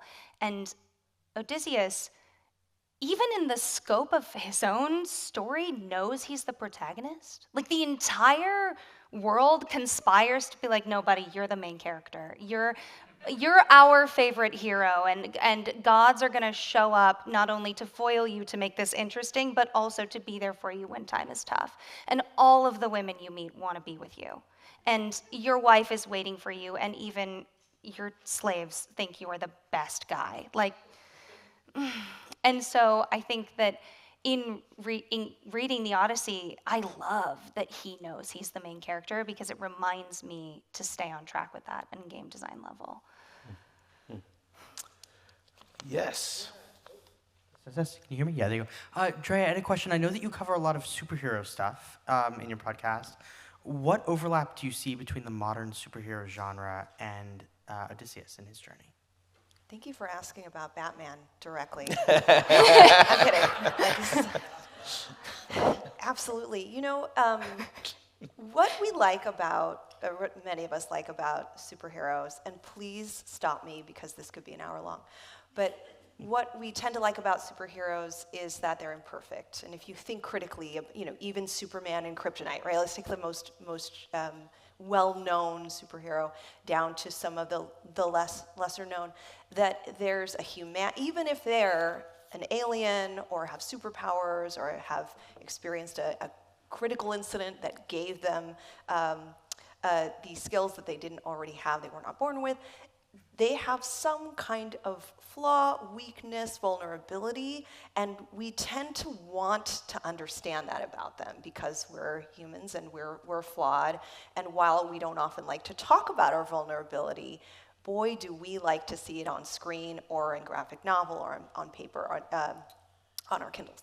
So that, I think, is a compelling comparison between a story that's 3,000 years old and modern-day superheroes is the sense of what makes them human, that relatability to them. And I know a lot of folks today were speaking on the relatability of these characters down to some things that are important to a lot of us, which I care about in terms of the study of superheroes, beyond the laser blasts and all these abilities that they have. How do they problem solve? How do they think critically? How do they relate to other people? How do they get out of when I have therapeutic relationships, when I work with college students especially, let's talk about what's in your utility belt. How do you solve problems? How do you use your critical skills to get yourself out of trouble? And how do you get other people out of trouble? I would argue Odysseus is a little bit more about how do I get myself out of trouble than how do I help others, which is in and of itself kind of an issue to study. But I think there are some relationships there that keep this story streamlined and have that thread that connects us to why some of the stories that we enjoy today are so popular. You bringing Batman into this, reminds me of, hey, if we're going to do Batman, let's do Batman. It reminds me, though, of what a common trope it is in so much of storytelling to have a character with a problematic or disassociated relationship with home. I think all the way back into, fairy tales where someone's being raised by a wicked stepmother. We don't know what happened to the parents. All the way up through all the magical children and magical orphans that we see. Dorothy, we don't know what happened to her parents. She's being raised by her aunt and uncle. Luke Skywalker being raised by his aunt and uncle. Harry Potter. All of these magical orphan type characters, there's a problem with home. There's something that didn't work out there. Is that specific to Batman, or do we see that across superheroes? I mean, yeah, absolutely. I think that sense of subverting the construct of home and family is really common in a lot of the stories that we're telling or that we're seeing on screen or that we're playing in a game. And I think it's because that, I liked how Rowan said, maybe maybe there's a delay in getting home, because what if there's that disappointment that this isn't going to live up to what his memories were about his home. There's a romanticism about what home is or what it should be. And these stories are helpful because the reality is that, no, they're never as great as we envision or fantasize about them. And so, I tend to see, from the perspective of learning from the narrative, that parasocial relationship, how does this story teach me or teach us to get right with our feelings, to problem solve, to practice emotion regulation. The question about where else does Homer show up? Gravity, with Sandra Bullock trying to get out of all those things in space, and all these catastrophes that are happening in space, and home is the Earth, right? And I say that because we're, in many ways, I think some of this is that exposure to the horrors that our characters are enduring, and how we indulge in that. We really do indulge in that because we want to see the resolution. We want to see how is this reconciled, and we will build that into our psychological toolkit. Well, I would like to welcome our online audience into the session here. So, Liz, do we have a question coming in from online? Yes, we have kind of a fun one, I think, here. So, as creatives and storytellers, are there certain threads within the Odyssey, or perspectives or points of view within the Odyssey that you haven't yet seen in modern storytelling that you would like to see in writing, film, game design, certain things that haven't been told yet that you would like to tell yourselves or see someone else tell and explore? While the two of you are thinking about that, one comes up immediately for me, and it's our relationship with technology. I think this is something that we actually see as a thread running throughout the Odyssey. These ships that they're sailing on, these weapons that they're fighting with, all these are human technologies. All of these say something about our relationship with technology. And now I'm going to briefly get on a little soapbox of mine here for just a moment. And that is that I really believe we are still working philosophically and psychologically with the repercussions of something that happened around the time of the Industrial Revolution. But it wasn't just people leaving the farms and going into factories. I think what happened around the time of the Industrial Revolution that is very Homeric in its theme is we started having our basic human needs met by people who did not love us. It used to be the house I lived in was built by my uncles, my father, people that loved me. The food that I ate was grown by mother, sisters, people that loved me. My intimate needs were all met by people that loved me. But now I have no idea who built the house that I live in. I have no idea who made the food that I ate for lunch today. I can go online and have any need met by a complete stranger. And I think that began to put a change in human beings that has really changed our approach to how eager we are to accept technology to meet our basic human needs. And I think this is something that we see as an undercurrent in the Odyssey, because, Odysseus could have stayed on any of those islands and had a lot of needs met and had, he could have, but there was something about returning to that very human element of home that was just essential for him. So I think there's something to learn about our relationship with technology in this story of the Odyssey. Rowan, Drea, what comes up for you? I'll take 10 of those, please. Okay, all right. Well, I think it would be an incredible act of hubris on my part to act as if not every single last corner of the Odyssey hasn't been dusted and cleaned and enjoyed. But the kind of off to the left detail about the Odyssey that I love, that actually appears in pretty much every story Athena ever appears in, is the idea that she, as a goddess, actually needs the heroes that she partners with to suffer in order to support her own power trips, and also to allow her to have an amount of power as a woman in Olympus. So if someone gave me a crazy budget and a little bit of time, that's the thing that I would gnaw on like a dog with a bone. How about you, I Drea? think so much of this is done. I'm curious about alternate versions of the Odyssey. Okay. And has anyone read the Lost Books of the Odyssey by Zachary Mason? It's yes. Okay. So what's interesting is that there are all these counter stories. Again, these are stories retold and revised, and there's also these counter narratives. What if Penelope was not there when he got home? What if, these what ifs, and in psychology, what ifs are called counterfactuals. And the more trauma you experience, the more you fixate on counterfactuals, which is very natural. It's a very normal healing process because you sort of wish things had been different or you wouldn't have ended up where you are. But counterfactuals or counter stories are really fascinating and healing components of literature, and I think of storytelling, because we can play in the sandbox of, well, let's tell a different story, and how does that make us feel different, and how does that end up in our psyche differently? So I'm kind of fascinated with that. Yeah, please. I'm KF. I'm from Los Hello. Angeles. Hi.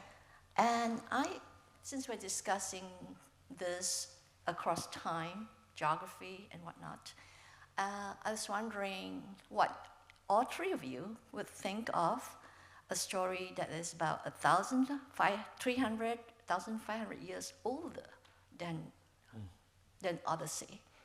And it isn't until the 19th century, until we found the cuneiform tablets that told the story of Gilgamesh. Yeah. And I'm wondering, given that there's also themes of suffering, themes of psychological transformation, themes of looking for home, but in an eternal, immortalized form.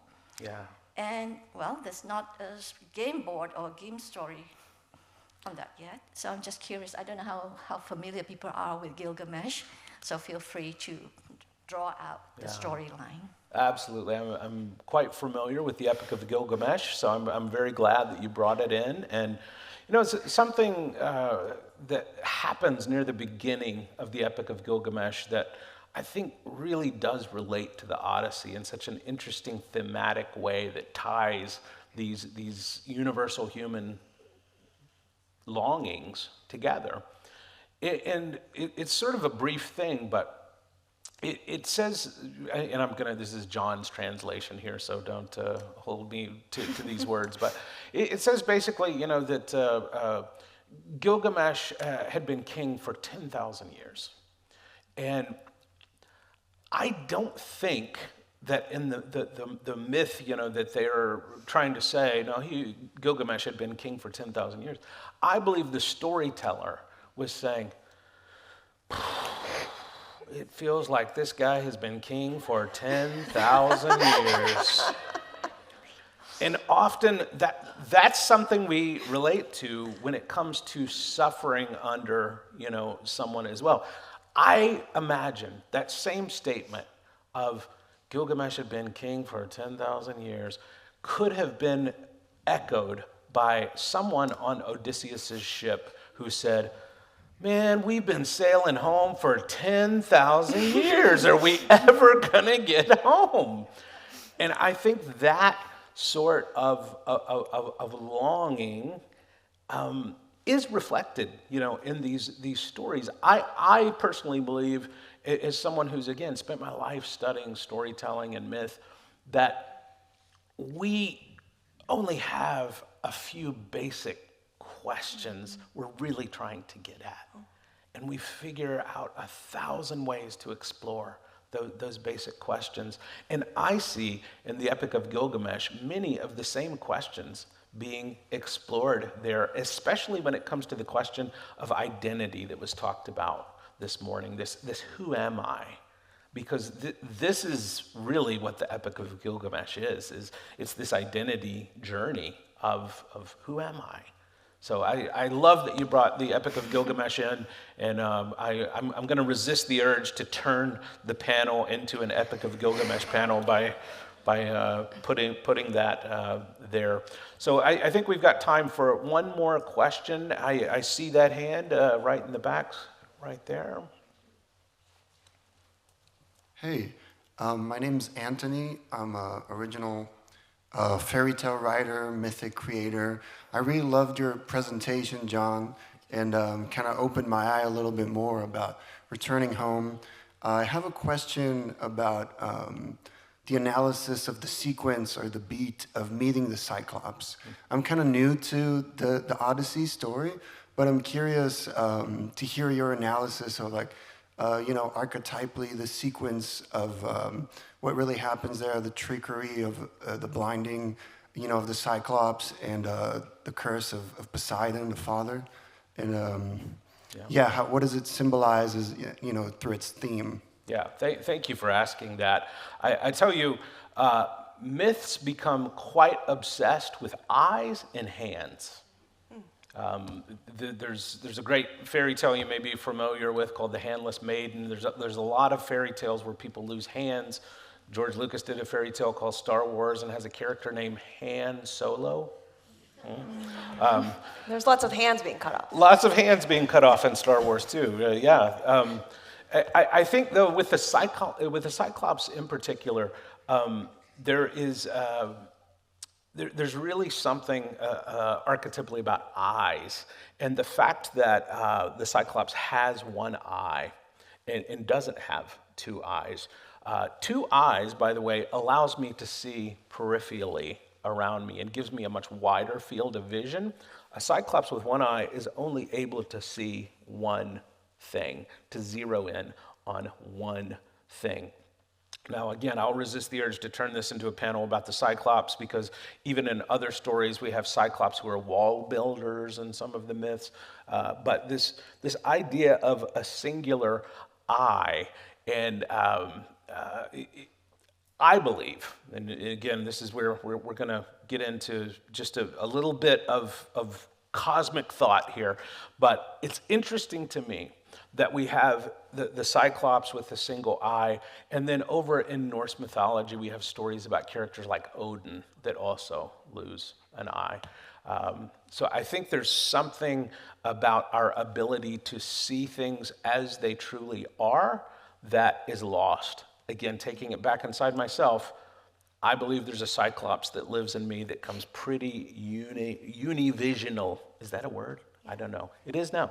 So it's just seeing, one thing at a time and zeroing in. All right. Can I add please, one last thing? Please do, yeah. My favorite part of the sequence with the Cyclops is one, like every culture awesomely has version that is like monster, human, not quite the way human look, doing bad. And the Cyclops is not participating in Xenia. He's not being gracious towards the guests. And also that portion of the story talks about essentially how the Cyclopses aren't using the land the way they should. And so I think that section of the story is also really interesting discussion on the social mores of ancient Greece at the time that's essentially like, if you aren't kind to guests, you deserve to die, and if you don't use your land correctly, you deserve to be colonized. And there are people who are doing much better analysis than I just did in a minute, but when people really dig into that, I think there's some like delicious discussion about the monster as this really brilliant, like kind of metaphorical thing for personhood, but also another discussion happening about like social mores and how we treat people. Please join me in thanking the panelists this afternoon.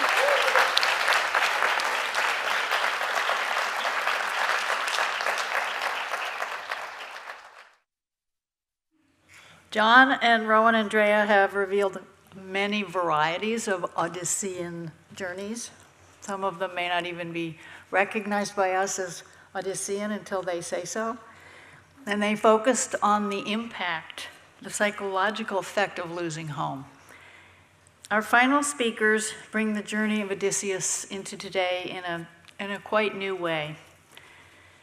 They're wrapping up a project that has taken about a decade. And we are really lucky to have them here to talk about their journey with incarcerated young men, on their journey, and about an unexpected long-term impact of the Odyssey.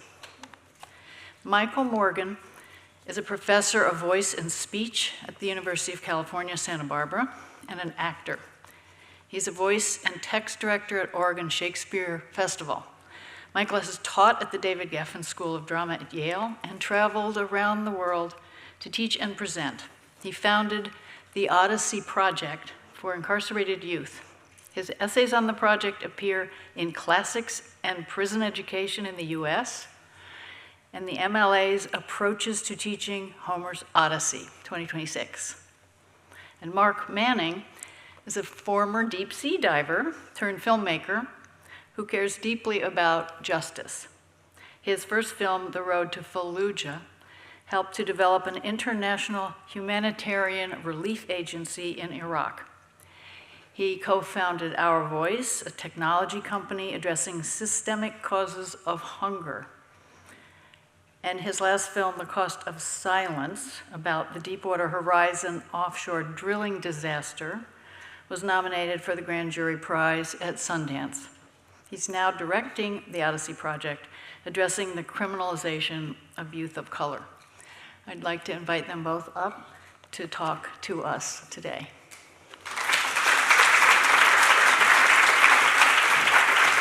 Hello, everybody. Again, I just want to thank you, basically, for inviting us to this event, to be part of the Odyssean journey and the different ways that this story can be told. So we're going to do a presentation. I'll do a little bit of a kind of introductory stuff here, and then we'll show some clips from the documentary. And then Mark, of course, will present his ideas and give some talk and feedback about the story as it's developing, and the film as it's developing, and the lives of these young men that we've been honored to work with over the last 10 years. Anything you want to say at this point, Mark? Yeah, thanks for having us. We're in the production of the documentary right now, so the clips you're going to see for any film people out there are pretty rough. I just pulled them out of the rough edit. But it's been a really exciting journey to make this film. We started thinking we were going to do just the theater program 10 years ago, 12 years ago now. But Odysseus and the story was talking to us, and following these guys out through the last decade of trying to remove themselves from the criminal justice system really became a compelling story. So the film centers around that. Great. So our presentation will focus on the Odyssey Project as a program that positions theater arts and education to inspire positive life choices in incarcerated youth, and a documentary film that follows the lives of 4 project participants over 10 years as they struggle to heal and rebuild their lives while seeking freedom from the constraints imposed by the criminal justice system. So for the past 15 years, the Theater Project has partnered with minimum and maximum security detention facilities to offer basically a course with undergraduate and graduate students who are partnered with incarcerated youth. And this was essentially to build a prison alliance at the University of California, Santa Barbara. So the question becomes, why Homer's Odyssey? And the reason this story, I felt, fit so well with the lives of incarcerated youth was because essentially the parallels were there to Homer's hero, Odysseus, from his crime of offending the gods to theirs of breaking the law. Lotus Land became their struggle with addiction.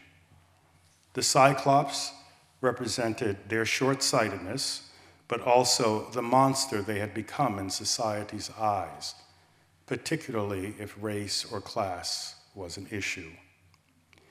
Circe became an opportunity for them to meet with a powerful feminine energy so they could learn about the power of women.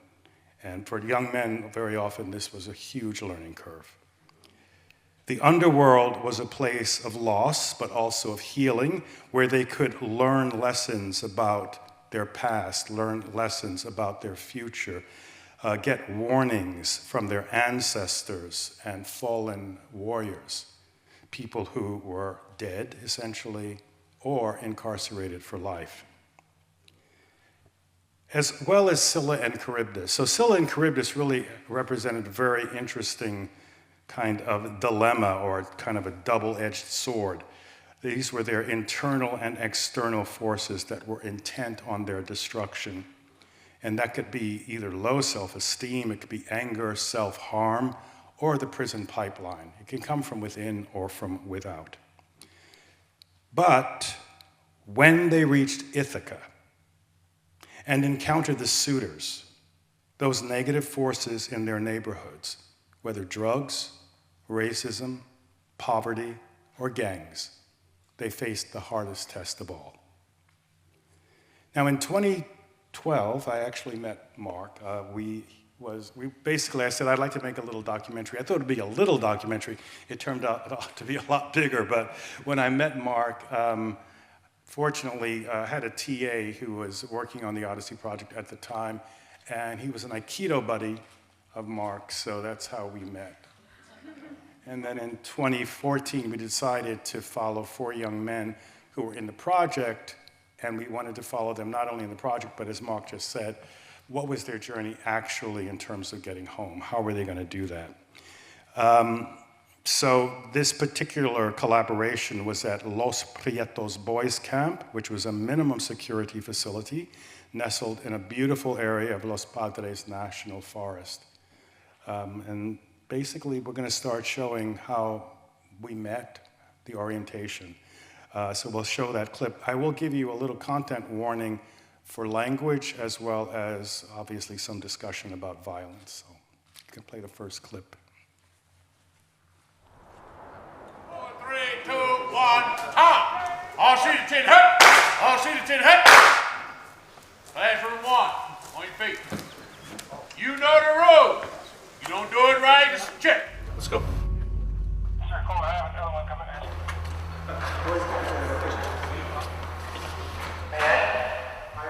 I'm Michael, and I teach at the University of Santa Barbara.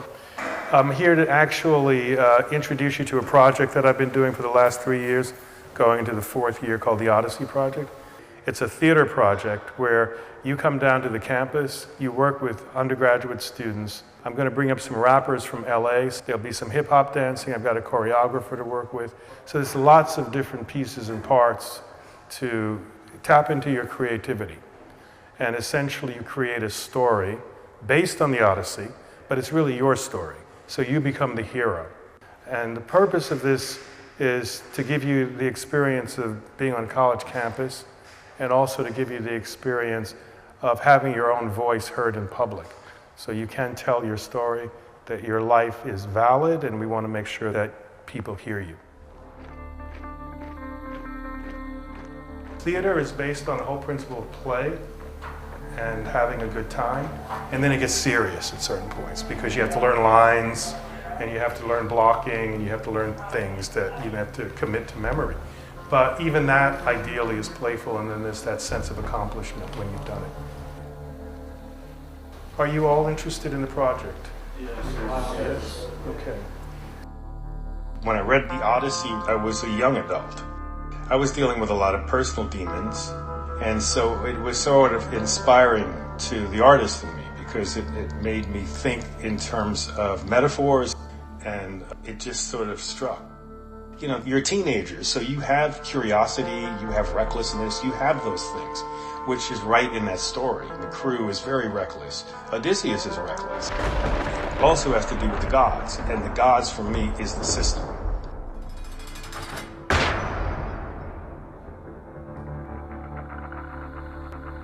The hero faces impossible odds, and they persist in spite of those odds. And they do this with courage. And in the case of the youth that I'm dealing with, it's often just saving their lives.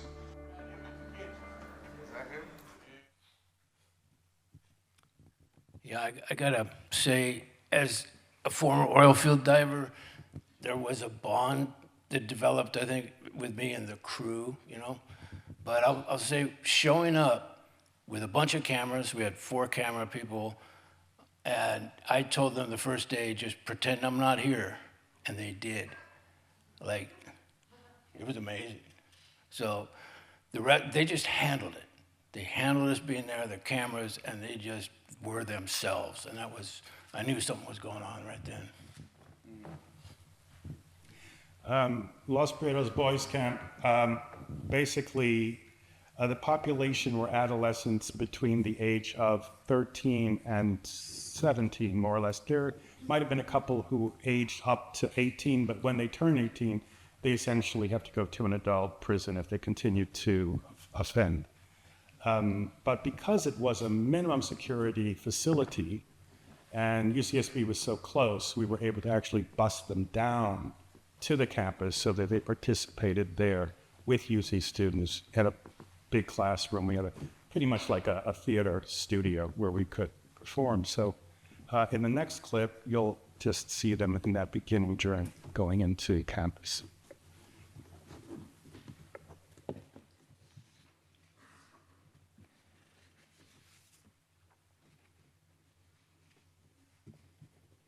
Hey! Line it up. Line it up. No talking. Let's go. Proper distance. No talking, guys. No talking. We get Mr. Benitez down to lower office to Mr. Torres.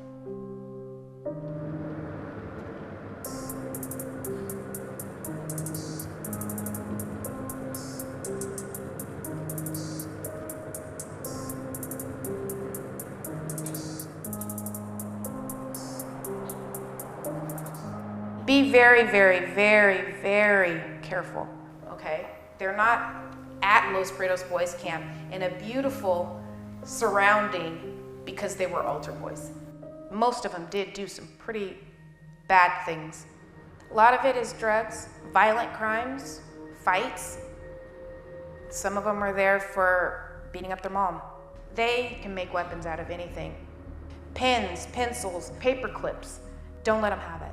We don't even give them metal forks. We give them plastic sporks to eat with. 30 years ago, we had criminologists demonizing a generation of children. They called this cohort of kids super predators. And that rhetoric shaped the thinking of states and legislatures. We're talking about a group of kids who are growing up essentially fatherless, godless, and jobless. By the year 2005, we may very well have a bloodbath of teenage violence. The American people are reasserting certain enduring truths, that evil is frequently a conscious choice, and that retribution must be swift and sure. Children have become the most likely victims of violent crime, and its most likely perpetrators, while the system makes excuses for not punishing criminals and doing the job. So mass incarceration is not only a lock them up and throw away the key mindset, it was also that jail was solely about punishment. Because if the American people do not feel safe, then it is difficult to say that the American people are free.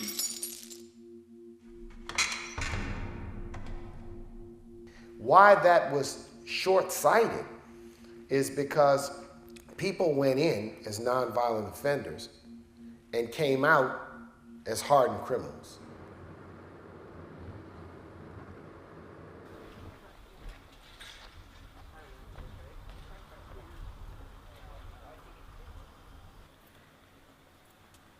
They are kids, but they have a other side to them, too. They are in a facility for a reason. Guys, behave. Do you guys have questions?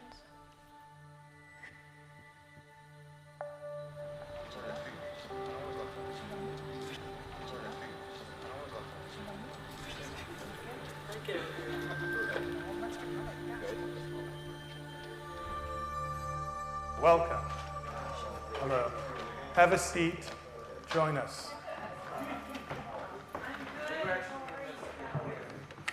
I was a little bit scared. I was nervous because I've never worked with fugitives, I guess you can say, or people who like are in jail or juvie.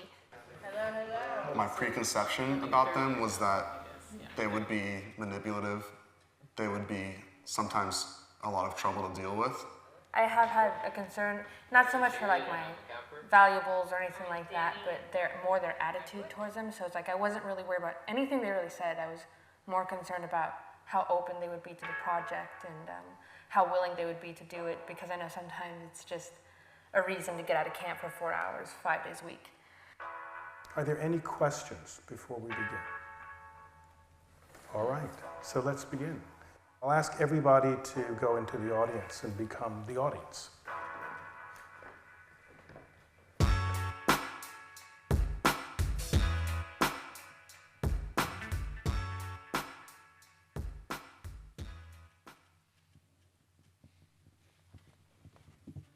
I think one of the interesting things about a crew is they were so separate at first, and then forming a unique bond was really cool to watch. And later on in the film, it's not here today, but the guys find out about what that parole officer said.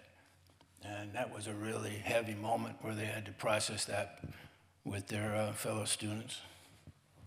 We had a lot of actual hiccups, you might say, where something would happen where one of the youths would have, like, let's say, like, I think one time somebody had contraband on the bus, and so, of course, the probation folks said, well, sorry, we're going to just shut down the whole project. So we had to deal with that. Of course, we're also in Santa Barbara, so we had fires, which also prevented us from rehearsing for a while. But fortunately, we were always able to sort of regather and remount. So in this little paragraph, I'm just going to describe some of the stuff that we did. So since the project asks students to recreate a canonical text and reframe Odysseus' journey from a personal standpoint, we heavily relied on their imagination, writing, and their critical thinking as a means of self-expression and growth. In addition, the program employed a variety of art modalities, including drawing, mask making, dance, rap. We did mime as well. So the goal is to offer as many entry points as possible to accommodate different personal preferences and provide a space where youth participants can claim as much power as they need for their creative work. In doing so, incarcerated students really reflect on what it means to have a space to occupy. The project also functioned as an arts intervention for system-impacted youth, allowing them to examine the relationship between education and conflict, and how education can act as a unifying force in the dehumanizing environment, basically, that they found themselves in. So this was a way for them to actually, as Danny said, maybe have some time away from prison to sort of figure out, well, what is it like to be in a space where I'm not actually confined, where I can create, where I'm offered certain things that I'm not always offered in prison. I'm going to make a little aside here. I was fortunate. I had wonderful parents. I grew up in Harlem, and they basically highly prized education. My father was a factory worker. Originally he was a jazz musician, but they decided, they needed to give me a good education. So my dad sacrificed and he put me into private school. And the reason I bring that up is because I valued education so much, and I wanted to provide a space where these youth had the opportunity of feeling that they had as much education, as many opportunities as possible. So that's why I wanted to sort of maybe even luxuriate them in a kind of educational environment. So in the next clip, you'll get a sense of some of the stuff that we did in the project.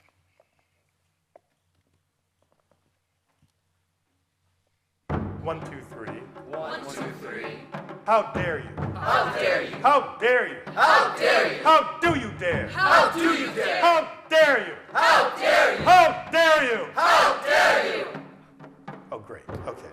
That means you all have voices, right? This is good. Yes, it truly is. I consider you my ride or die, but it turned out to be a big fat lie. So to your face, I'll say this loud. I'm proud you're something a big different, disgrace. something new from the environment that I come from. It's a time to redeem myself and to continue on the journey and get to know myself better. It changed my perspective. I really think you guys should use this as a tool. And then what would you do? At this point in the production, the actors were taking charge and making choices that would inform the outcome of the play's creative process. Is it a court of angels? Is it a court of law? Is it a court of gods? Gods? Okay. And what do you need from them? Hope. Okay.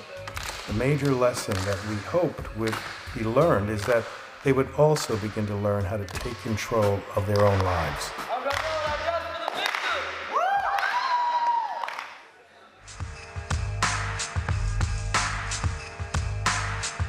What are you nervous about? Just saying the wrong lines. Like, let's say a scene's coming up, and you say your lines from another scene. Yeah, but if you get nervous, just like look at the light or something. I know, that's what I was doing the entire time. I was looking at that light. You work on your line. I won't change up. No, not at all. Can't stop the show and be like, hold on, guys, sorry. They'll make them laugh. All right, good luck today. It's gonna be great. It's gonna be great. The house is going to open in about 7 minutes. We're going to start letting audience members in. So right now the stage is closed. Perfect, gentlemen. It's a friendly audience. They want you to succeed. They're not there to hurt you or criticize you in any way. They just want to send you love.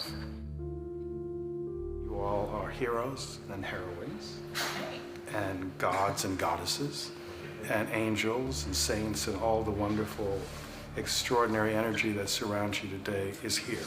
And I just wanted to thank all of you from the bottom of my heart. This has been one of the most extraordinary experiences I've ever had in theater. This, for me, is what theater is about, actually connecting with the voice in a way that makes a difference in the world. And I really hope that this project makes a difference for you in your lives. Divine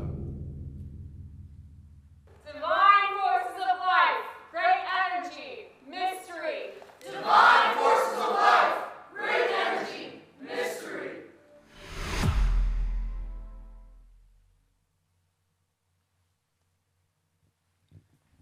Something we did during this project that was pretty interesting is we did audio logs every week where the guys would come in and just talk about how they were feeling and the difference from day one, where they were super nervous. They'd never been to a university before. They'd never worked with college students. They'd never even thought about going to college, a lot of them. And how that changed, and they became, comrades, really, and really pulled this play off. It was pretty cool to watch and film. The show was followed by a discussion with the ensemble and the community. In the audience, as you saw in the clip, there were incarcerated youth who came from the camp. They were, of course, escorted by security guards. And there were lots of family members, and we wanted and hoped that those family members would see their children in a new, inspiring light.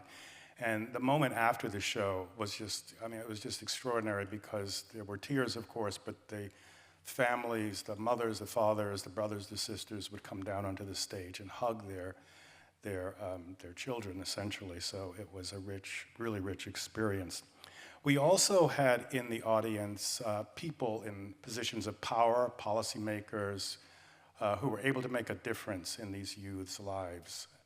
Now, in the following clip, you're going to see one of the guys that we followed, Catalino, and you'll see his creative experience of Lotus Land. He creates something that we called the Addiction Machine, which grew out of the inspiration of Lotus Land. And then the film follows his life 6 years later until he's actually out on the street and is basically dealing with the effects of drugs. Yeah, I'd like to add just one thing. This is, to me, where the Odyssey journey begins, where somebody said earlier, the war begins. After the war, we gave them cameras, and they began to document their own lives, trying to get home. So we were able to stay in touch with them over the next 10 years, and they became producers of the film. They're producers now. Yeah, they're really telling their own stories with their own camera inputs and contacting us when they want to talk. So this really now becomes about their journey back to Ithaca and what that means.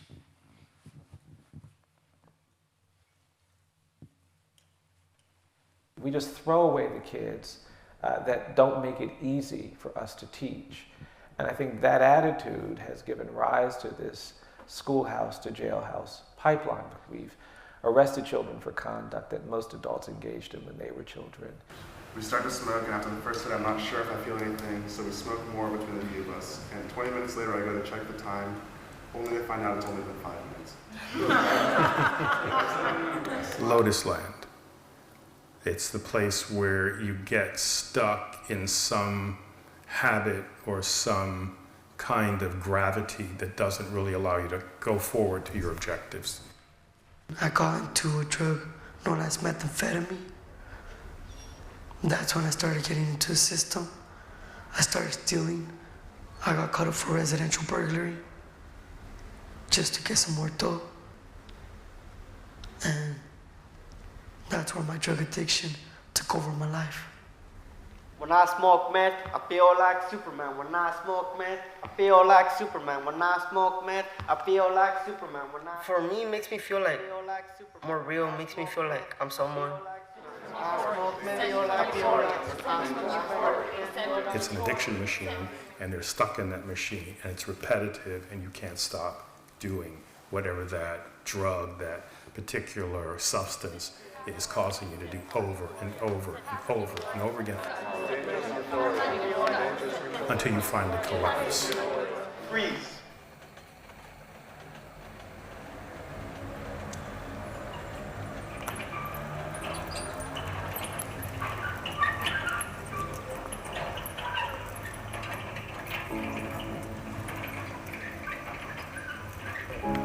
So you're living on the street?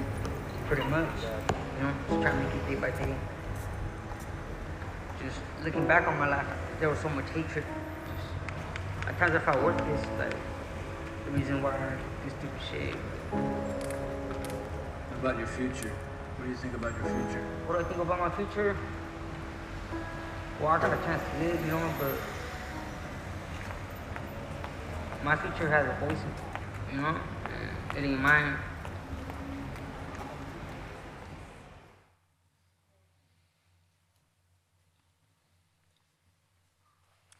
Of course, the irony of going home is that youth are returning to the same environment that contains the same traps that got them into trouble in the first place. Therefore, being released from camp obviously was just when the hard work began. In the next clip, Pedro will reflect on the kinds of complications he experienced with homecoming. My family wasn't really like close to me, you know. My parents were usually always working, and they never had time for me. You know, I would wake up in the morning, and then my parents weren't there. They would be at work, and then, you know, I just felt like they didn't really pay attention to me. So I just wanted to find new friends and everything, and then that's how I ended up in the gang. All right, everybody's got a script. This is the winds of Aeolus. We made our landfall on the island of Aeolus, the Wind King, dear to the gods who never die. Aeolus is the god of the winds, and he basically says to Odysseus, I will bag up all of the negative winds which have given you storms, contain them, and then set you off to your home with a beautiful west wind. And of course, his crew think, well, what's in that bag? And they open the bag, and that, of course, blows everything into chaos and out of control, and he winds up back with Aeolus, who says, sorry, I'm not giving you any more winds because you blew it.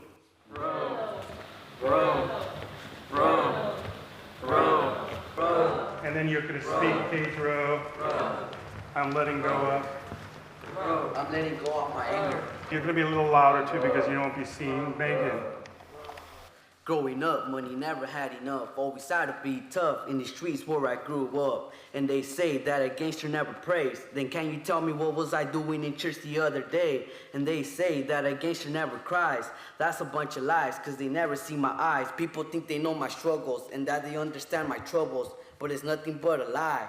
Nobody knows how it is to survive. In the streets, you could easily lose your life. I feel you on your verse, you know what I mean? Like, I know this is a play, but I can just tell in some of the things you write. Like, I know hip-hop, you hear a lot about drugs, guns, women, all that stuff. To me, it's therapy. It's a way to release yourself. It's a way to get stuff off your chest. Yeah, you just grow up with a lot of anger because, like, you're growing up in a hard situation. Like I feel like cops don't understand, like, the struggle that we go through sometimes. Like, we work hard for whatever we got, you know, and they still try to treat you bad. You start letting it out, like, by doing bad things, you know. It's just, like me, like, I will let out my anger by getting in a fight. And it's fucked up, you know, like, that's why you grow up with a lot of anger. Like, I don't feel safe, you know. It's not gonna change. Like, I'm never gonna feel safe walking down the street, and it's just not having to watch my back, you know? Because of the things I've been through, you know, and the things I've done. And yeah, that's something that's not gonna change.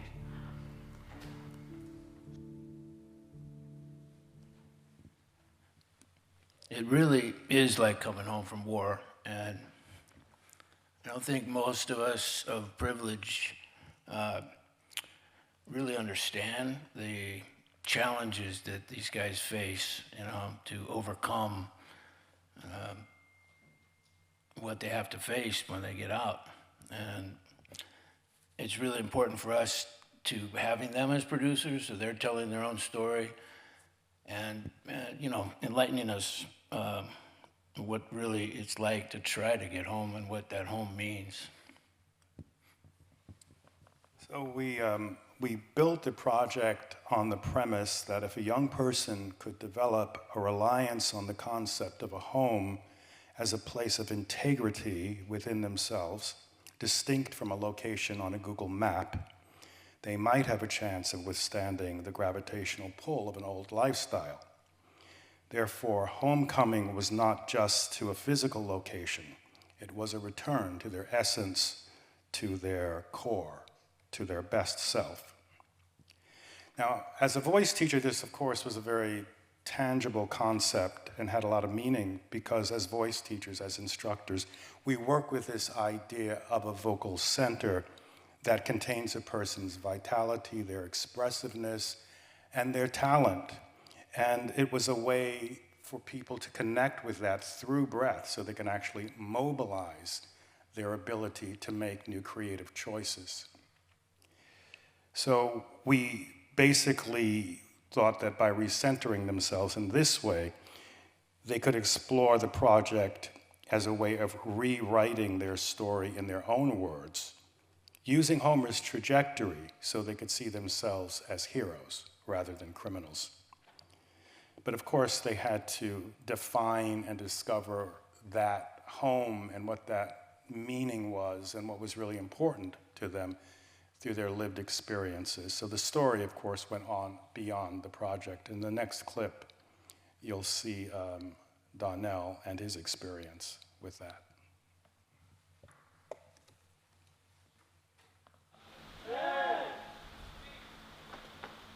Do you think that you have a voice in society, that people care about what you have to say or what you think? In society? I don't think I have a voice in society. I have intentions for myself, and I don't really know if I'll fulfill them or not. This is what crib this is. Anger! What do I need to stay on court? Patience! In Homer's story, there's a slow attrition of characters as the narrative moves forward. And then, in the final shipwreck, all the men remaining are lost in the sea. Everyone except Odysseus. We got chills thinking about it. It was as if Homer was in a kind of direct dialogue with the cast. We felt that Homer's story tells us that even with extreme loss and extreme difficulty, you don't turn around. You don't give up. You keep moving forward. I'm letting go of my anger. The part where I'm Odysseus, it says, I am Laertes' son, Odysseus. I'd like to know if I could change it to, I am Odysseus, son of Laertes. Sure. Yeah, I think let's rewrite Homer. I like it. We decided to cast Donnell as Odysseus in the final scene. What should I do? How would you get there, Kevin? Yo, listen up! Or something like that. Hey, yo! Everybody! The only thing really I worry about is memorizing things, like memorizing lines and stuff like that. If I can help this shot, make me Apollo. I can make this If shot. I can make this shot, help me Apollo. Yeah. Inside. Like, I know I'm good at memorizing things, but I don't know how I'm gonna be able to do it under pressure. It was a risk. I wasn't sure he had a dynamic enough presence for the role. He was unassuming and polite. He was quiet. We all wondered, did Donnell have it in him to save the production? We wouldn't know until the curtain came up.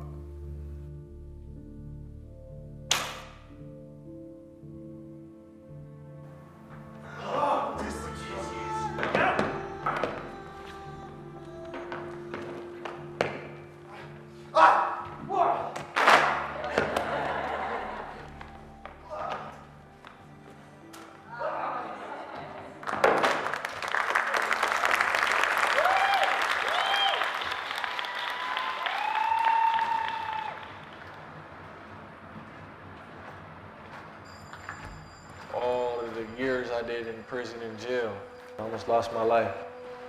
I'm not saying I did months, I did years in behind the walls. What does home mean to you? Right now it's my son. Like he's my home. But my son for me, he's my peace. He's my home. Like he what I do all this for. Like he's my motivation. Like ain't nobody gonna take care of him while I'm in prison. Ain't nobody gonna take care of him when I'm in the floor, 6 feet under. They proved that to me.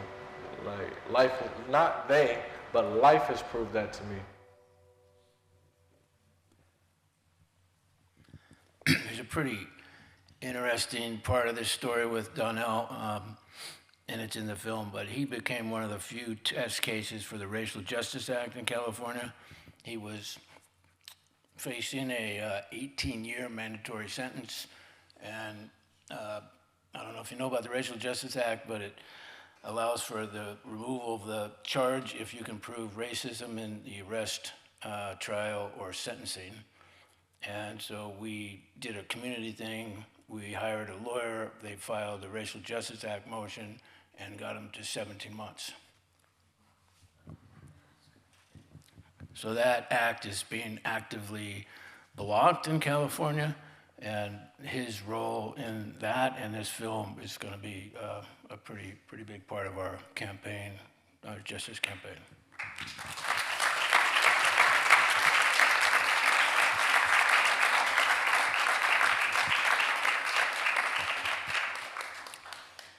In the project, the participants leveraged the Cyclops episode as a lens to examine myths of society's monsters, people who were considered throwaways, outcasts. And they rewrite the episode from Polyphemus's perspective as a misunderstood outsider, infusing those narratives with their own personal stories. We call the exercise the monster rites. Now, in the final clip, the fourth youth we tracked in the film reflects on his life as an outsider and later provides an example of himself as society's cyclops and the slanders and dishonor he was subjected to as a child.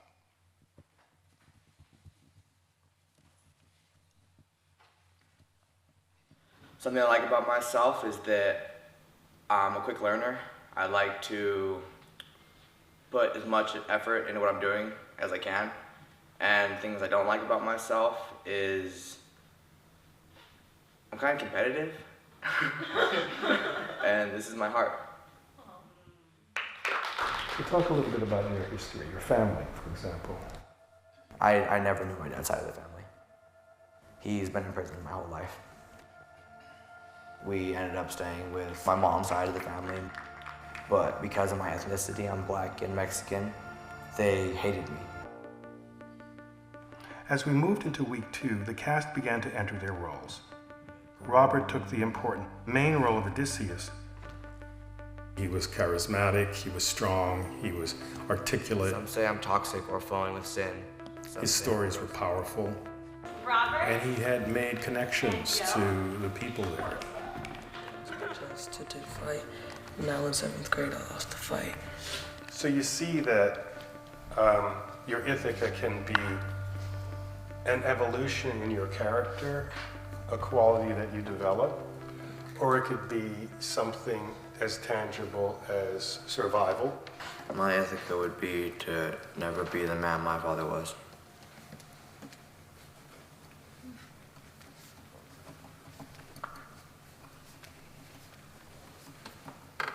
I'm going to ask you, can you put it in a positive sentence? In other words, what kind of man would you like to be?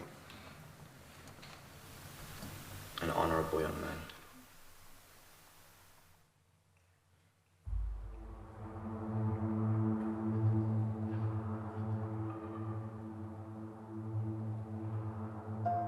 Me as a kid, I always knew that I wasn't going to die for a street.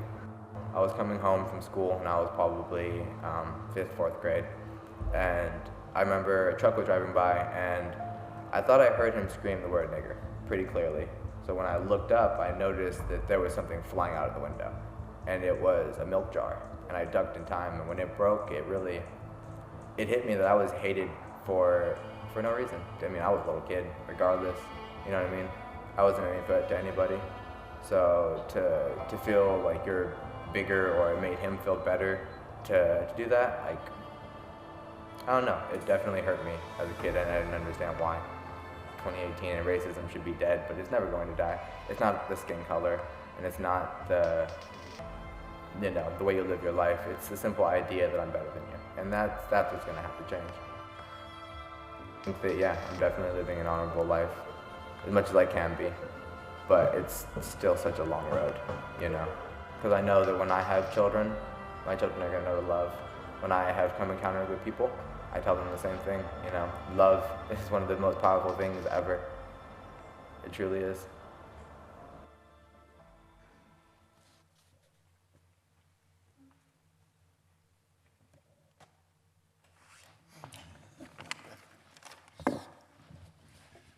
So, as a filmmaker, we're gonna be attached to an impact campaign around social justice, and one of my jobs is to motivate the audience to want to get involved. And where we are right now with the guys, they're all in such a difficult situation, just hanging on, sort of. So we found an organization up in San Francisco that's called Fresh Lifelines for Youth, and I'm just going to read a little bit about them because I can't memorize this stuff. FLY has spent over 25 years alongside more than 50,000 young people in the Bay Area. They offer legal education, mentorships, mental health connections, housing support, career readiness, paid opportunities, and all of their intervention people are former incarcerated people, and all this stuff has been designed by people that were formerly in. Right now, they're dealing with 75% of youth return to the justice system, and 2/3 of incarcerated never return to school. With FLY, it's just 10% return, and 80% achieving their educational goals. So they have a program called REPS, where they're taking people into the incarceration system and mentoring the young people that are about ready to come out, and really give them some life skills and trainings and a chance. So what we're going to do with the film now is our guys that you just saw are going to work with FLY. They're going to go up and they're going to consult on building this rep program with their life experiences. So it sort of gives our guys a chance to really have their voice make a difference, to help to build something that really is going to work and is working, and can be a model for a national program, and then also give the audience something to really be inspired about.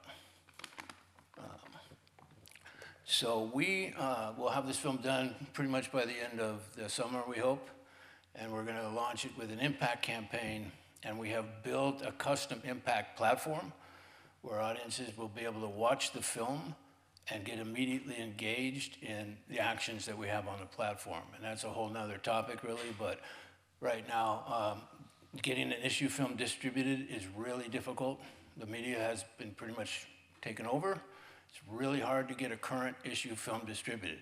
So we've built our own distribution platform that will be able to distribute this film, but also a bunch of other issue films. And the unique part about the platform is the audiences can get immediately engaged in the issues they're watching. And we're going to launch it with this film and this social justice campaign. And there's some information on the next slide about how you can get a hold of us. That's kind of it. Thank you all. Thank you.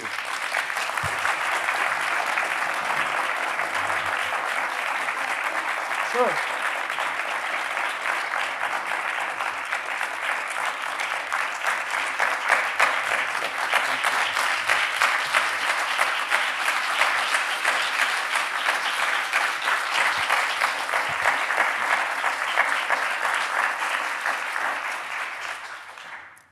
Mark and Michael will take some questions, so please alert the mic holders and dig in. Yes.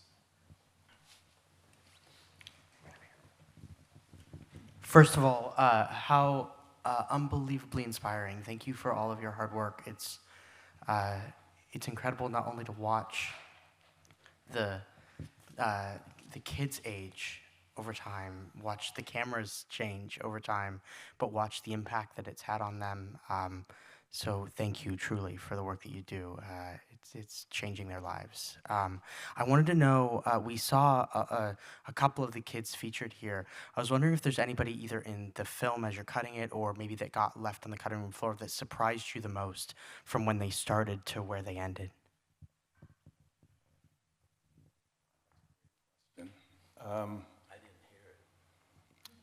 Any of them that surprised us? Yeah, like if there's anybody in the film, Yeah. either in the film or that didn't make it in the final film that surprised you the most from where they started to where they ended, or where they are now, I should say.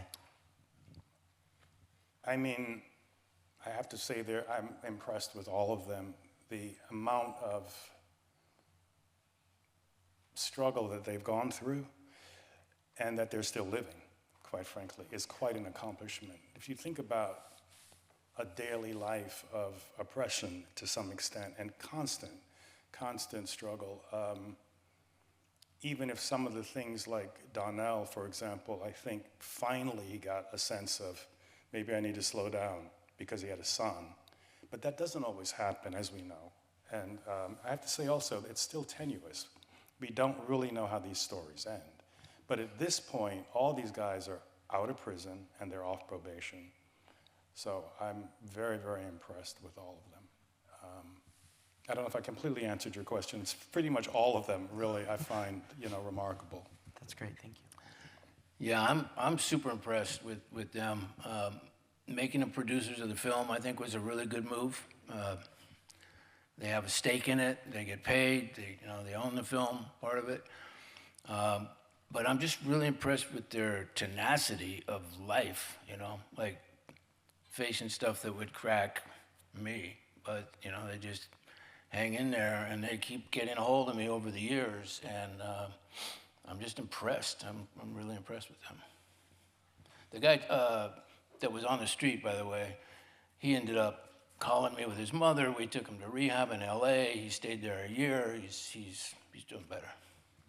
Another thing about Catalino is, you didn't see this part of the film, but in his interview, I asked the same question: do you think you have a voice in society? And he basically said he was a number. But then he said, but we're still here. And that, of course, resonated with me because it's the title pretty much of a Langston Hughes poem, Still Here, which I think was published in like 1957 or 5 or something. It was a long time ago. And it's just nice to see that that lineage continues, that people who struggle still can say, we're still here. And it's great to see that he went through rehabilitation, because I believe that he's living that truth now.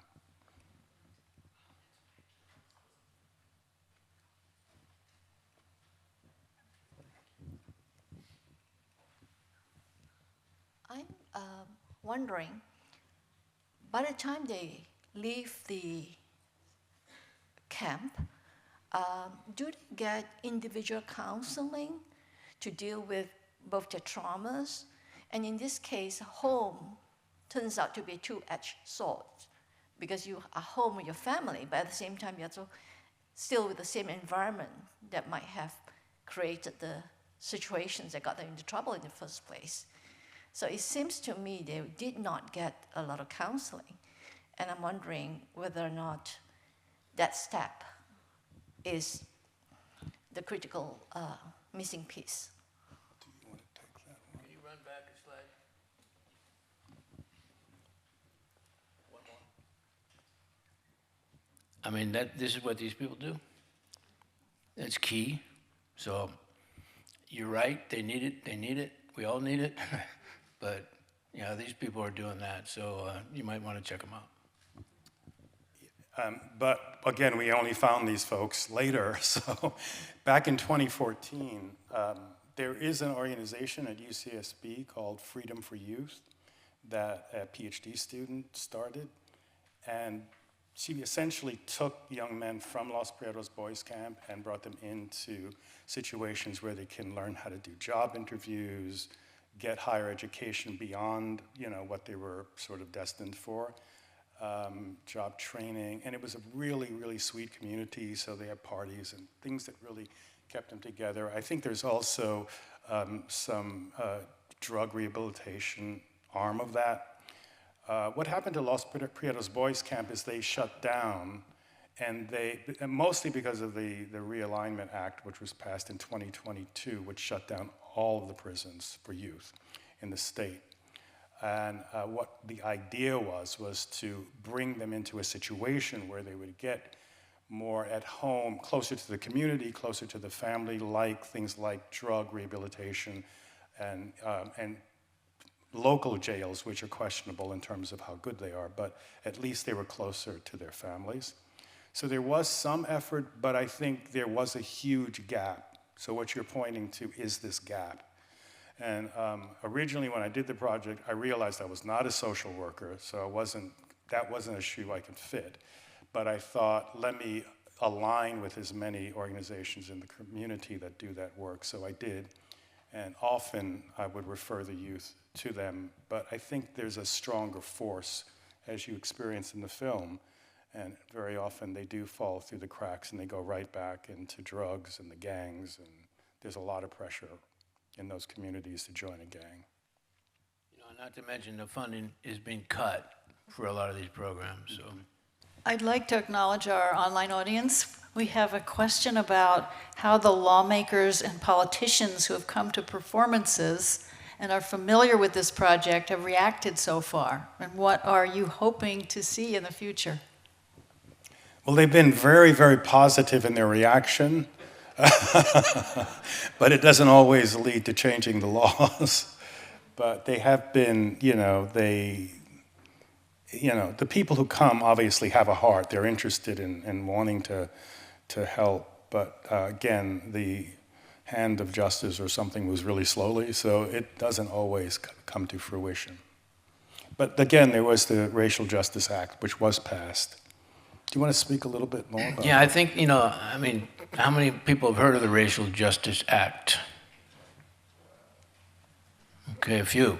So this is a really important act that was passed that really could free tens of thousands of people in this state. It's being resisted. We actually started a study, because you have to have data to present acts of racism in your case. So we started a study in Santa Barbara to start to study the disparities in sentencing and arrests between North and South County, which is white and brown mainly. And the threat of that study caused the judge to throw the case out, and that's how we saved Donnell. But it's being resisted, people aren't being able to get data, the studies aren't there. But the Racial Justice Act, if implemented and if backed with enough public support, could literally free tens of thousands of people in the state and be a national motto. So we're going to really hit that with our impact campaign and drive some attention to that act. We have time only for a couple more questions. There's one person back there already with a mic. Thank you so much for all this work. It's just remarkable and really inspiring. So I have two questions. One is, I wonder if the men have talked to you specifically about the experience of using the Odyssey as this vehicle for expression and change, the actual text of it, and what that experience was like for them directly. And I wonder, in terms of feedback now as adults, and also I wonder if you had any chance to follow up with the students who were involved with them, because it seems like a very life-changing experience. It would be a very profound experience for them. So I wondered about that. Yeah. Thank you. Yeah, we did follow up with the students, and this was a very impactful event in their life, and I think continues to be. As far as the young men, they're living it, so it's more like they're actually living the Odyssey. They're not really thinking about the story. They're in the story, and they got, bigger fish to fry, sort of. But, I've asked them questions about looking back on it. It didn't really, they didn't really want to talk about that. They're actually in the Odyssey itself. And I think that's the power of this story, is it's not an old story, it's a story that's happening right now in their lives. One more question.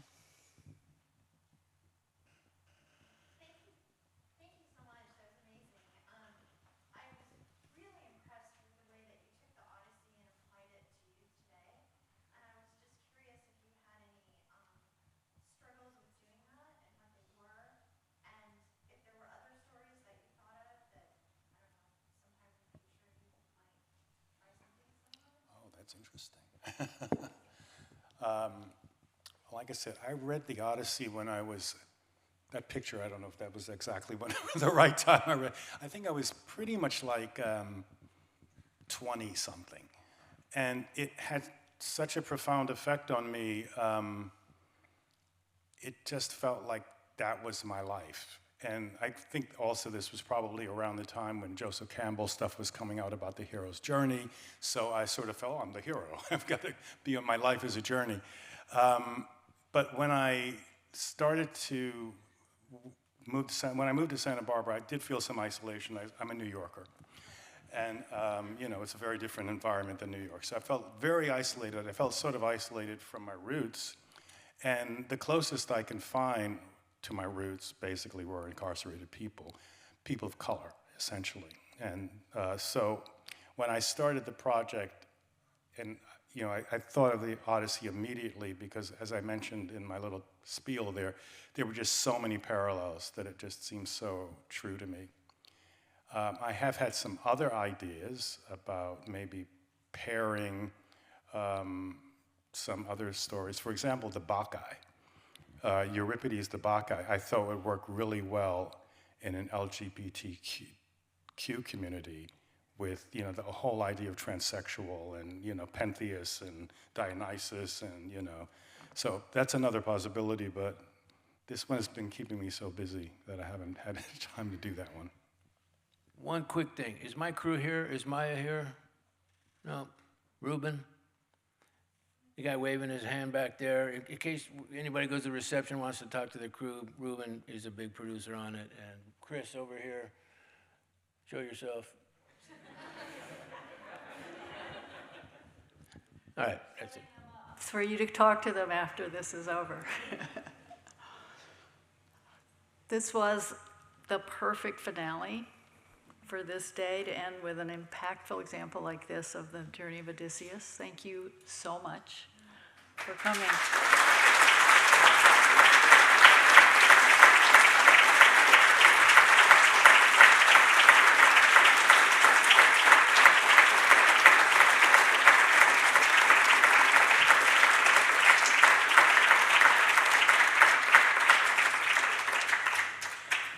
Sadly, we have almost, not quite, but almost come to the end of our program today.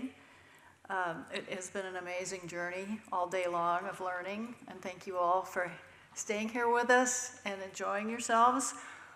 Our bard is going to recite final lines. One more round of applause for everybody the whole day.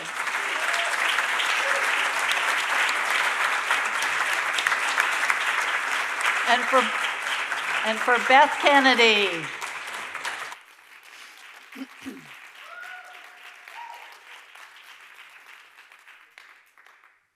He held his love, his faithful wife, and wept. As welcome as the land to swimmers when Poseidon wrecks their ship at sea and breaks it with great waves and driving winds, a few escape the sea and reach the shore, their skin all caked with brine. Grateful to be alive, they crawl to land. So glad she was to see her own dear husband. And her white arms would not let go his neck. They would have wept until the rosy dawn began to touch the sky, but shining-eyed Athena intervened. She held back night, restraining golden dawn beside the ocean, and would not let her yoke her swift young colts, shining and bright. Odysseus, mind whirling, said, "Wife, we have not come yet to the end of all our troubles. There are more to come, many hard labors which I must complete. The spirit of Tiresias informed me that day I went inside the house of Hades to ask about the journey home for me and for my men. But come now, let us go to bed together, wife. Let us enjoy the pleasure of sweet sleep."